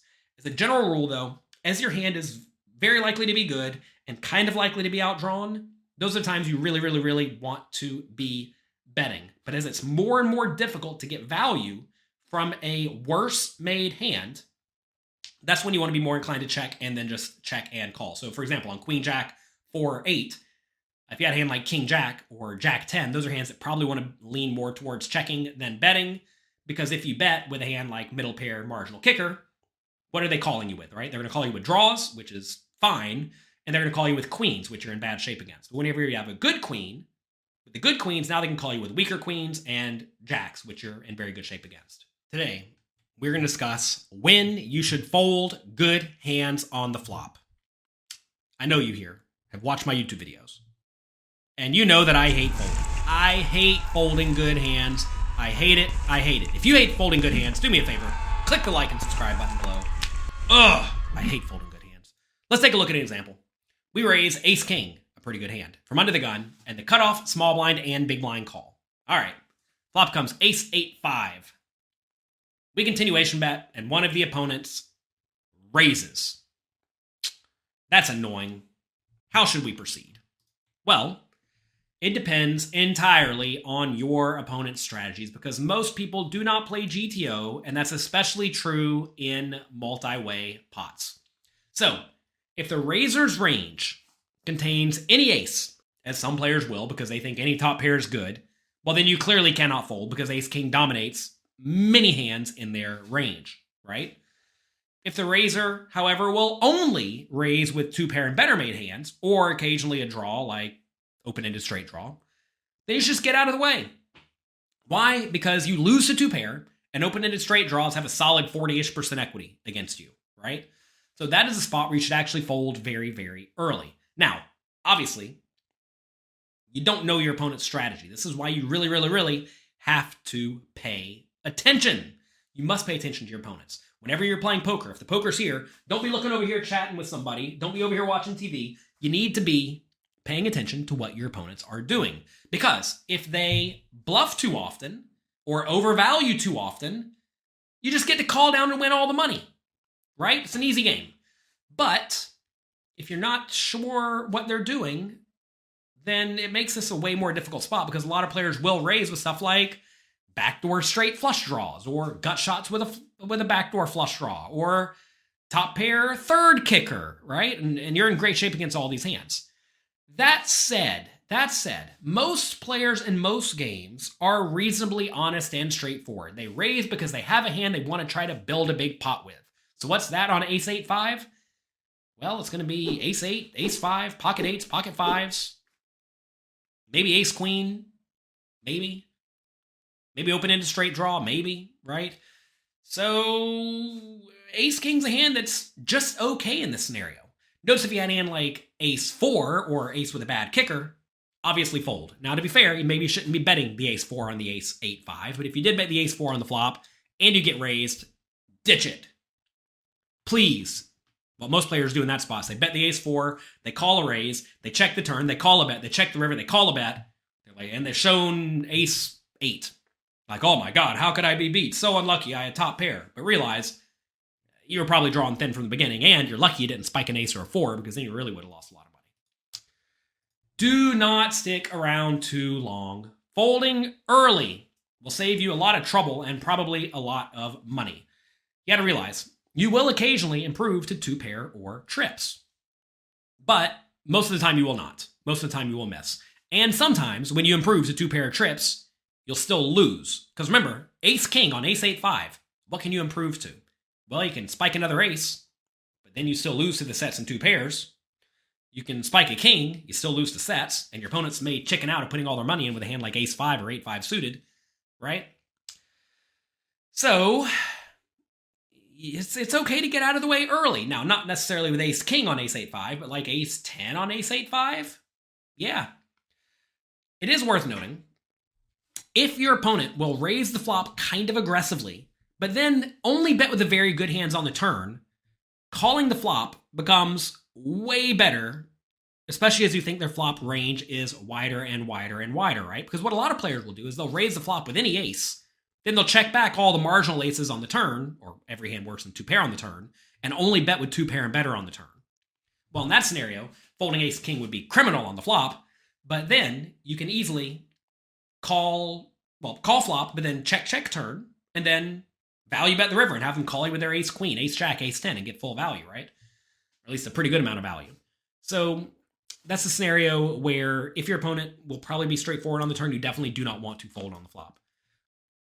That said, calling the flop and the turn only to fold the river is usually not ideal, because a lot of players, by the time they get to the river, if they are somewhat polarized, they have a busted open-ended straight draw, they're not going to chicken out in that spot. They're going to think, well, I can only win if I rip my stack in. And you know what a lot of people will do who are willing to raise the flop with an open-ended straight draw and bet it on the turn will do on the river with a 7 high? They'll bluff their stack in. And you can't go around calling flop and calling turn only to fold river, because they're just losing a ton of money consistently, especially if your opponent's anywhere near decent and they're going to be blasting it with a good, strong, polarized range. So, look, I fully realize this is a dicey spot. There's not a clearly defined answer, and that annoys some people. They think that there must be a right answer in this spot, but it depends on your opponent's tendencies. And essentially what it amounts to is, if they're over bluffing or overvaluing, don't fold, but realize people overvalue and bluff at different frequencies on each betting round, because some people will raise a lot of stuff on the flop, but then be super straightforward on the turn. Some people will be very aggressive on the flop and the turn, but then really straightforward on the river. Some people just blast it all the way through. Some people only raise the nuts on the flop, right? And that's where you really have to pay attention and figure out what your opponents do incorrectly. As some general tips, though, in multi-way pots, as more and more players see the flop, odds are someone's going to flop a really good hand. And if it's not you, it's probably one of your opponents. Now, is ace-king a premium hand on ace-8-5 in a 7-way pot? It's probably good. If you bet and get called, you're probably good. But if you bet and get raised, the hand quickly shrivels up. So, in these very multi-way pots, you can bet for value/protection with your best hands, presuming your opponents are going to call with a lot of hands that you beat, and you're going to get lots of hands with some equity to fold. But when you face a raise, you need to be really quick to fold to aggression. Now you may say, but if I'm betting stuff like ace-king and then folding it to a raise, won't I be easy to run over? Maybe, yeah, but your opponents aren't going to run you over. And if you see they are running you over, stop folding, right? Because you're probably playing against people who are over bluffing. Also, don't forget, you have ace-8 suited in your range, ace-5 suited in your range, pocket 8s, pocket 5s, pocket aces. You actually have a decent amount of really strong hands in your range here, and you're not betting all that wide on ace-8-5 in a 7-way pot. You may be betting, what, like ace-queen and better? Maybe ace-jack and better? So you're not value betting all that wide to begin with, so you're folding out the bottom portion of your value range, which you very often should do. And then also, you're betting with high equity draws, like 7-6 with a backdoor flush draw, which you can bet and then call a raise, right? So your range is actually pretty well protected, assuming you're not betting too wide in a multi-way pot. And you definitely should not be continuation betting all that wide in a multi-way pot, especially if you're out of position. Also, as the pot becomes more and more multi-way, like I just said, you should check with more of your non-super nut hands. So stuff like ace-10 goes way down in value on ace-8-5. You can check the ace-10, and if one player bets, you can check call. But if it goes like bet and call before it gets back to you, it's marginal. If it goes bet and raise, you should definitely fold. So if there is a bet and a call, please, please, please be quick to get out of the way. For example, if you raise with king 9, suited, hopefully, and get 5 callers, flop comes king jack 8. We check, as we probably should. If there's a bet and a call, fold. Throw it in the muck. Not at the dealer, throw it into the muck, okay? So, this is a spot where you have to be very, very quick to get out of the way, because if you think about your opponent's ranges, they all have king, jack, king 8, jack 8, some sets, lots of draws, right? This is not a spot that is good for you. I mean, even if you had a hand like king, queen here, then you decided to check it, and it goes bet, call, I mean, maybe you can call once, but it might just be a fold immediately, especially if you know your opponents are kind of aggressive.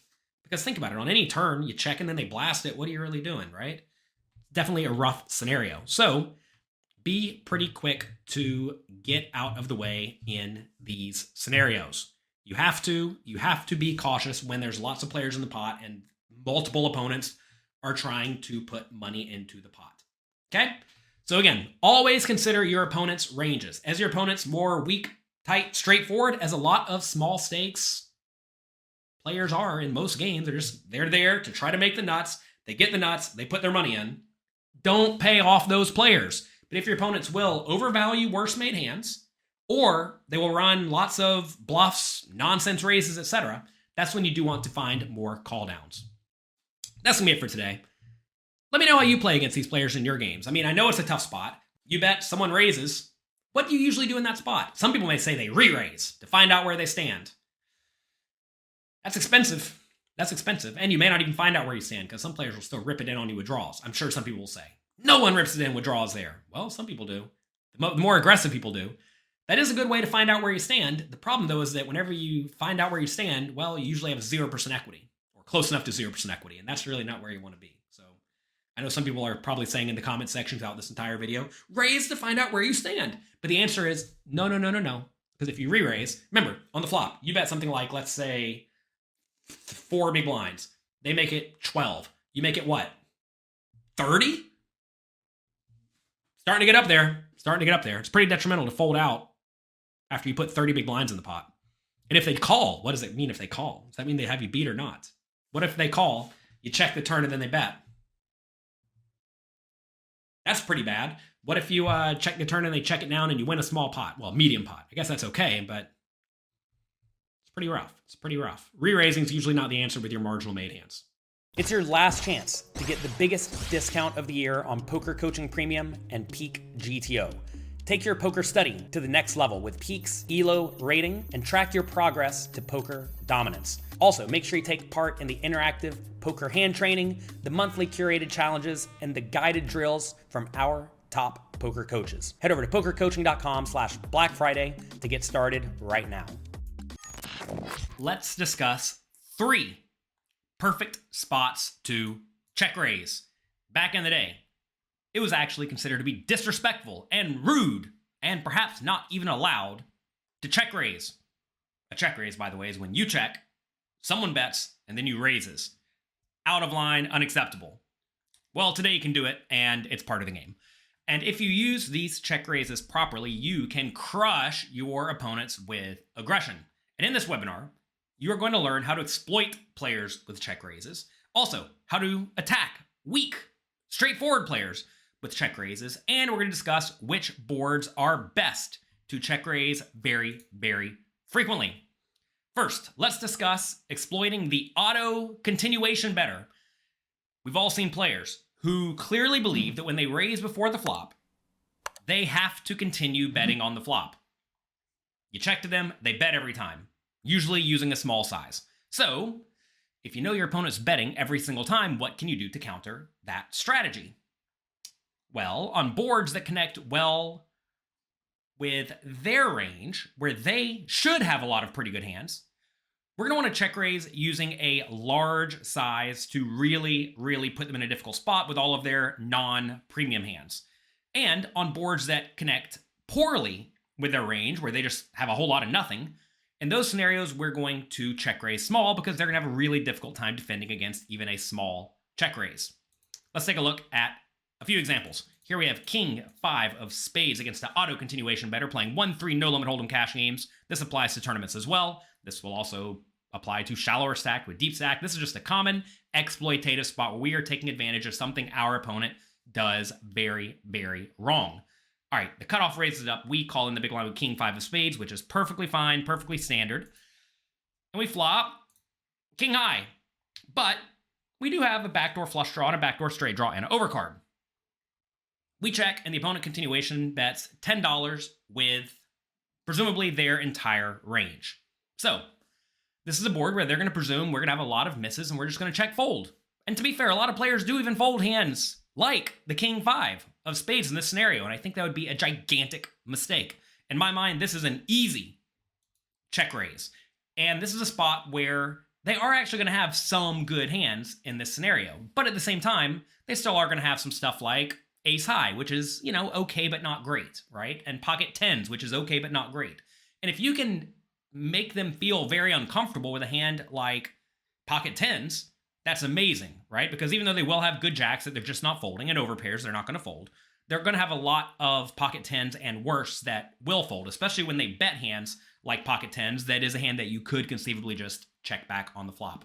So we check, they bet 10, we make it 35, and they just let it go, and we move on with our lives. And a lot of people look at this pot and think, okay, you want a small pot, congrats, not that big of a deal. But whenever you win these pots over and over and over because you're taking advantage of the fact that this player makes the blunder of continuation betting every single time, you're going to win a ton of money. I mean, this is $30 coming our direction that a lot of people just check and don't collect.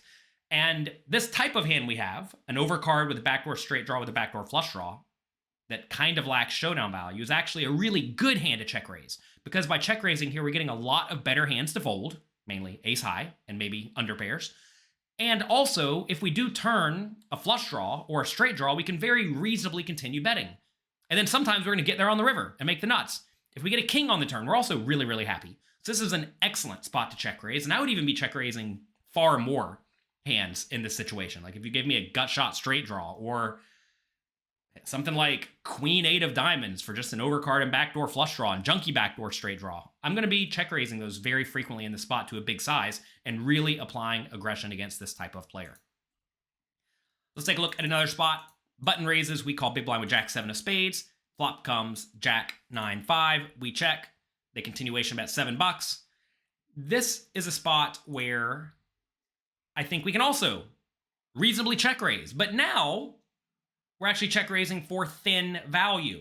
So normally you don't want to check raise stuff like top pair junky kicker. It is not good enough to check raise the flop because when you do get called or re-raised, you're going to be in a dicey scenario a lot of the time. So this is a situation where check raising will usually result in you playing a big pot from out of position with a little bit of equity, maybe a little bit of an advantage. But that's not really what you want, because when you check call, normally you are going to be highly favored. Because when you check and call and keep your opponent in with their entire range, they have to stick around with everything, right? And they're going to feel inclined to bluff with a lot of that on the turn. But when you check raise, they get to fold out all of their junk. However, against someone who's going to continuation bet with everything, well, now we get to check raise far wider for value, as we do here with the jack 7 of spades. We do check raise to 35, a chunky check raise. You may say, what can possibly call you? Well, depends on your opponent's strategy, right? If your opponent's going to call with lots of hands because they realize, all right, I'm betting with everything. There's a lot of draws available. Notice there's a lot of straight draws available. Therefore, my opponent's going to be check raising me with a lot of draws. And to be fair, most people don't even check raise with stuff like jack 7 here. Therefore, I, in the big blind, should be very draw heavy. If that's the case, the opponent's going to stick around with all sorts of made hands, like ace high, maybe even king high if they think we're super aggressive, because ace high and king high actually beat all the draws, which is interesting, right? That said, some people will also just fold everything to the check raise. If that's the case, you probably don't want to go so big against those players. So it's very important to be aware of your opponent's tendencies. Turn is the 10 of spades. Not great for us. This is a spot where the opponent is going to have some better hands. It should be very clear here. When we check raise and the opponent calls, they will have some better hands. But they're also going to have a lot of stuff that's going to have a tough time continuing, like ace 9 or pocket 6s or ace 5. And those hands are hands that may pay us off if we check, check, turn, and then value bet the river. So we do have ideas of getting further value from this hand as long as the board runs out well enough for us. So we check. If the opponent bets, we're not going to fold. It's an annoying spot. It's a tough spot, but we're not going to let it go. Turns it to a spades, and now this is a situation where most people just check and try to show it down. But when it goes check, check on the turn, we can be pretty confident we have the best hand because most people bet with queen, jack, and better on the turn, which I think is very reasonable. So when it does go check, check on the turn, we're going to be against a lot of hands like a 10 or 9 or 5 or some sort of an underpair. And the 2 is actually a great card because that does not connect with the opponent well at all. Like say the river was a 7, we have to be concerned about the straight, right? The 8 to a straight. So this 2 or a 3 or a 4, probably even a 5, a 6, these are especially good cards for us because now if the opponent has a 10 or a 9, they're going to feel somewhat inclined to find hero calls, especially if they are people who continuation bet the flop every time and they get to the river and they think, all right, well, they could be bluffing. I got to find a call. So this is a spot where we want to bet medium. Pot's $90. We're trying to get called by a 10 or a 9. We do go 65 here, which I think is maybe a touch on the big side, but again, exploitatively, bet whatever size is going to result in what you want to have happen. And if your opponent's going to call 65 with a 10 or a 9, then this size is great. If they're going to fold a 10 or 9 to this size is terrible. So I typically try to size my bets slightly smaller than the amount that I think they will logically call with the type of hand I'm trying to get called by. And it should be clear that the type of hand I'm trying to get called by are hands that make a lot of sense, that make up a decent portion of the opponent's range. Like right here, I'm not thinking I'm trying to get called by pocket threes, so I should bet tiny, right? That's not what I'm thinking. I'm thinking what makes a lot of sense for the opponent to have, a 10 or a 9, and how much will they call? A medium bet. So what is a reasonable medium bet to call? 60, 70 bucks. So we go 65 here, but I think maybe something like 55 could be a little bit better. I think it's going to result in getting called just a little bit more often. Anyway, we go 65. They do call. Ace 10 offsuit. Spicy. And to be fair, I think the opponent kind of has to call on the river, so we end up getting a nice amount of value from them. Whereas notice if we did just go check on the flop, or check bet call on the flop, check turn, we would value bet the river, they would call, but the pot would not be $221 after getting called. It would have been much smaller, like $80. So by knowing that the opponent continuation bets every time, we got to check raise wider for value. That made the pot bigger as a big favorite, and we got to play a nice pot. Next, you're going to want to attack weak sizes with aggression. Many weak players, and when I say weak player, I don't mean tight and straightforward, I mean bad. Many bad players use a bet size that simply makes sense for their hand. For example, they bet the turn small to check back on the river. They're betting because they want to buy a free showdown. Or they bet large with good hands and then smaller with medium strength hands. This is what a lot of people do. So, if your opponent's bet size indicates something about the strength of their hand, you can punish them with check raises. Let's take a look at some examples. Here we have 7-6 of spades. Hijack raises, we call. Flop comes jack 9-2. We check, they bet $10. We can call or raise in the spot, but call's fine. You definitely do want to mix in some calls with your draws. That way, when you check raise, you have some draws. When you check call, you have some draws. We could raise this, though. I think that'd be reasonable. Turns of 5 of clubs. We check, and they bet $12 into 41. Typically, when most people bet tiny on this turn, it's going to be with a bad jack or worse. And in this spot, I think it's going to be a whole lot of hands like pocket 10s or 9 or a turned 5 or pocket 6s, pocket 7s, pocket 8s, something like that. So if that's the range, can we check raise, probably pretty big, and make the opponent fold those hands? Essentially, we want the opponent to think that we have a jack and we don't want to get outdrawn. Well, if your opponent's going to fold out pocket 10s and worse, and the vast majority of their range is pocket 10s and worse, then we are going to win this pot basically every time. And if they do up and have a jack and they call us, if the river brings a card that's quite bad for them, maybe a king or a queen, we can continue bluffing. If we get a spade, we make the nuts. We can keep betting. If we get an 8, we have a straight. That's good. So I think this is an excellent spot to check raise, whereas normally, if the opponent's bet size did not necessarily indicate anything about the strength of their hand, we should probably just take our pot odds and call, because we do have a flush draw and a gut shot, right? And we can put in a nice check raise if we get there. We do go relatively big, so they bet 12 into 41. We make it 50. I think this is fine and good and excellent. They just let it go, as they very often will, because they're sitting here with 9-8 and just trying to buy a cheap showdown. Here we have 8-6 of spades facing a hijack raise. We're going to call in the big blind with 8-6 of spades. Queen, 6, 5, 1 spade. We check. Opponent bets $10. We call. Turns to 7 of clubs. We check. Opponent bets $20. Should we check raise this or just call? I think we should probably just call this one, because when the opponent keeps betting on this turn, it's pretty good for their range. Also notice their bet size is not like $12, right? If they went $12, I might go ahead and put in the raise, but when they go 20, I think calling is reasonable. We do still have some showdown value, and we do beat some draws. River's a 2 of spades. If it checks, we win. We check, but now the opponent bets 25 into 81.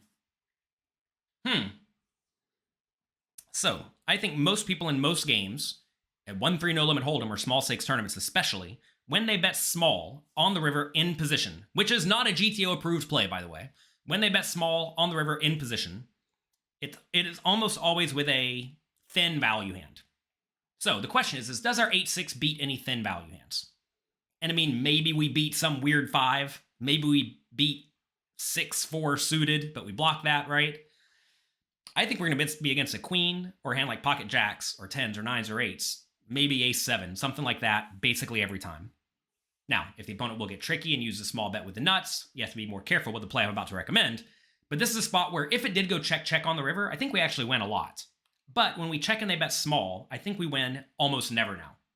So given we win almost never, calling doesn't make a whole lot of sense anymore. So I think we want to turn this into a bluff. And this is also a particularly nice hand to turn into a bluff, because notice we block the hands that they could potentially have that will automatically call our raise, like a set of sixes, like queen six suited, 7-6 suited, 6-5 suited, assuming they play those, which maybe they do, maybe they don't. And so this is a really good hand to check raise. Also, we block the 9-8 for the straight, which a lot of people play all combinations of if they're getting loosey and goosey. So this is a spot where I love check raising, and we want to go pretty big. So the opponent bet 25 into 81, and we just put them all in. All of it. I know this feels risky. I know a lot of people don't like bluffing, but look, put yourself in your opponent's shoes. Imagine you do have a good hand like Queen Jack. You decide to go for thin value here. You bet 25 and your opponent now just rips it in. Are you really calling with Queen Jack? It's a close spot. It's a tough spot. But notice, that's with Queen Jack. What if they had ace 7 or pocket 10s? It's just a fold. You got to fold. And so this play, when the opponent does use this bet size, this very weak size, where they're essentially saying I have a medium strength hand that's not especially good, is going to be very, very beneficial. Do they call us this time? No, they let it go. And they're going to let it go the vast majority of the time here. And look, if you're right about your opponent's tendencies where they do use this size almost entirely with non-nut value hands, they're going to fold like 90% of the time. I know that sounds high, but they're going to fold a ton. And then you just win $106 out of the pot, which is quite valuable. Next, you're going to want to attack boards that are great for you. Some boards are naturally good for one player's range or the other player's range. When the big blind calls, the low connected boards are especially good for the big blind because the big blind's going to call preflop raises with lots of low connected hands, whereas the initial raiser will not raise with those. They're just going to fold them, right? So when people put money in on boards where you can have a lot of nutted hands and they cannot, you typically want to punish them with aggression because you essentially have lots of hands in your range that smash their range. Also, always focus on offsuit combinations. If you can have the offsuit nutted hands in your range, your aggression becomes much more believable. It's very difficult to represent something like a 2, right? Say someone raises and you call in the big blind and it comes 3-2-2, right? That's a spot where it's kind of hard to represent the 2. Even though you could have some 2s, you don't have a whole lot of them. You play almost no offsuit 2s in that scenario. But if it comes Jack 6-6, you do continue maybe with 7-6 offsuit, maybe 6-5 offsuit, right? These are hands that you would logically play. So now the check raise becomes much more believable. Also, you want to try to size your aggression in the same manner that you would play value hands so that your story makes logical sense. And if you want to take that one step further, you should size your bets in the way that the opponent would size their bets if they had the nuts. You want to do whatever you can to make your opponent think that you have the nuts when you are bluffing. Let's take a look at a few examples. Here, under the gun +1 raises. We call big blind. 10-9-6. Great example of a spot where we have all the 8-7 offsuits and they do not, right? Some players who are weak and tight don't even raise the 8-7 suited from early position. So this is going to be an excellent spot to check raise, especially with a backdoor flush draw, because if we check and the opponent bets, do we really want to call with 8 high out of position? Not really, right? But if we check raise, can we get them to fold out a lot of hands that have equity or are beating us? Obviously, everything's beating us at this point. And the answer is most definitely. Because if they have ace high, king high, and anything really that's not a pair or better, a decent pair or better, they're probably just going to fold. And the nice thing about this hand is, again, if we turn a 7, we're loving it. And also, if we turn a flush draw, we can very reasonably continue betting. And to be fair, this might even be a great hand just to check raise and then blast off with, even if we completely miss, because we do block their 8-7 suiteds, which means that they just don't have that many hands that can automatically call down. Given we could easily have 10-9, 9-6 suited, right? We could have those hands very easily. We could also have the 8-7 offsuits. We could have the sets, right? This is a spot where we have all the nuts and they do not. And so when we have all the nuts and they do not, we want to be very aggressive, especially with draws that lack showdown value. So they go 7, we go 28. They just let it go, as they very often will. Here, hijack raises. We have Jack 7 of spades. We defend the big blind. 6-4-3. This is a board that is excellent for our range. We check. They bet $7. We may want to call this one. This is a spot where they will have overpairs, right? They're going to have more overpairs on 6-4-3 than they will on 10-9 something, right? That said, I think call is okay in this spot too. You always want to ask in this situation, if I raise, am I going to get re-raised very often? And I do fully realize in some games against some opponents, if you give them pocket eights, they're just going to rip their money in, which would not be good for us at all, right? And whenever we're sitting here with Jack 7 of spades, we don't really want to have to call it off with a gut shot and two overcards and a flush draw, especially given we lose to some flush draws, right? If the opponent has ace 5 suited or king 5 suited, it's just a disaster. So if your opponent is ever going to do re-raising in this spot, especially for thin-ish / overvalue with a hand like pocket eights, then you may not want to check raise. But I think most people in this spot, they realize that the big blind's range contains 7-5, offsuit and suited. Also 4-3 and 6-4 and all the sets, right? So because of that, this is a spot where I think we should be check raising a pretty large amount of the time. So we do check, they bet 7, we do check raise to 28. As you're going to get re-raised, you can check raise far wider, both for value and as a bluff. They do call. Turns a 2. All right. Who has more 5s? Well, obviously the big blind, right? This is a spot where the big blind's going to call with all sorts of 5s pre-flop, and they're going to check raise a lot of the 5x on the flop as logical bluffs. So given we have a lot of 5s in our range, and if you think about our bluffs at this point, we really don't have a whole lot of them besides flush draws, maybe some 7s if we check raise like 9-7. This is a spot where we now have a gigantic nut advantage because the hijack's not going to open very many 5s pre-flop, and we're going to call all of our 5s pre-flop and check raise, well, not all of them, but a lot of them pre-flop, and then we're going to check raise a lot of them on the flop. So this is an excellent spot to bet, and in GTO world, you're going to find that you very often want to bet small in this scenario. Whenever you have a big range advantage, you often just want to nudge money in the pot, and we do have a big range advantage here because, like I said, we have a lot of 5s, and they don't. So we bet small, puts the opponent in a miserable spot. They do call. And I can already tell you, we're going to be going for it on the river. So what does go for it on the river mean? The pot's $131.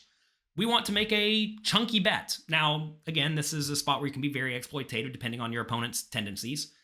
But essentially, you want to make a bet that they think you'll make with a straight. So what bet would you make with a straight? Or what bet do they think you would make with a straight? Or what bet would they use with a straight? And I think most people go decently big, but not humongous.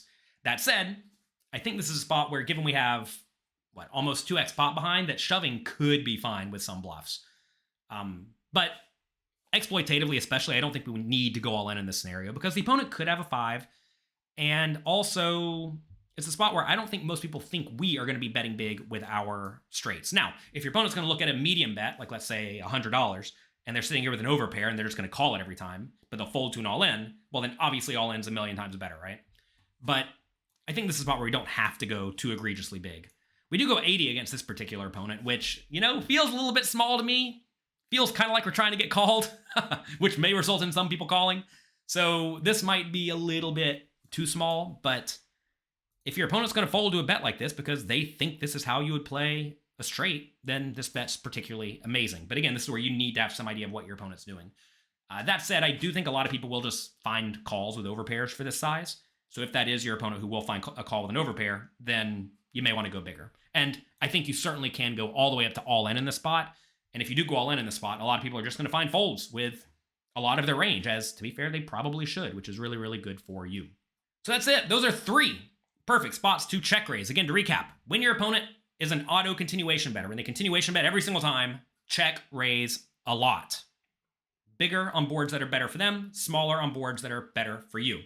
Next, you want to check raise in spots where your opponent shows strength, shows you the strength of their hand with a weak or small bet. When they use small bets where they really shouldn't be doing that all that often, or if you know your opponent is the type of player who just bets small with their marginal hands, those are great spots to check raise, especially if they think you don't do a whole lot of bluffing. And even if they do think you do a whole lot of bluffing, it doesn't really matter because a lot of these players aren't going to find a call with middle pair when you check raise them.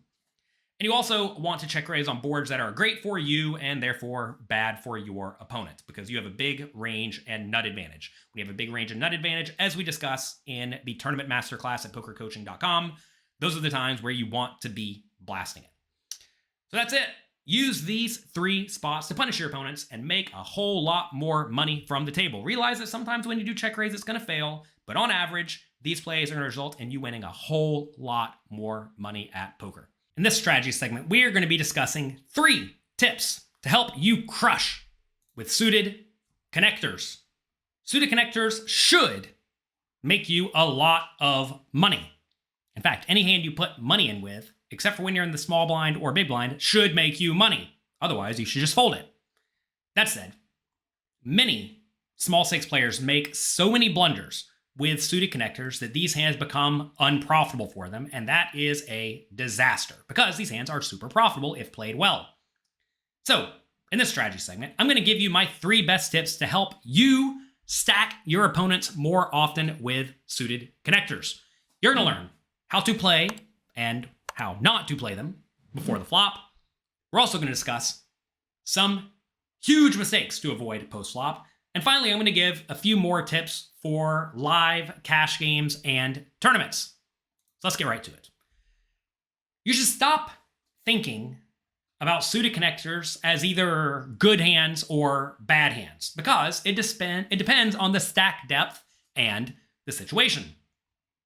For the most part, when you're playing short stacked, suited connectors are not good hands. They're not playable in a lot of scenarios. Whereas when you're deep stacked, suited connectors are excellent hands. And this is purely due to the implied odds they can realize. The implied odds are the amount of money you stand to win on the later betting rounds when and if you make a strong hand.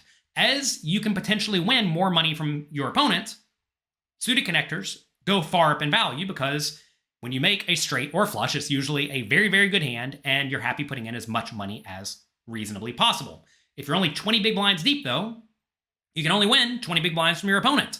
If you're 100 big blinds deep, though, you can win 100 big blinds from your opponent, which means suited connectors and small pairs, to be fair, go up in value as your stack gets deeper and deeper.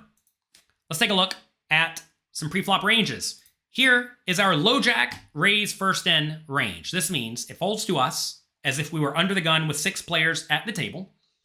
Here are the hands we should raise when we're playing 20 big blinds deep. Notice 8-7 suited is played, 7-6 suited is played every once in a while, but 6-5, 5-4, 4-3, 10-7, 9-7, these hands are simply not played. Also notice the small pairs, 4s, 3s, and 2s, are just folded 20 big blinds deep from the low jack seat. Let's take a look at your 80 big blind raise first in strategy, though. Now you'll see hands like Jack 8 suited start to be played. 8-7 suited is played. 7-6 suited is played every time or close enough to it. 6-5 suited is also played. So from the low jack seat, you get to play a few more suited connected hands.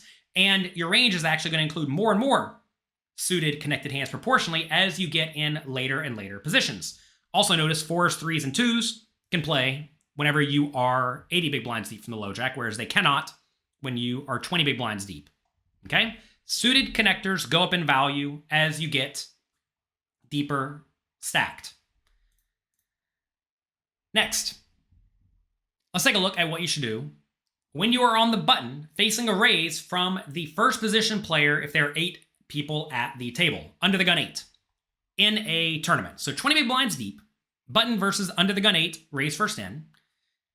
Notice you should be folding the vast majority of suited connectors. Notice 9-8 suited, 8-7 suited, 7-6 suited, 6-5 suited, and 5-4 suited call sometimes but fold sometimes. And the suited gappers and 4-3 suited are folding every single time. Notice again, 4s, 3s, and 2s are folded some portion of the time as well. These are not great hands. However, if we're playing 80 big blinds, button versus under the gun 8, raise first in, so same positions, notice now a whole lot of suited connectors get to either call or re-raise. Hands that were not played before include Jack 8 suited, 9-7 suited, 8-6 suited, 7-5 suited, 6-4 suited, and 5-3 suited. All these hands get to call a preflop raise on the button. A lot of people don't do this. They fold the weakest ones like 7-5, 6-4, and 5-3. Notice 4-3 suited and 3-2 suited still do not play. These are not especially good hands. They make bottom pair bad kicker and bad flushes and bad straights. Those are not particularly great hands. So you'll find the absolute weakest suited connectors do end up folding. Also notice that hands like 9-5 suited are not called. Some people call any suited hand that can make a straight flush, but that is also a mistake. These hands are just not quite good enough to call. So anyway, you do get to play these suited connected hands facing a raise in position when you're deep stacked because you're going to have very good implied odds. And when you're playing 80 big blinds deep, whereas they do not get to play 20 big blinds deep because you are not going to have very good implied odds. Okay? If you have any questions about preflop strategy, we have the Poker Coaching app. You can download it. We also have the charts on our website, and they will show you how to play lots of common spots when you're before the flop. So make sure you reference those, and you will see this pattern of playing more suited connectors as your deeper stack happen over and over and over. All right, let's talk about post-flop. When you are deep stacked, you typically want to have equity when you are bluffing, meaning you want to have some sort of draw. Suited connectors are great hands to do bluff. Great hands to bluff because they typically draw to straights and flushes, which are very, very good hands when you do make them.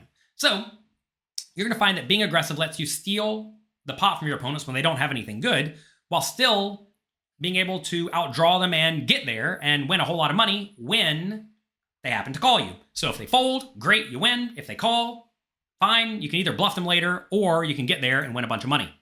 Let's take a look at some examples. Here we raise it up with 9-8 of spades. Big blind calls. King, 6-5. Opponent checks. We have backdoor flush draw and a gut shot. And 2 overcards to the 6. Just in case the opponent does have a hand like ace-6, we can get there with a 9 and play a medium pot. So this is a great spot to bet. If we get a 7, we can win a ton of money. And if we get a spade, we can easily keep bluffing. We can keep bluffing on a lot of turns, to be fair. And if we get a 9 or an 8, we can check it down. So this is an excellent spot to make a continuation bet. Opponent does call, turns it to a spades, and they check.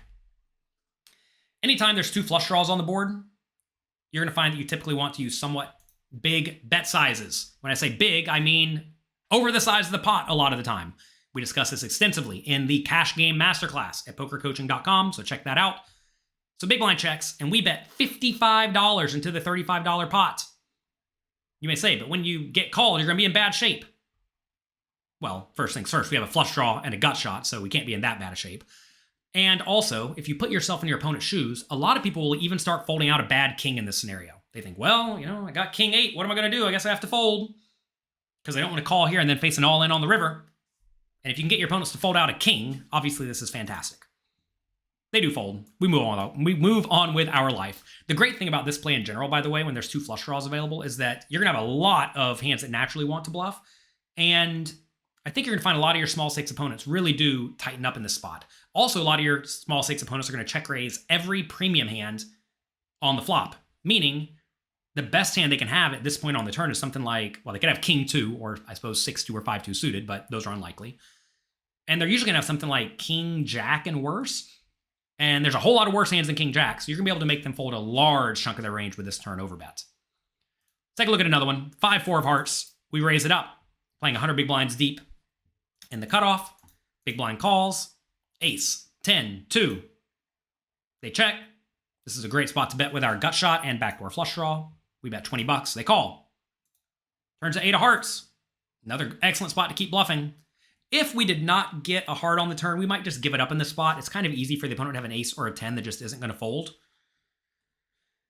Typically, when you do bet the flop with a lot of gut shots, and notice on ace 10 2, there actually are a lot of gut shots in our range, you're going to want to keep betting on the turn when your gut shots pick up flush draws or open-ended straight draws. So this is a spot where we may not keep bluffing if we didn't get the hearts. Anyway, we do get the hearts, so we're certainly going to keep bluffing. And if we do bet this turn and get raised, we can actually call and try to get there, right? So we do go for a bet. We bet $75, pretty big, on a board that is very dynamic, meaning the current strong hands on the flop, or turn in this scenario, like ace, jack, if those hands are somewhat likely to get a whole lot worse on the river, usually you want to be betting big, because when you have a hand like ace-jack, you don't really care if your opponent folds out a hand with equity. And when you do have a hand like our draw, we obviously don't care if the opponent folds. It's a little bit different if the board already has a straight or a flush available. Typically in those scenarios, you want to be using smaller bet sizes. In general, that's beyond the scope of this video though. Anyway, we bet 75. If the opponent rips it all in here, we'll have to fold. They do call. River's a 3. Opponent checks. How much should we bet? We have $390 behind. Take a second, think about it. The answer is all in. This is an excellent spot to go all in. We have the nuts. When you have the nuts, those are usually very, very good hands to shove with. And it's also really, really good to shove in spots where we have a lot of potential bluffs. So we have some nut hands. In this scenario, something like ace 8 and better is probably good enough to shove, maybe even a little bit wider, depending on the opponent's tendencies. And then some junky busted draws. Those are also really good to shove. When you have something like ace 8 or better, your opponent's going to have some worse hands that just can't fold, like their 2-pair. And when we shove and they have a hand like ace jack, if we can make them fold that, or any made hand really, that's obviously a huge success whenever we're sitting here with a hand like 9-7 or something like that. So this is a great spot to go for the shove. We are going to get a decent amount of folds here, and maybe exploitatively against your specific opponent. If you can look and tell they have a hand like 1 pair and they're going to fold it to a shove, maybe you want to bet more like $180 or $150 in this spot. That could be fine exploitatively. That said, this is definitely a spot you want to shove in general. Do not make the mistake of betting tiny, like $30 into the $200 pot. That's just leaving a ton of money on the table. A lot of people make that blunder. In position, you should basically never bet small, at least from a GTO point of view. We go all in. Opponent calls. They have the ace 3. Unlucky for them, lucky for us. And we win a nice pot. Notice, though, if the river was a blank, this might be a hand we actually do want to shove with some portion of the time, right? Given we have the 5 high. And if they do have ace 3, and let's say the river's a 7, or a 9, or a jack, or a queen, and we shove, they're probably going to fold, right? It's a pretty strong play. Wins you the pot a ton of the time. Next, do not pay people off with marginal hands. Suited connectors are excellent because they make straights and flushes, but they also make weak 1-pair hands quite often. And if you want to maximize your profits and crush your opponents, you have to recognize that your marginal hands want to play small and medium pots. And if your opponent wants to load the money in the pot, you got to find folds with hands like middle pair, bad kicker. Let's look at some more examples. Low jack raises it up. We call on the button with 7-6 of spades, which is perfectly fine. We flop a pair and a flush draw. Low jack bets. Some people think they want to raise in this scenario, but absolutely not. If we raise in this scenario and get re-raised, it's terrible. If we raise and get called, we're going to be against a whole lot of queens and jacks and better flush draws, which is also not good. So just call. Just call. Play a medium pot.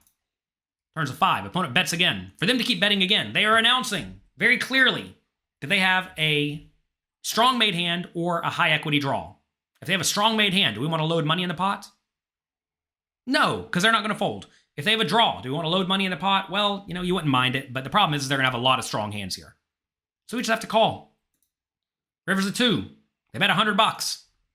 This is where a lot of people make a mistake. They think, well, I have a pair and a flush draw. How could I possibly fold that? You got to realize on the river we have 3rd pair, and it's not a good one. This is just a fold.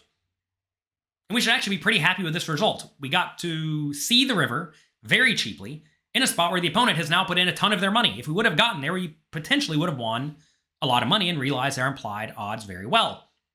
But here, we have nothing. Just fold. Fold, move on with your life. Do not feel inclined to pay off your opponent. People say, but I don't know what they had.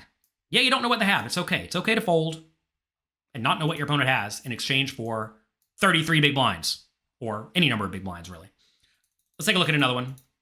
We have a low jack raise, a high jack call, a button call. We call the big blind with 6-5 suited. We check the flop of 10, 8, 5, 2 diamonds, 1 heart.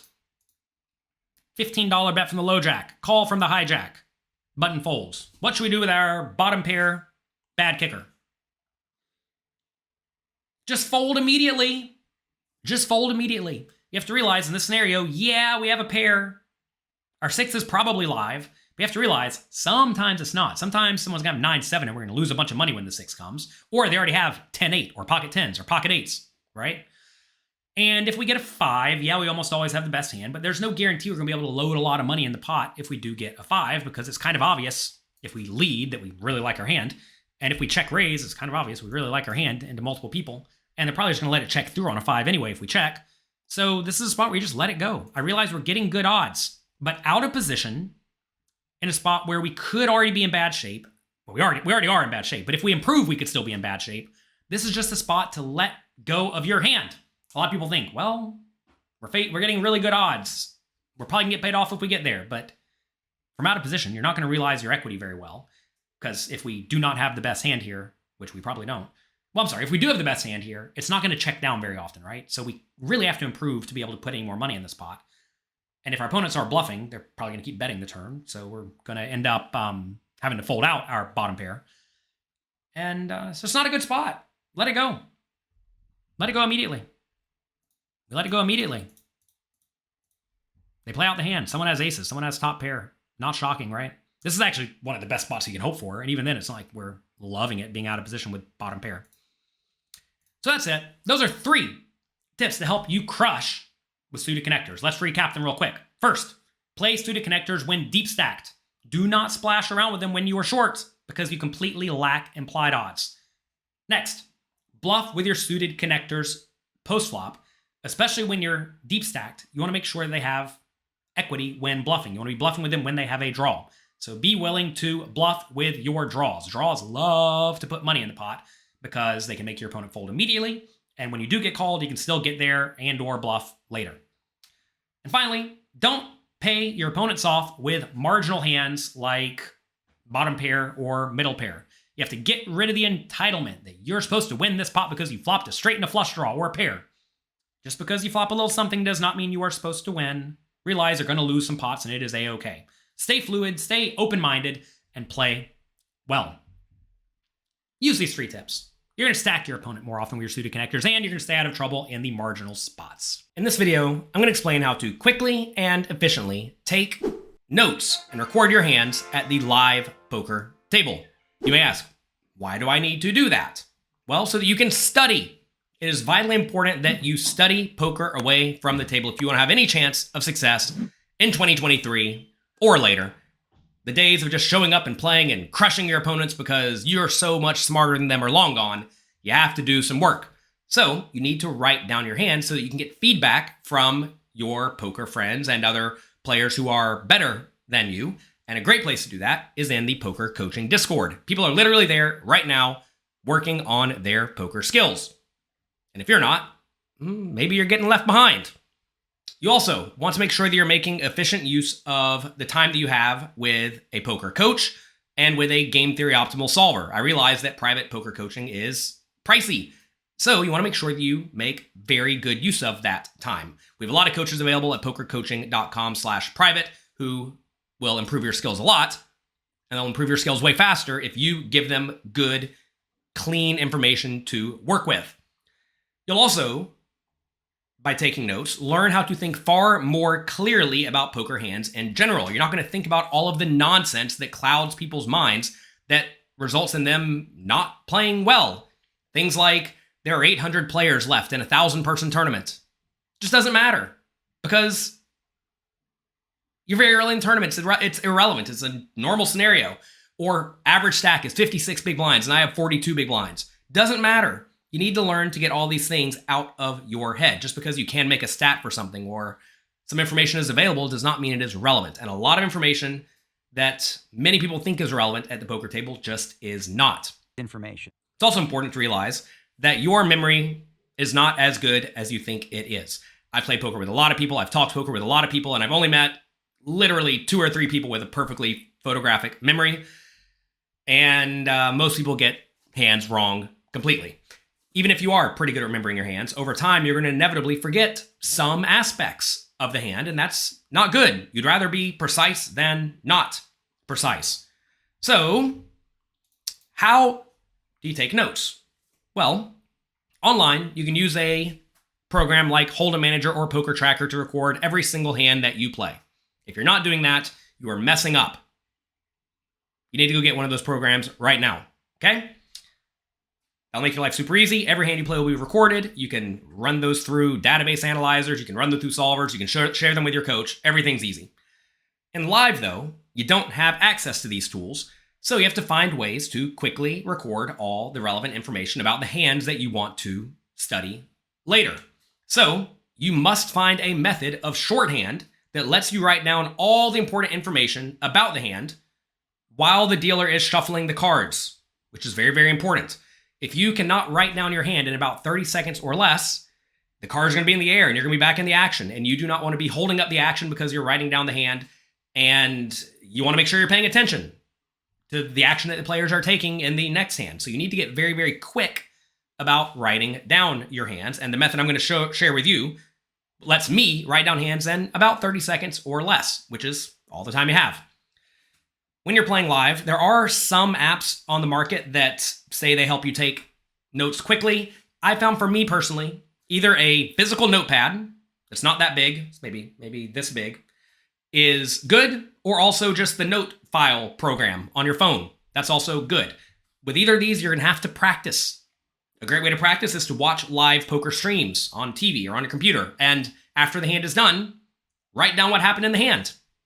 And if you can do that, by the time the next card's in the air, or the next hand's running, right, you'll be able to do this in the live poker arena. Also, practice in the live poker arena until you can write down hands very quickly.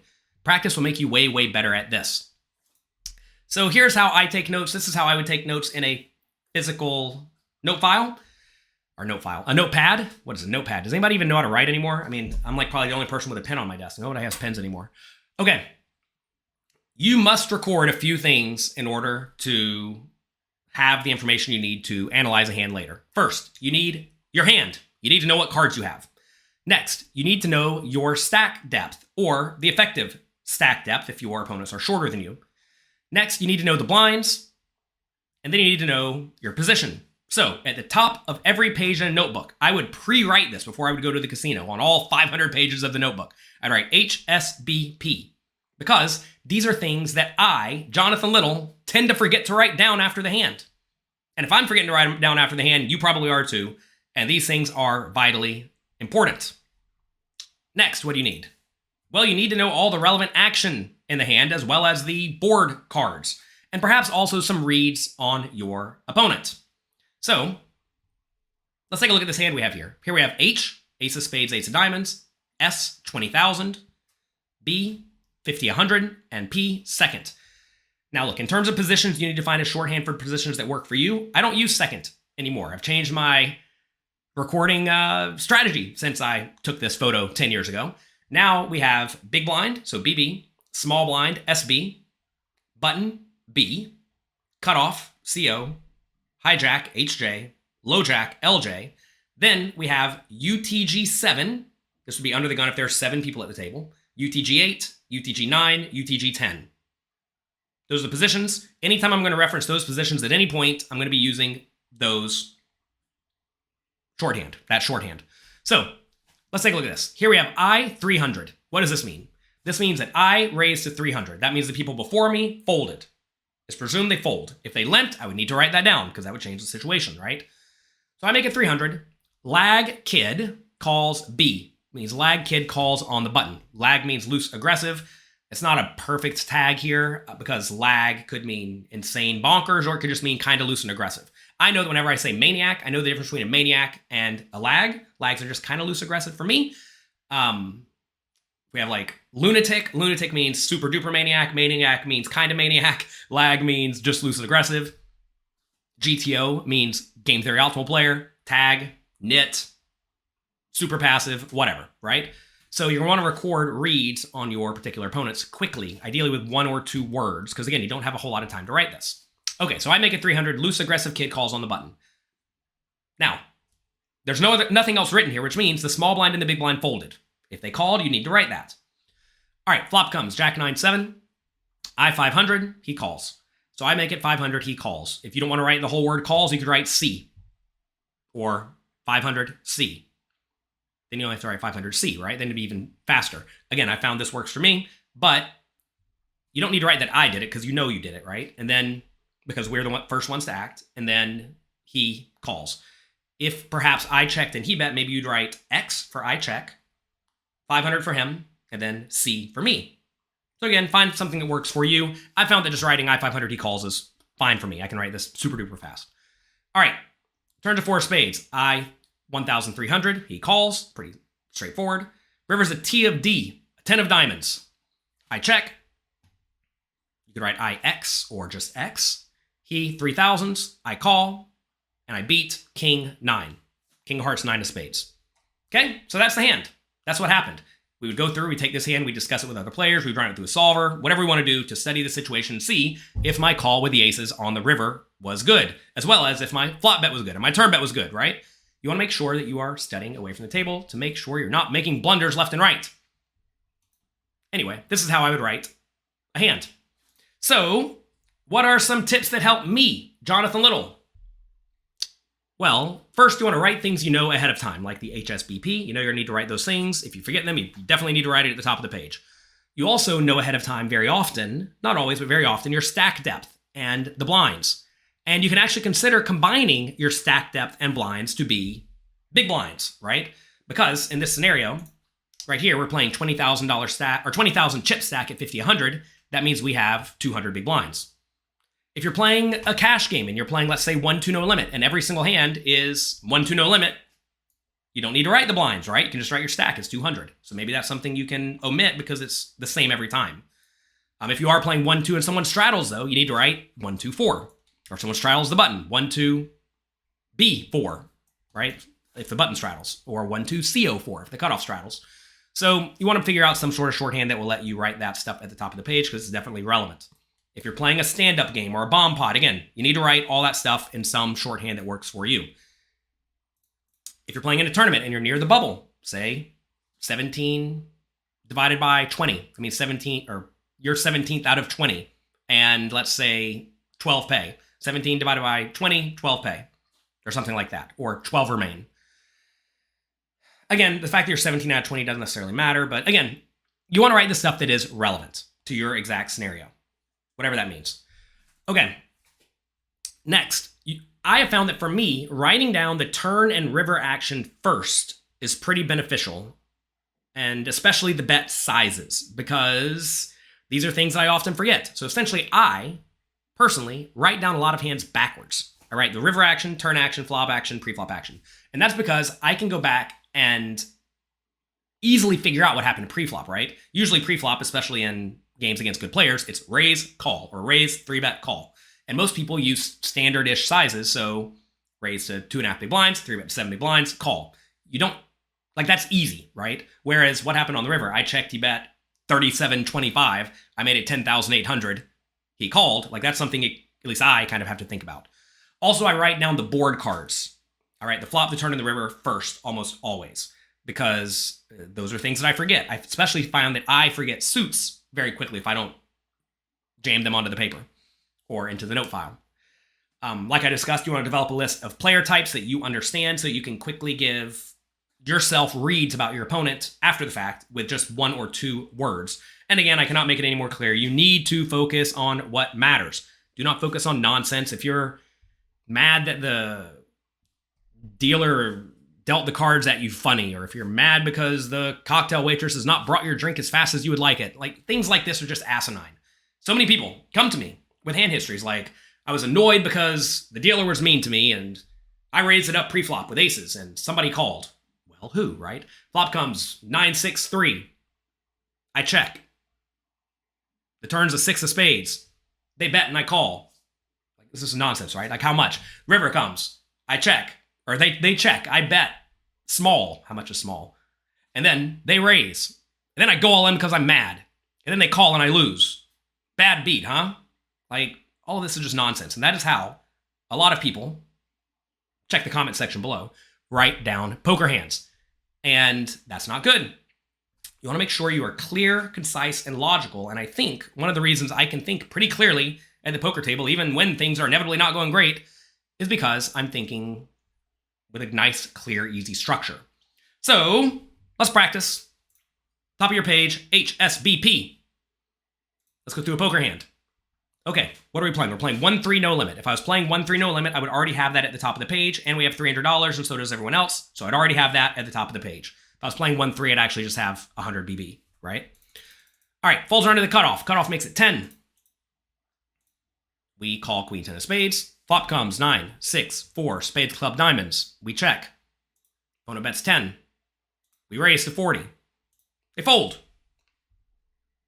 Now you may think, do we even need to write down this hand? We won the pot. Well, if you don't know if you should check call or check raise as flop, you should write this down and you should go study it. So unless you definitively know the right answer here because you studied it ahead of time, you should probably look into this scenario because one play is going to be a little bit better than the other.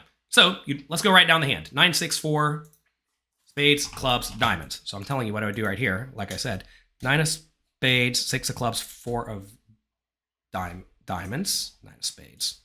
Can't type. I have a giant microphone right in my face, so it's kind of hard to type with a giant microphone right in my face. All right. He 10, I 40, he folds. Okay. Cut off 10, I call. And then we have our hand, Queen 10 SS. You want to make sure spades and not just S because it's just S. You don't know if it's suited, right? Always be very precise.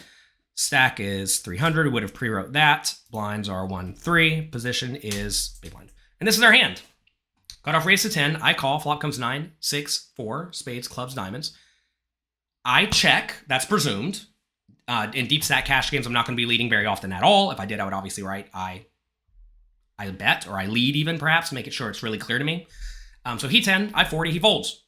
And then we would take that, we would share that with our poker playing friends, our coach. We would run it through a solver, and we would get feedback about if that is a good play. And that's it. That's the hand. You see how quick I typed it, even with the giant microphone in my face. And you can do this too in your phone. You're done. And that's important. Now you may ask, should I be writing down every single hand that I play? And the answer is no. You don't need to be concerned with, I got the 7-4 offsuit and I folded. Some people think I need to write down how many hands I'm playing so I see if I'm lucky or not lucky, or if I'm getting a fair shake of cards. You got to realize that there's a lot of variance in poker. There's a lot of variance in a short run of cards. And sometimes you're going to get good cards and sometimes you're not. And that's okay. And it doesn't matter because we all get the same cards in the long run. Sometimes you're going to lose with all your good hands. That happens. Sometimes you're going to win with all your weaker hands. It's going to happen. So don't worry about nonsense. Again, and things like, was I unlucky in this 30-hand session, is nonsense, right? So just focus on the action and focus on, am I making the right play in this scenario? All right, let's delete this. Let's do a harder one. We have pocket jacks. We're playing 1-2. We're $350 deep. Ideally, I would have something like that written down ahead of time. Now, let's say we do have $350 stack at 1-2. And we lose down to 320, you're going to need to delete this and write 320, okay? But if you think your stack's going to be roughly 350, it's fine. And when you are writing notes here, if you have 348 versus 356, it's fine. It's all the same. If you're off by a tiny bit, it's okay. All right, we raise pocket jacks to $10. Only the cutoff calls. 10, 7, 4, 7-4 of hearts. We check. Opponent bets 10. This is a great spot to raise big. You think we do it? We do it. We make it 55 on this very dynamic board. Opponent calls, turns to a spades. We bet 100. They jam. 285. We call. They have ace-2 of hearts. We win. So, 10 of clubs, 7 of hearts, 4 of hearts, 2 of spades. I 100, he 285. I call, beat, ace-2. Heart. I check. He 10. I 55. He calls. And then pre-flop, I 10 cutoff calls. My position is UTG, what were you, UTG 7, something like that. Yeah, so here we have big blind, small blind, button, cutoff, hijack, low jack, under the gun 7-handed, under the gun 8-handed. We're under the gun 7-handed, right? Then my hand, jack of spades, jack of clubs. And you see how we typed that out pretty quickly. And the fact that I wrote the board first was very helpful because otherwise I wouldn't have remembered it. And the fact that I wrote this river action first was probably helpful because I probably also would not have remembered that. Notice here, I don't write what the river came because it doesn't matter, right? We get it all in at this point. This is all that matters. The hand is over. We are going to cash out our equity against this hand. And that's it. Here's the hand. We wrote it down. Now we would go back and we would study this spot. Should we check the flop here? Or should we just bet it every time? Should we check raise huge or check raise small? Or check call even, right? Also on the turn, should we bet and call it off or should we bet and then fold? Don't fold here. There's a lot of draws available. But should we? And that's something that you want to make sure that you are actively studying. So you see how we have written this hand, again, pretty quickly. And this was a relatively long hand. Again, if there was different action, let's say we were in the hijack seat instead, right? And let's say 3 people limped. Well, which 3 people? It's important. Let's say EG8, EG7, low jack limps, I10, cutoff calls, and let's say low jack calls. So what does that mean to me? What does this mean to me here? That means under the gun 8 limped, under the gun 7 limped, the low jack limped, I made it $10, the cutoff called, the button folded, small blind folded, big blind folded, under the gun 8 folded, under the gun 7 folded, and then the low jack calls, right? So essentially, if I don't write that you're in the pot anymore, it means you folded at that point. Flop comes, I check, I wouldn't say he anymore, I would say cutoff, bets 10. Then let's say I55. What does I55 mean? That means not just that I made it 55, it means that the low jack folded. Okay?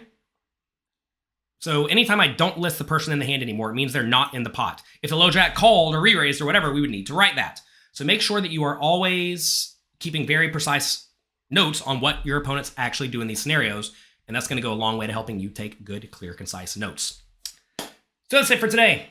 Hope you enjoyed this video. If you did, click the like and subscribe button down below. I know this is more of a nuts and bolts. How do you just actually do something that a lot of people fail to do? But I do think this is an important skill that you need to learn if you want to really take your poker game to the next level. If you have a friend who's struggling at poker, who cannot recount a poker hand to save their life, help them out. It's going to make them a little bit better at poker, but send them this video so that they stop telling you bad beat stories by saying, I can't believe what happened. I just got it all in on the turn, and the opponent had 9-7, and I had aces, and I lost. Without telling you the board was 9-9-7-4-2. Help them out. Throw them a bone. It'll be good for everyone.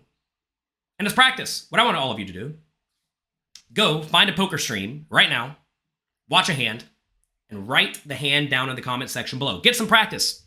It will take some practice to get to where you can write the notes quickly, but once you do get to that point, you're going to think about poker way more clearly, and you're going to have way better study material so that you can study with your friends, your coach, your peers, and that's going to make you a lot better. It's your last chance to get the biggest discount of the year on Poker Coaching Premium and Peak GTO.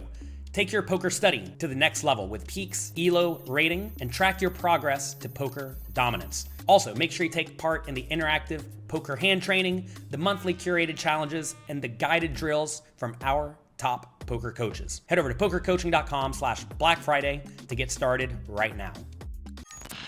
Volume cures variance is one of my favorite sayings in poker because I turned $50 into $350,000 as a young poker player when I was 18 years old simply by sitting down and playing a ton in a game where I have a tiny edge.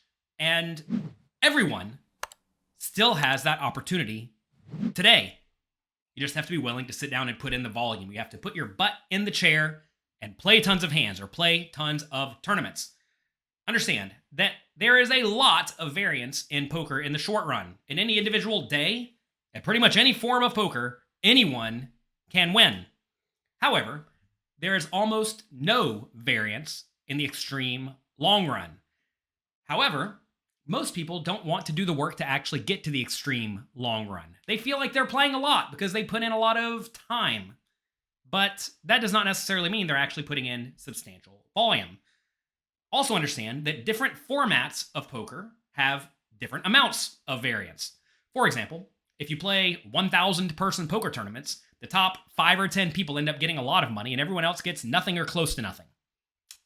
Which means a lot of the time you're going to be down in those games. And when you do win, it's going to be very sporadic and it's going to usually be for a huge amount. If you compare that to cash games, usually you're going to be up or down 1, 2, or 3 buy-ins on any individual day, and your graph is going to trickle upwards nicely if you have a good edge. Understand, to win at poker, you only need to do 3 things. You need to find a game you can beat. If you do not have an edge, you will lose. Period. Next, number 2, you have to play it a lot. You need to put in good volume. And number 3, keep a proper bankroll. Even if your edge is tiny, if you play a lot, you will crush it. And I'm about to show you how I did that as a young poker player when I turned $50 into $350,000 without even being all that much better than my opponents. Before we move forward, understand that time does not necessarily equal volume. A lot of players think that they played a lot because they played 3 days a week. But understand, if you play one tournament that's a turbo for 3 days a week, you've put in basically no volume. You actually win or lose some amount of money in each cash game hand you are dealt in, or in each tournament you buy in for. But that amount will change based on your game selection, either because your opponents are tougher in one game or the other. Maybe the structure is more turbo-y in one game or the other. Maybe you have a particular edge with deep stacks or shallow stacks, whatever. Your win rate in each individual game will rarely be the same. But as we move forward, we are going to try to simplify this to a situation we can very easily analyze using a website called Prime Dope. They have variance calculators there, and we are going to go through how much variance you will experience in various forms of poker that you, right there watching, are likely to play. So, how did I turn $50 into $300,000? It was actually a whole lot more. Well, I played a ton of low variance games with a small return on investment. I made almost no money per game that I played. I would play 9-handed sit and goes, where 3 people would get paid. First would be 50% of the money. Second would be 30% of the money. Third would be 20% of the money. Everybody else would get nothing. And I would play roughly 100 games each day. And throughout my hardcore grinding sit and go career, I had between about a 3% return on investment and a 10% return on investment. Not that much. If I played a $100 buy-in game, I expected to get back about $5 profit. 5. It's not a lot. However, I would sit down and I would grind. I would play about 100 games per day. Towards the end of my career, I learned how to play even more tables at a time, and I would play even more games per day. So take a look at this graph. We're going to be looking at a lot of graphs like this. This graph shows how much you win on any individual sample. A sample in this graph is 1 day, 100 sit and goes. This is 100 sit and goes. You can see it right down here. This black line here is how much you will profit on average, which notice is about $500, give or take, which makes sense, right? Let's get out the calculator just to confirm I know what I'm talking about. In this scenario, we were playing 100 tournaments, and I expect to make 5% return on investment, which is $5 per game in $100 games. That is $500. We're going to make $500 on average per day. Okay, each of these other lines on this graph, the jagged ones, this shows how much we will be up or down if we do this 20 times. So each of these lines is a day. If you play 20 days, you'll experience results, something like this. Sometimes you'll crush them. You'll win $2,500. Sometimes they'll crush you. You'll be down $1,800. We have these confidence intervals here as well. You'll find 70% of your results will be in this middle green line. 95% will be in this second slightly lighter green bar. And then 99.7% will be in this super duper light green bar. You're not going to experience results way out there all that often. What this shows is that your results are going to be all over the place on any individual day. And that is true. Your results playing this form of poker with a tiny edge will be all over the place on any individual day. Fine. I don't really care. Let's zoom out. Let's play a week. Let's play 700 games. Back when I was a young kid, I took no off days. I would grind hard. I did not mind. So now, we are playing, as you can see down here, 700 games. And as you see, still, we're going to experience a lot of variance. Here's the 0 line right around through here. You see, over the course of a week, we're going to have, 1, 2, 3, 4, 5, 4 or 5 losing weeks out of 20. Are you cool having 4 or 5 losing weeks out of 20? Some people are, some people aren't. Again, I personally don't care because I zoom out. And I recommend you zoom out too. Understand that if you find a game you can beat, play it a lot, and keep a proper bankroll, you will win. Notice, sometimes we absolutely crush them. Sometimes we don't. On average, though, we are going to be up $3,500 each week. Next, let's zoom out a little bit more. What about a month? 2,800 games. Now you see, we are going to have a winning month the vast majority of the time. I played sit and goes pretty hard like this for about 2 years, and I had 3 or 4 losing months in the 2 years. And if you look at this, you can actually see that kind of makes sense, right? 95% of the time, I'm going to be roughly positive. And again, it doesn't really matter what happens over the course of any individual month because I'm not playing poker for only a month. I am playing with a tiny edge over and over and over and over and over again. Now you see, though, the results are starting to trickle up, but there's still a lot of variance. Some months we're going to win $25,000. Some months we're still going to lose a little bit. Fine. Don't be a baby. Sometimes you're going to win, sometimes you're going to lose. Let's zoom out a little bit more because we are pros. We're going to play for a whole year, 35,000 games. This is where things start to look quite beautiful. Because despite the fact that I have almost no edge in this game, we are playing a low variance form of poker. And we're playing it a lot. We found a game we can beat, just barely, but we're playing it a lot. And as you see now, all the results pretty much go straight up. Now, sure, some years are going to be better than others. Some years are going to be worse than others.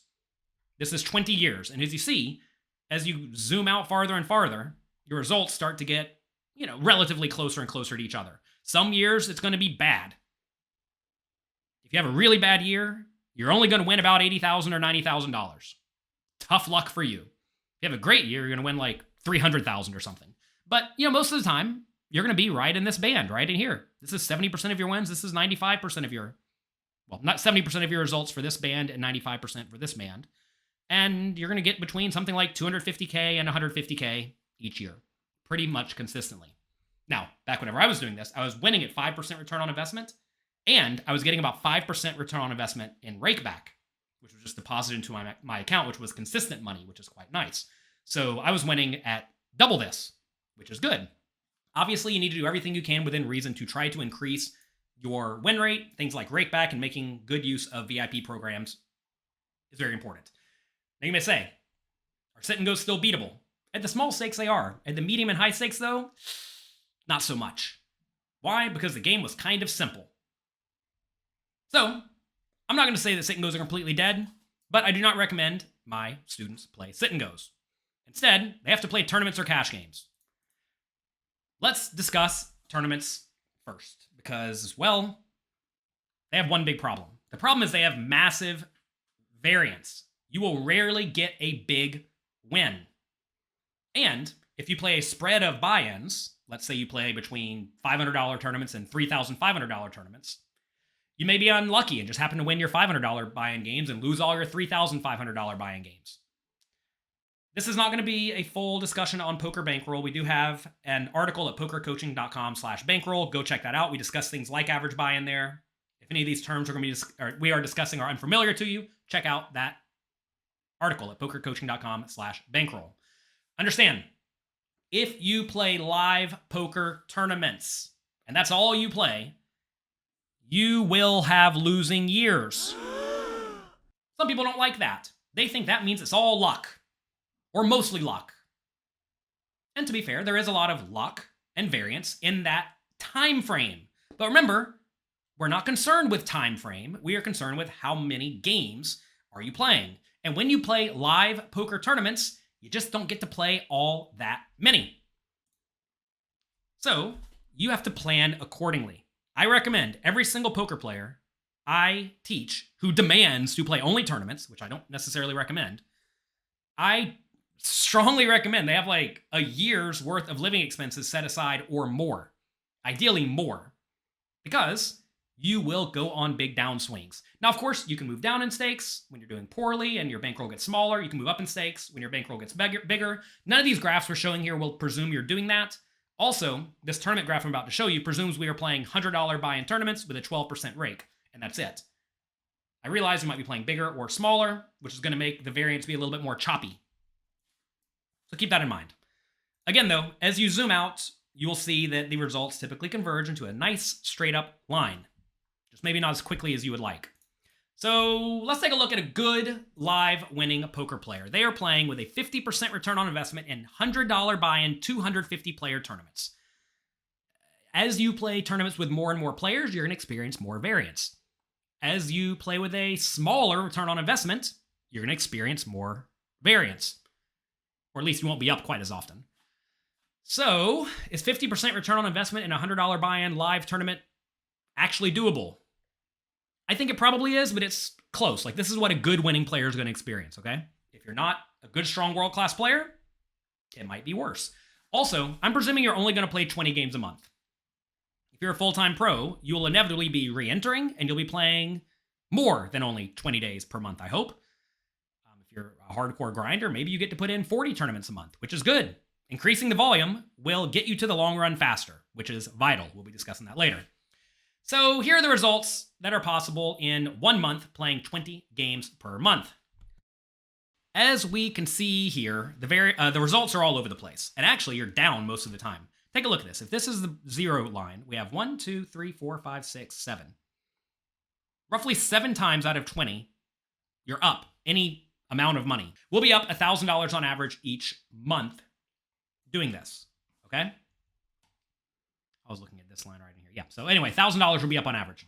So, keeping that in mind, 13 or so out of 20 times we're down, at least in this sample. Are you cool with that? Are you cool playing 20 games and being down? A lot of people aren't. A lot of people don't like being down, but get used to it. Also notice the very jarring nature of this graph compared to my sit and go graph. If we go back to, let's say, 1 month of sit and goes, even 1 day of sit and goes, notice that our graph is way more smooth, right? It's like up and down and up and down and up and down and up and down. Whereas if we look at the tournament graph, it's like down, down, down, down, down, spike, down, down, down, down, trickle, trickle, trickle, trickle, right? Down, down, down, spike, down, down, down, down, spike, down, down, down, spike. You're often going to be down from your peak when you play tournaments. And some people don't like that. They like to think that they're up. And for some reason, they always compare up to the highest point they've ever been up. But that's not how it works. All right. Let's zoom out a little bit. Always zoom out a little bit.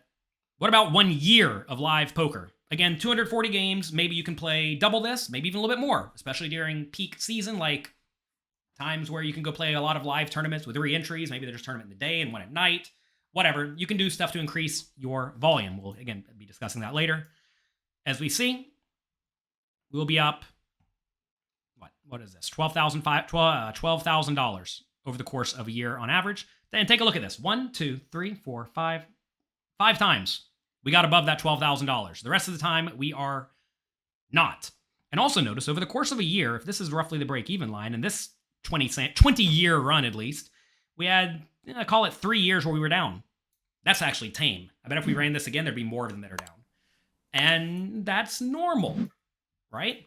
Notice 70% of the time we are going to be up. The question is, how much are we going to be up 70% of the time? It looks like between about $2,500 and $21,000. So, 70% of the time you're up. And a lot of people look at this and say, wow, so you're telling me 3 times out of 20 we can be down. That means poker's all luck. Well, the problem is you're only looking at 240 games. You may say, isn't that a long time? Yeah, but time is not the metric you need to be concerned with.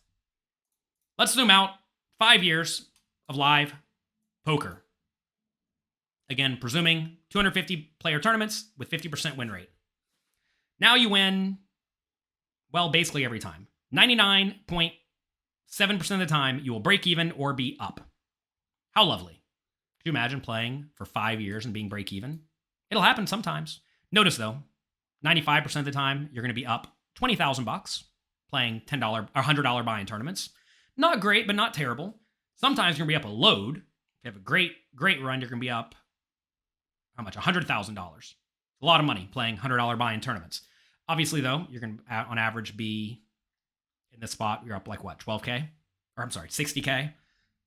So as you see, as you zoom out farther and farther, your results start getting closer and closer. And again, sure, sometimes you are going to run hot over that 5-year sample. Some people are going to run poorly over that 5-year sample. But you will see that as you play longer and longer and longer and longer and longer, people's results start to converge if they have the same return on investment. Okay? And by the way, you can look at this where you see in live poker, some players who have been around for a long time now, and we are getting to the point where some live poker players have been around a pretty good long time. I'm just going to use myself here because we can poke holes in me. I started playing live tournaments in 2006, and I've had probably 3 or 4 really good years, and the rest have been just okay. And what is that, like 15 years or so of live poker? And if you look here, I should expect to have 3 or 4 really good years, right? We have 1, 2, 3 really good years out of 20. It's about right. All my other years have been fine. Some of them have been losing. 4 or 5 have been losing. Most of the other ones are slightly positive. And if you observe, that is kind of what we should expect. A lot of people really focus on only what happened recently, though. They see someone who's running ungodly hot, the times they win Player of the Year trophies and whatnot, and think, oh my God, they're the best player in the world. Probably just lucky. Going back to luck, right? But over time, the results converge. And you have to understand that if you put in volume, the variance will smooth itself out. Let's take a look now at online poker players. Online tournament players. Again, I'm going to presume you're not putting in all that much volume. I would hope you're putting in more than this. Let's say you now have a 20% return on investment in $100 buy-in games. Again, maybe that's possible, maybe it's not. And you're going to play 150 games a week. 30 tournaments a day. Not that many. You can put in more, I promise you. Take a look at it after a week. Results are all over the place again, right? Usually down. Lots of down results. A few big spikes, right? Look at this player. Down, down, down, down, down, spike. Down, down, down, spike. Down, down, spike. Down, spike. That's the biggest winner. Look at this player here. They were, it's kind of hard to see. I think they were down, down, down, spike. Down, down, down, spike. And then just trickle all the way down. They were up $25,000. They bled back down to about 16. $9,000 downswing from the peak. Oh my God, they're running so bad, right? That's what a lot of people think. You got to get all this nonsense out of your head. Let's zoom out. What about after a month? Same story. Wow, look at this. There's a lot of them down this time. Here's the break-even line. 1, 2, 3, 4, 5, 6, 7, 8, 9. About 9 out of 20 are down over the course of a month. Normal stuff. Get used to it. Zoom out to a year. Starting to look kind of dirty. This is 7,500 games. This is why a lot of people think there's a ton of luck. The problem here, though, is the small return on investment and, I don't know if I pointed this out, 1,000-player tournaments. There is a lot of variance in 1,000-player tournaments. Notice, though, the results start to even out a bit. Like right here, this is a huge upswing. 500 buy-in upswing or something like that. I mean, that's just humongous.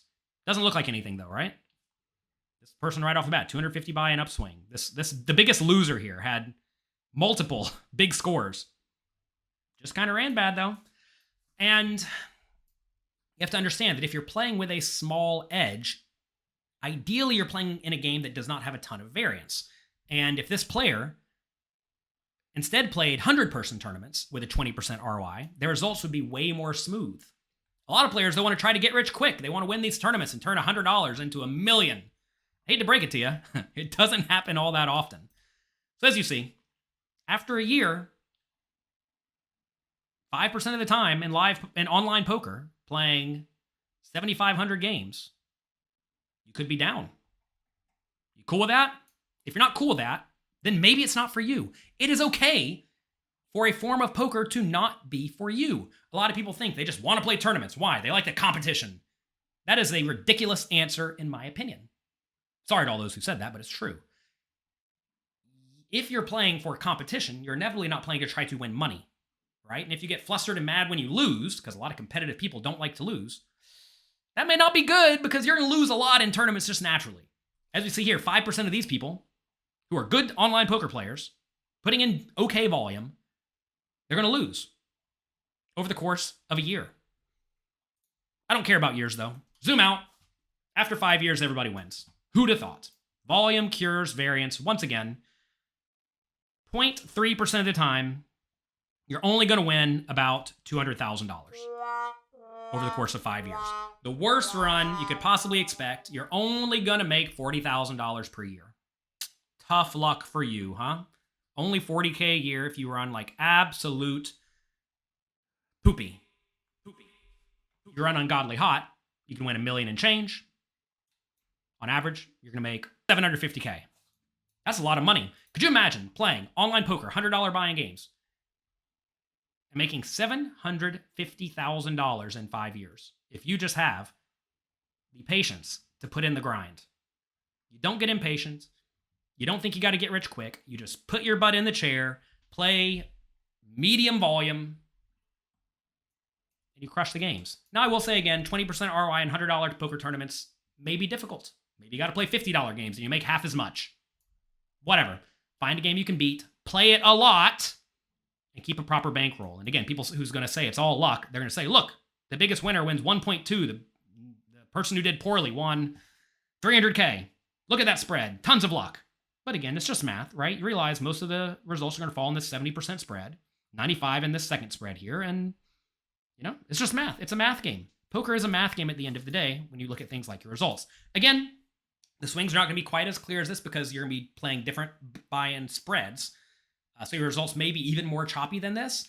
But over the long run, we could even zoom out further and further, zoom out to 50 years if you want to do it for forever. Then everybody just smashes it, right? Don't be impatient. Everyone is impatient. I don't know why everyone's so impatient. I was very fortunate that I found sit and goes back in the day. And I very, very quickly realized this. This is good. This is what you want. You want to just put in volume, play a lot, and win every time. But tournaments, here's a year of tournaments, of online tournaments. That's dicey. Here's a year of that's a year of online tournaments. Here's a year of live tournaments. That's really dicey, right? 5 years of live tournaments, also pretty dicey. So, is there a solution? Well, the solution is cash games. Cash games are the key to consistency because you will either win or lose a few buy-ins each day. And you're rarely going to have gigantic downswings, assuming you are playing with an edge. You're going to find that your wins are generally just more consistent. And cash games are ideal if you don't like a ton of variance. And hate to break it to all of you out there, none of us really like a ton of variance because none of us like being down 200 buy-ins. It's not fun. It's hard to grind out of a 200 buy-in downswing. If you're down 200 buy-ins in tournaments, it's hard to show up and play great the very next day after just getting crushed again. But you better get used to it if you're going to play tournaments. In cash games, though, you're not going to feel that way a lot of the time. Let's take a look at some live cash game results. Here we have, same thing, 20 samples. Here's a good live cash game player winning roughly 10 big blinds per hour. Here's one day, 240 hands, regular 8-ish hour day. As we see, results are all over the place. It's ridiculous. Sometimes you win, sometimes you lose. Here's the zero line right here. As we see, 1, 2, 3, 4, 5, 6. 6 or 7 times we're break even. 13 times we're up. Sure, fine, something like that. Obviously, in games that have more variance, you're going to experience more swings, especially in the short term. As your edge is smaller, maybe you're not winning 10 big blinds per hour. Your results are going to be closer in the down direction, right? That said, I have plenty of students who today, in 2023, are winning at 10 big blinds per hour or more in live cash games, up to 10-20 no limit in major casinos around the world. So I know for a fact this win rate is achievable. And it's I used to win at like 12 big blinds per hour back when I played a lot at Bellagio, 5, 10, and 10-20. So I know it's doable. So keep that in mind. We're going to look at a lower win rate in a minute because I realize maybe you don't win this much. All right, what about a week? Still all over the place. As you see, break-even line is here. We're going to have 1, 2, 3 or 4 losing weeks out of 20. Again, mostly trickling in the upward direction, though, right? Starting to not look so bad. It already looks like a year of tournaments or something, right? Let's zoom out a little bit more. What about a year? After a year of live cash games, winning 10 big blinds per hour, you win literally every time, and it's not even close. It's not even close. And this is only 60,000 hands, which is actually not a lot. We're going to discuss online poker in just a second. As you see here, you win a large chunk basically every time. And again, this green line here, I know it's kind of tough to see. These green line, the light green line are 70% intervals. This dark green line is 95%. So you see 95% of the time, you're up, 25,000 big blinds, 250K, down to, at 5-10 no limit, down to 17, or 12, what am I saying? Down to 13,000 big blinds, so 130K. So you're either going to win between 130K and 250K playing 5 to no limit, just sitting your butt in the chair and grinding. Not too bad, right? Not too bad at all. Look, this person ran like trash. They ran like absolute trash. If they were playing 5 to no limit, they would have only won $125,000. Tough luck, buddy. Tough luck. Here we have 5 years. Keep zooming out. This person continued running like trash. Maybe they ran bad. They cursed the poker gods. Look, sometimes you're going to run badly. This person only won $700,000 over the course of 5 years. Tough luck. Tough luck. A lot of people don't like looking at this chart, though, because it demands you have an edge. This chart demands you have 10 big blind per hour win rate. A lot of people can't do it, won't do it. They goof off too much. They do not make a point to game select hard. They do not make a point to put in good volume. They don't play 300,000 hands in 5 years. They play 120 because they want to go out and party on nights and weekends. You got to have discipline to get this graph. But I promise you, this graph is nice. This is what my live cash game graph looks like. I mean, it's just straight up over the long run. Again, day to day, it's all over the place. Long run, no joke, just straight up. Let's take a look at the cash games online. We're going to presume this is a good cash game player winning at 5 big blinds per 100 hands. Okay? That's what roughly a good cash game player can expect to achieve, maybe smaller at the higher stakes. I'm also going to presume they can play about 960 hands per day. This was, 6 hours of 4 tabling, something like that, I presumed. Maybe you play more, maybe you play less. Back when I used to play a lot of Zoom poker, when I was really working on getting good at poker, I would play about 5,000 hands per day, which is obviously 5 times this. So you can play a lot of hands if you learn to multi-table, but as you play more and more tables, typically your win rate's going to decrease. So anyway, over the course of a day, 960 hands, results all over the place. You know, you've seen this chart already. After a week, 4,800 hands, all over the place. Notice here again, lots of down results. That's because our edge is much smaller here. Our edge is like 1/6 the size of the big live winner. Online poker is way tougher than live poker, for those who do not know.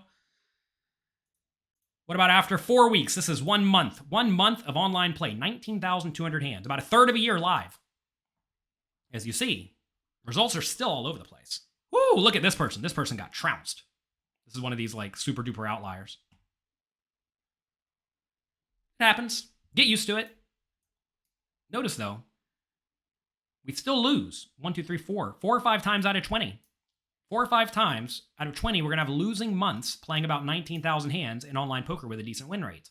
Are you cool with that? If you're not cool with that, either get cool with it or realize you're going to be unhappy a lot and poker may not actually be for you. The answer to variance is not to complain about it. It is to accept it and plan accordingly. Let's zoom out a little bit more. Here we have a year. 1 year of online poker. Still some losers. Actually, only 1 loser. And that's very uncommon. As we see here, 95% of the time we're going to be up. About, 2,500 big blinds. It's pretty good. It's not great, but it's pretty good. Obviously, nice upside. And again, zoom out.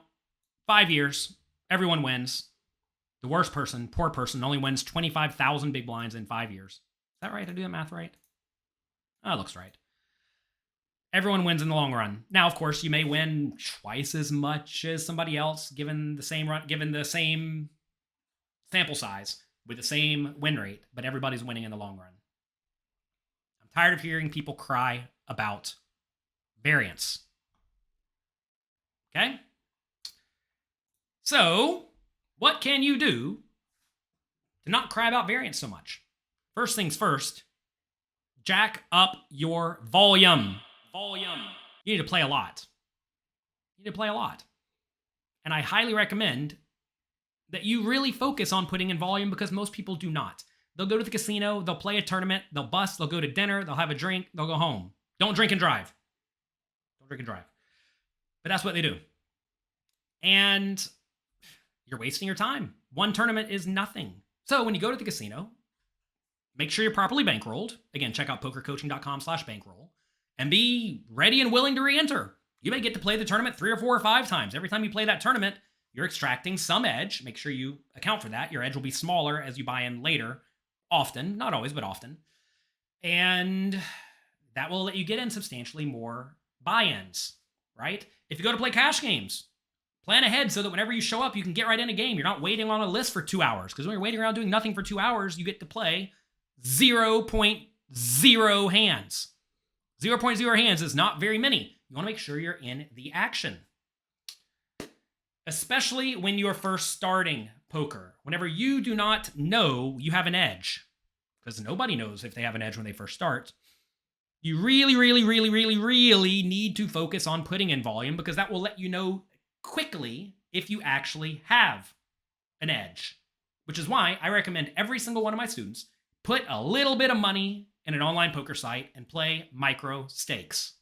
View it like money you're putting in to go see a movie. That money is gone, even if the site screws you because it's an unlicensed, unregulated card site.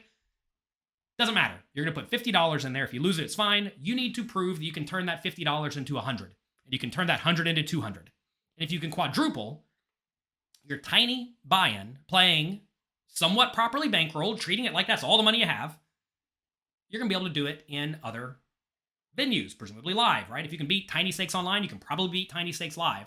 And that is going to be very valuable information. If you cannot beat the games, maybe you need to be working on your skills. You do need to be working on your skills. Now, I will say micro stakes online, sometimes they rake a ton and almost no one wins. Keep that in mind. And live poker super duper soft. But unless you have a lot of disposable income, it's quite risky to just take $5,000 and use that as a poker bankroll to play live poker to see if you can do okay with it. So I always recommend everyone start slow and take their time. I don't know if I preface this video with this. This video presumes you don't mind putting in time.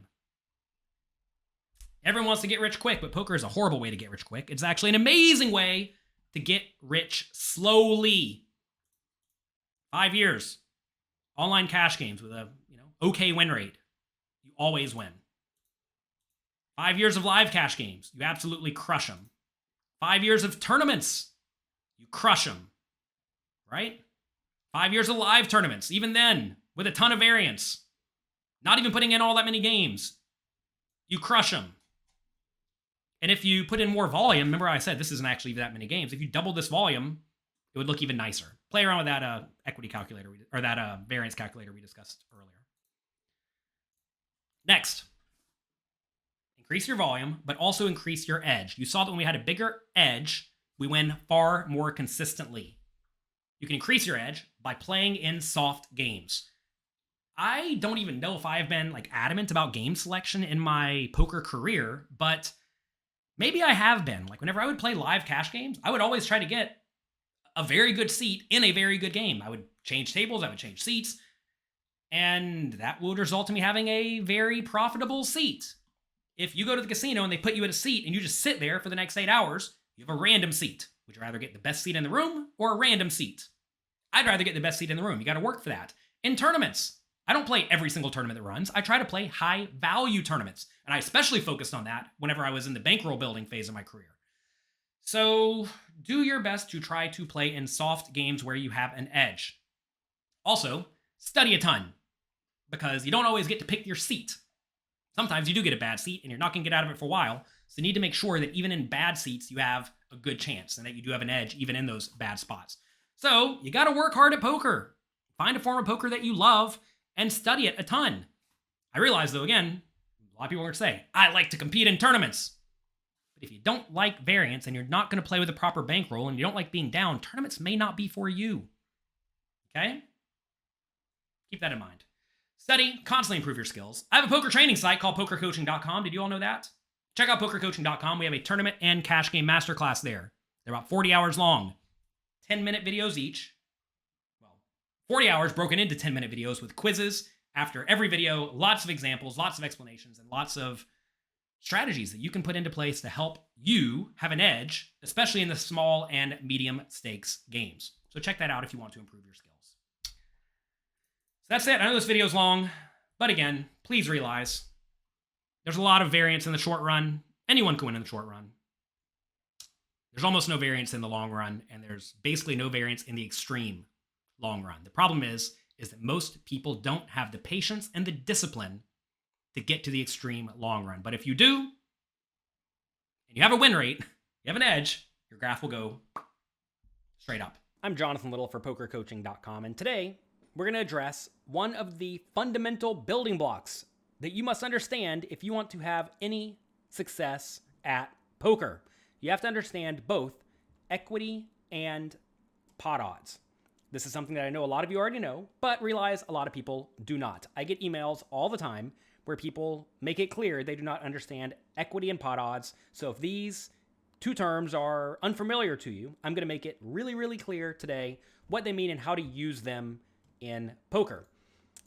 So let's take a look at an example.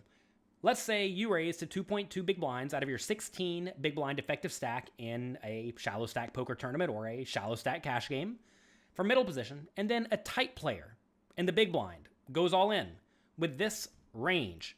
If you're unfamiliar with ranges, make sure you check out my video that I recently posted on YouTube about hand ranges. In this scenario, when your opponent goes all in, you think they have a pretty tight range because they're a tight player, and you don't know what they have. You can't put them on ace-king because they could easily play aces the same way, or tens the same way, or ace-jack suited the same way. But let's presume you know they're really tight, and this is what you estimate their all-in range to be. Okay? If you have this information here, you can figure out precisely which hands you should call their all-in with. How do you do that? Well, first, you have to figure out your pot odds. In this scenario, you want to ask, how much more do I have to call? And that is 13.8 big blinds. Why 13.8 big blinds? Because we already put in 2.2, and the opponent went all in for 16 total. 16 minus 2.2 is 13.8. So we need to know that number, how much more we have to call, and then we need to know how big the pot will be total. The total pot will be 33.5 big blinds, which is our opponent's 16, our 16 after we call, that does get added to the pot, plus the ante and the small blind. We would also add the big blind if the opponent was not in the big blind, but they're in the big blind this time. So this is 16 times 2 plus 0.5 plus 1, which is 33.5.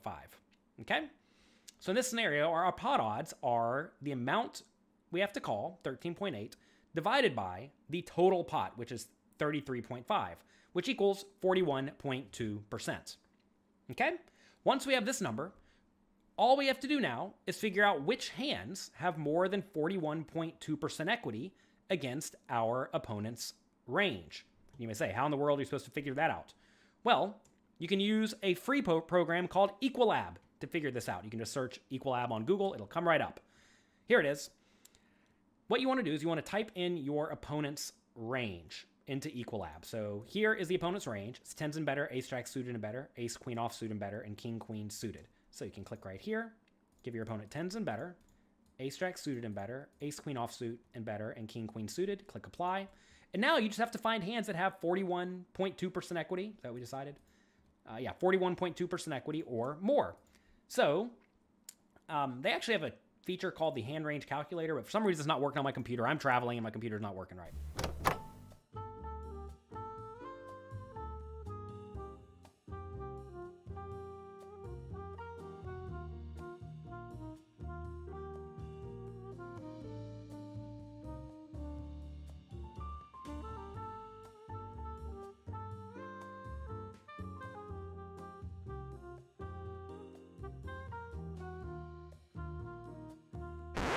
You could use that program, but if you want to do this the old-fashioned way, you can go through and type in various hands and see if they have 41.2% equity against this range. So let's take a look at ace-jack suited. Nowhere near good enough. 35%. Way in the dumps, right? So this would be a fold. If ace-jack suited is a fold, it implies ace-jack offsuit is a fold because ace-jack offsuit is worse than ace-jack suited. As you see, ace-jack offsuit has 30% equity, so it's way worse. What about a hand like pocket nines? Clearly worse than all the pairs, but flipping with all the over cards. You see there, it has 39% equity. Not quite good enough. You're going to find that if someone's really tight and they have only good pairs and only good strong high cards, your pairs that are worse than the lowest pair that they're going to shove is usually not quite good enough. 39 is less than 41.2, so it's a fold. What about if we add pocket tens? That is close, 42%, and probably good enough to call. Now, if you are playing a poker tournament, you always want to have a little bit more equity than the break-even percentage. So instead of 41.2, maybe you want to have 42 to give yourself a little bit of wiggle room and take into account the various payout implications. Sometimes there are going to be bigger payout implications if you are on a bubble, but that's not what we're discussing today. We're discussing just straight figuring out your equity and pot odds and making correct calls because of it. But that should perhaps be accounted for. So maybe you want to have like 42% equity, but 10 still satisfies that. What about ace queen offsuit? Ace queen offsuit has 38% equity. Not good enough. What about ace queen suited? 41.7. Barely good enough. Ace king offsuit is going to be good enough, pretty obviously. And the reason I say obviously is because ace king offsuit, notice, dominates a large chunk of your opponent's range. You're flipping against kings, queens, and jacks, so those don't really matter because it's 50%, right? 50 is way more than 42, and you're dominating some of their hands. But notice ace queen offsuit here is a fold, right? Because you're only dominating 2 hands, and those are the suited hands, which don't have very many combinations, right?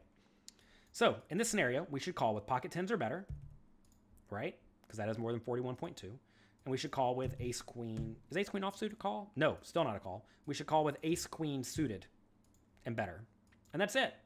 Pocket tens and better and ace queen suited. That is the answer to this question in this scenario when we know our opponent's range is this incredibly tight. Okay, fine. That's one example. Let's extrapolate a little bit. What if the opponent went all in for more chips with the same range? What if instead of jamming for 16 big blinds, they jam for 30 big blinds? A much bigger all in. Let's get our handy dandy calculator so we don't screw this up. We have to put in 27.8 more, 30 minus 2.2, our initial raise, to win a total of their 30, our 30, small blind and ante. That is 61.5, right? So now we need to have 45.2% equity. 45.2% equity. So if our opponent jammed 30 big blinds instead of only 16, now notice ace queen suited is not good enough. Ace king offsuit is though. And now you probably want like jacks are better if I had to guess. Yeah, jacks are good enough, but remember tens are not, so because tens had 42. So in that scenario, exact same range in play, because you're getting worse pot odds because your opponent shoved for more chips, you in turn should call off tighter, right? If your opponent shoved for fewer chips, you would in turn call off wider because then we'd only need to win, let's say 30% of the time or 35% of the time, right? Something else that could change is the opponent's range. Let's say that instead of the opponent shoving this range, they shove much wider because they're crazy. Let's presume they're shoving all sorts of stuff, right? I mean, who knows what they're actually shoving? You have to figure out what your opponent's doing by paying attention. That's part of the skill of poker is figuring out what your opponent is doing and adjusting accordingly. Let's presume they're going to shove this range instead. So same exact scenario here, but a different range, right? So instead of the tight range, they're shoving a looser range. Now, you again want to figure out which hands have 41.2% equity because those are our pot odds. We're going back to the 16 big blind example. So now, which hands have that much equity? Well, now you already know like tens was close earlier, but against this much wider range, you see tens is absolutely smashing them, 64% equity. Folding tens against this opponent would be ridiculous, right? What about pocket twos? 44% equity. So in this scenario, whenever we're calling with any pair, why? Because the opponent's range is so wide open. Has a lot of hands we are roughly flipping against. And you may say, should we call when we're flipping? And the answer is, yeah, we're actually calling when we're behind because we're getting pot odds. Whenever you are getting pot odds, there's money in the pot. That money is relevant and you should adjust to account for it. Okay, so we're calling any pair. What about ace two suited? 45%. Pretty good, right? Maybe surprising to you to see ace two suited sometimes does better than pocket twos, even though pocket twos is a pair. Kind of cool, right? What about ace two offsuit? This is probably not going to be quite there. Oh, it is quite there. Barely there. I figured ace two offsuit was close. So fine, we're calling any ace in this scenario. So imagine you are ace at 2.2 big blinds and your opponent goes all in for 16. With that wide range, you're calling with any ace. Most people don't. They fold out too often, and that results in little bits of equity going to the loose, aggressive, splashy opponent, which is not good for you. They're stealing your money. Don't let your loose opponents steal your money. What about king 7 suited? Pretty close. Right here, we see it's 42%. Maybe king 6 suited is break even-ish. No, still good enough. What about king 4 suited? Oops. Notice the king 4 offsuit takes away your equity a lot, right? So king 4 suited is not quite there. So it's going to be king 5 suited and better, right? Then what about king 8 offsuit maybe? Nope, not quite good enough. Notice king 5 suited has about as much equity against this range as a hand like king 9 offsuit does. Kind of cool to see the difference there, right? So we're calling any ace, any pair, king 5 suited and better, king 9 offsuit and better. What about queen 10 suited? Pretty good hand, right? You're going to find these good big suited connectors or decent suited connectors are pretty good. What about queen 8 suited? I'm going to guess this is not there, but it may be. Nope, not quite there. Queen 9 suited probably will be. There you have it, right? So now Queen 9 suited and better. Probably just Queen Jack offsuit if I had to guess. Right? See, Queen Jack offsuit's good enough to call. Queen 10 offsuit, okay, barely, right? You see how even after playing around with this calculator for many, many years, I'm still like a little bit off here and there. That's why it's important you study. You have to study a lot. Obviously, if the opponent's range was a little bit tighter, or a little bit looser, then you'd have to adjust accordingly, right? And you're going to find that as the range gets wider and wider, it's sometimes a little bit more difficult to accurately estimate your equity. Everything's easy whenever your opponent has a tight range, right? What about Jack 10 suited? Probably. Yep. What about Jack 10 offsuit? Probably not, right? Okay. What about 10-9 suited? Probably, and I think that's probably going to be the worst suited connector we call. Oh, so not quite there. All right. So that's our range. We basically found it. In this scenario, we call with all of these hands, all of these hands, all of these hands. Do we decide Queen 10 was good? I think we did. Ooh, was Jack 9 suited good? We should look at that. Not sure. Probably not. Yeah, probably not. What do we decide Queen 10 offsuit was? Yes. Okay. So we're calling... We decided 10-9 suited was not. So that's what you should call with. Now, if you compare this to the range you should call against the tight player, you'll see that you should now call substantially wider, right? And that's because you know your opponent's range is substantially wider. So, as the bet you are facing is bigger and bigger and bigger, you should call tighter and tighter and tighter because you're getting worse pot odds. As the bet is smaller and smaller, you should call wider because you're getting better and better pot odds. Also, as your opponent's range gets tighter and tighter, you in turn should call the tighter and tighter range because you are getting, well, you just have less equity in the pot because their range is very strong. And as their range gets wider and wider and wider, you in turn should call wider and wider and wider. So download Equalize, it's completely free. We'll put a link in the description below, I presume. And get in there and play with it, right? If you don't understand these scenarios, you're going to have a really difficult time figuring out what to do in much more difficult post-flop scenarios where you're playing deeper and deeper stacked. So make sure you understand these fundamentals. Understanding the fundamentals is going to go a long way to helping you succeed at poker. So get in there, study hard, and crush the games. Thanks for watching. I'm Jonathan Little for PokerCoaching.com, and today we're going to discuss the top 3 reasons why you are losing at poker. Now, I want to make it very clear. A lot of you are not losers. A lot of you have studied extensively at PokerCoaching.com here with me on YouTube, and you're crushing the games. Good job. Good work. Congrats on that. But if you are struggling at poker and you do not know why, because very often the losing players don't quite know why they are losing and they inevitably blame it on bad luck. Well, it's probably not bad luck. There are very often specific reasons why you are losing, and today we are going to be discussing the top 3 reasons why people, maybe you, lose at poker. This is not meant to be a criticism of you. This is meant purely to be helpful, educational, enlightening, so that you can improve your poker skills and start winning at the game. So, first thing people do wrong is they care way too much about their hand and way too little about their range.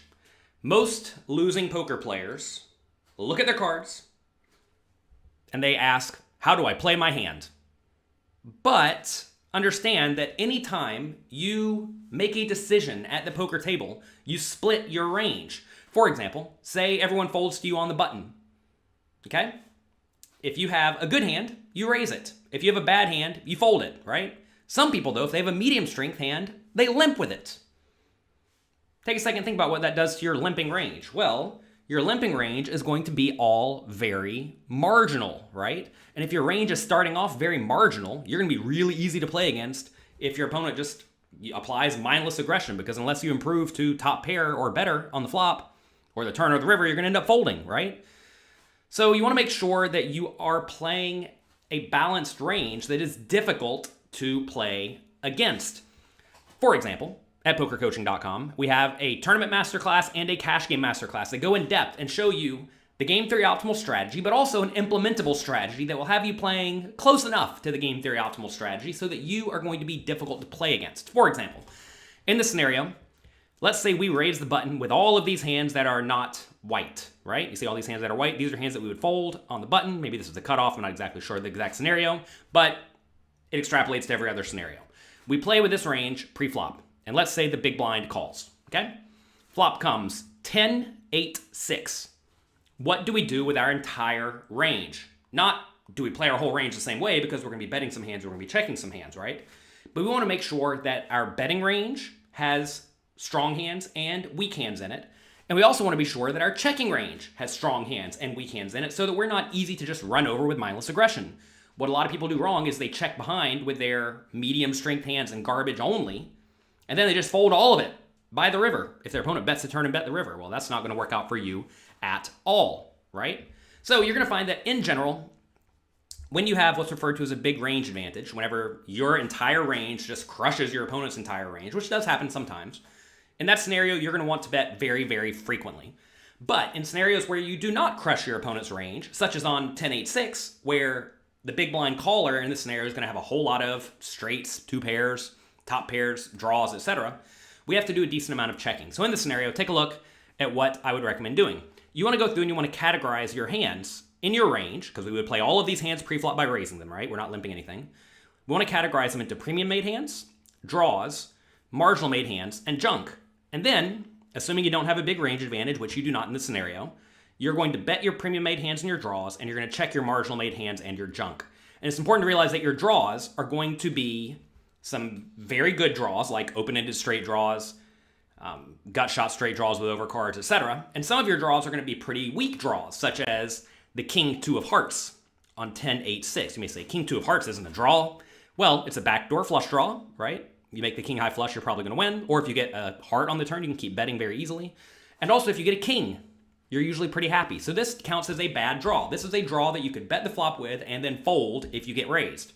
Whereas when you have a hand like, let's say, Jack 9 for a straight draw, you bet this one, and if you get raised, you do not fold because you have lots and lots of equity, right?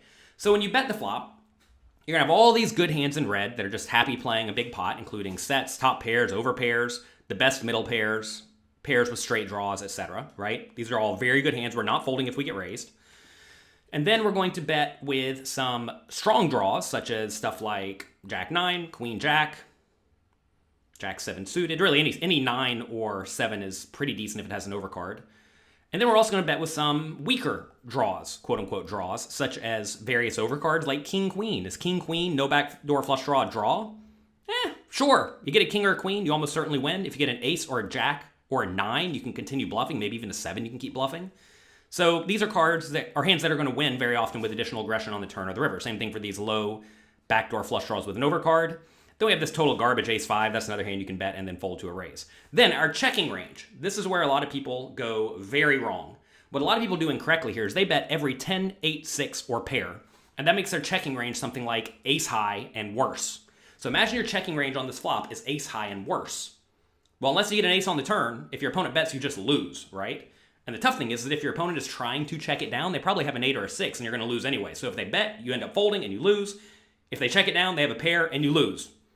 So you're going to lose if you use this strategy, which is not ideal. You do not want to take a large chunk of your range here, all these aces, and just lose with them. That would be quite bad. So you want to make sure that you put some hands in your checking range that you know you're not going to fold to a turn bet unless the board's really bad for you. So we have some 8s in our range, right? We have some pairs.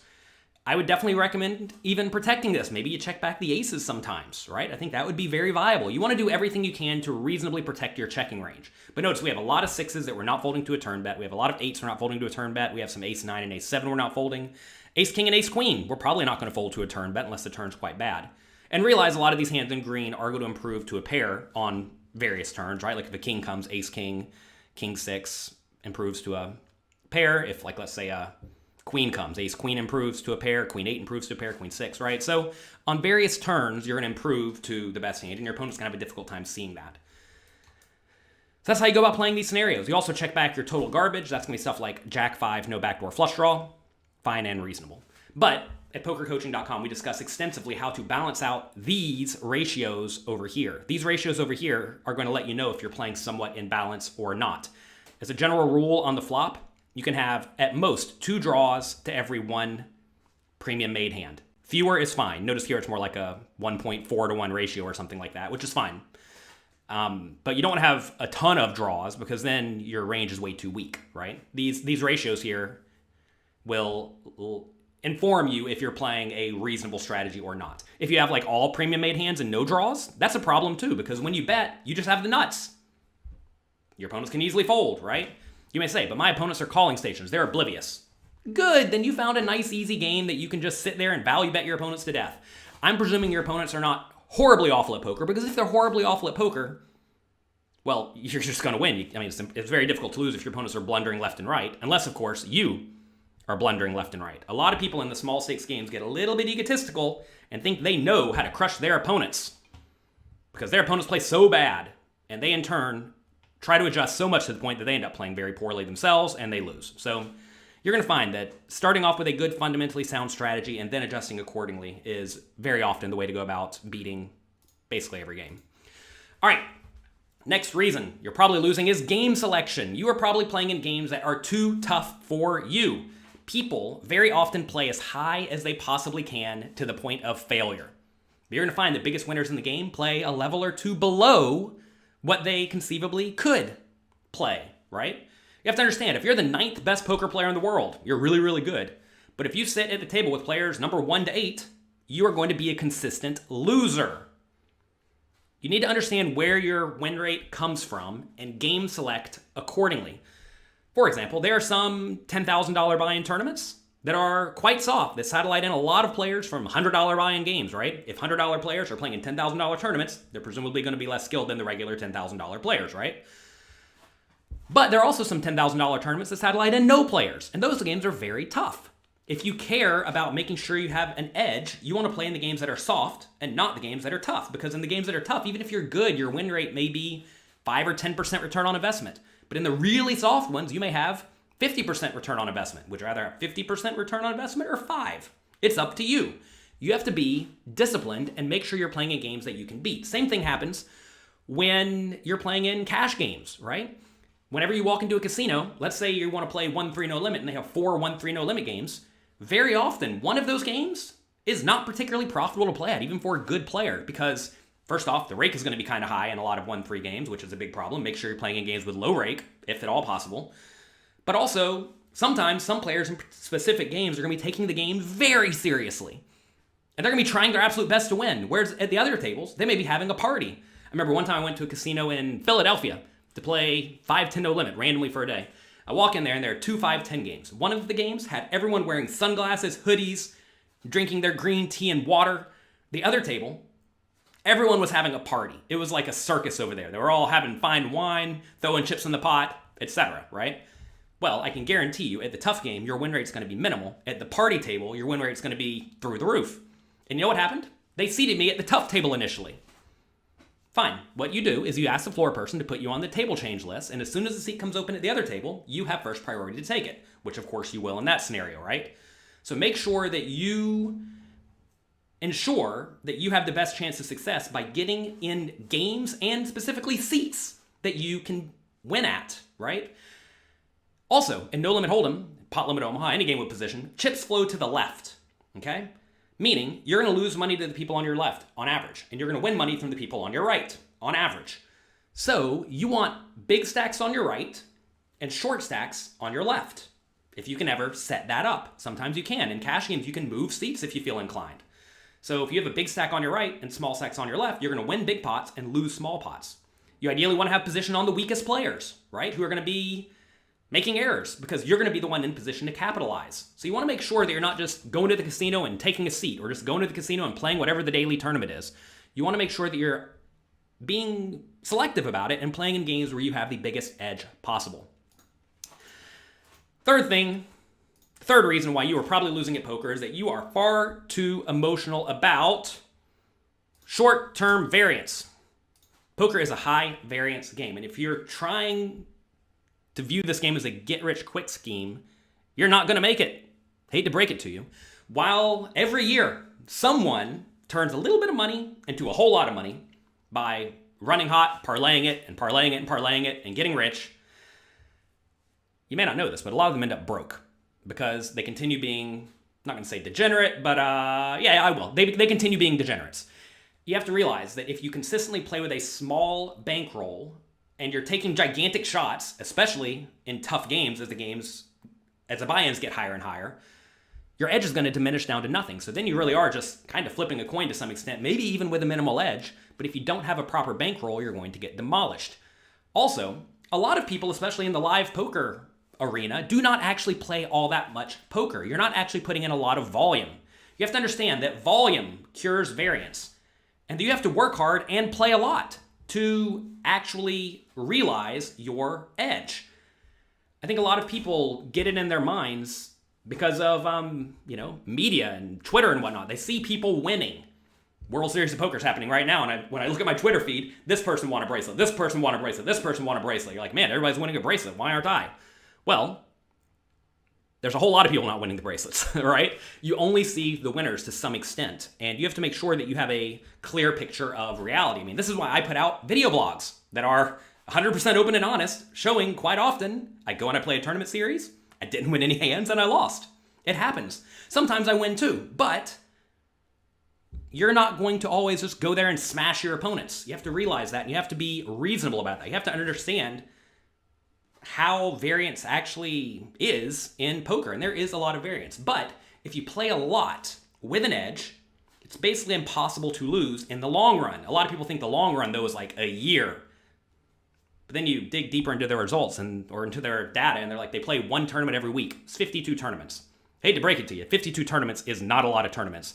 And you're going to experience a whole lot of variance over 52 tournaments. So realize that the long run is perhaps quite longer than you think it is. What happens to a lot of people is they go and they play, let's say, one tournament a week, and they lose for 3 months straight. No cashes. 12 games.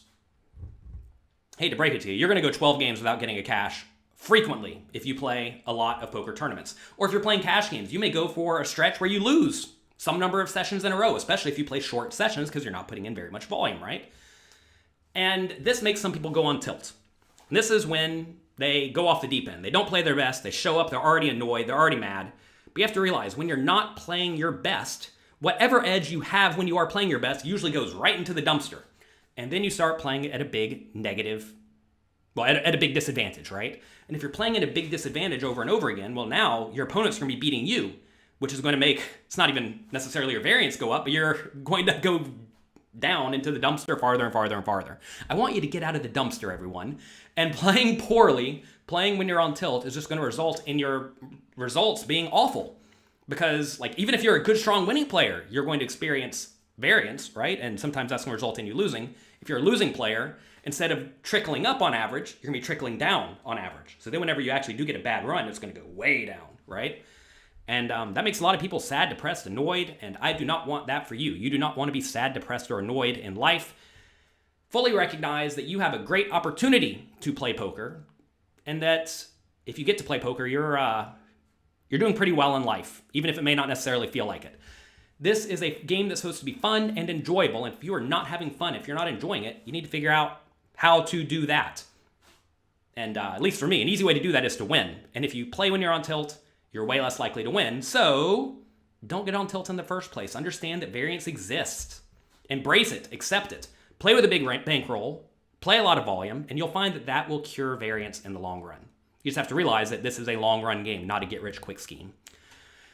So that's it. Those are the top 3 reasons why you are losing at poker. If you enjoyed this video, do me a quick favor. Click the like and subscribe buttons below. Also, if there are any other reasons why you think your peers are losing at poker, or maybe you're losing at poker that you want me to discuss, let me know in the comment section. I read every single comment that comes through. I appreciate them, and I appreciate you being here watching this video.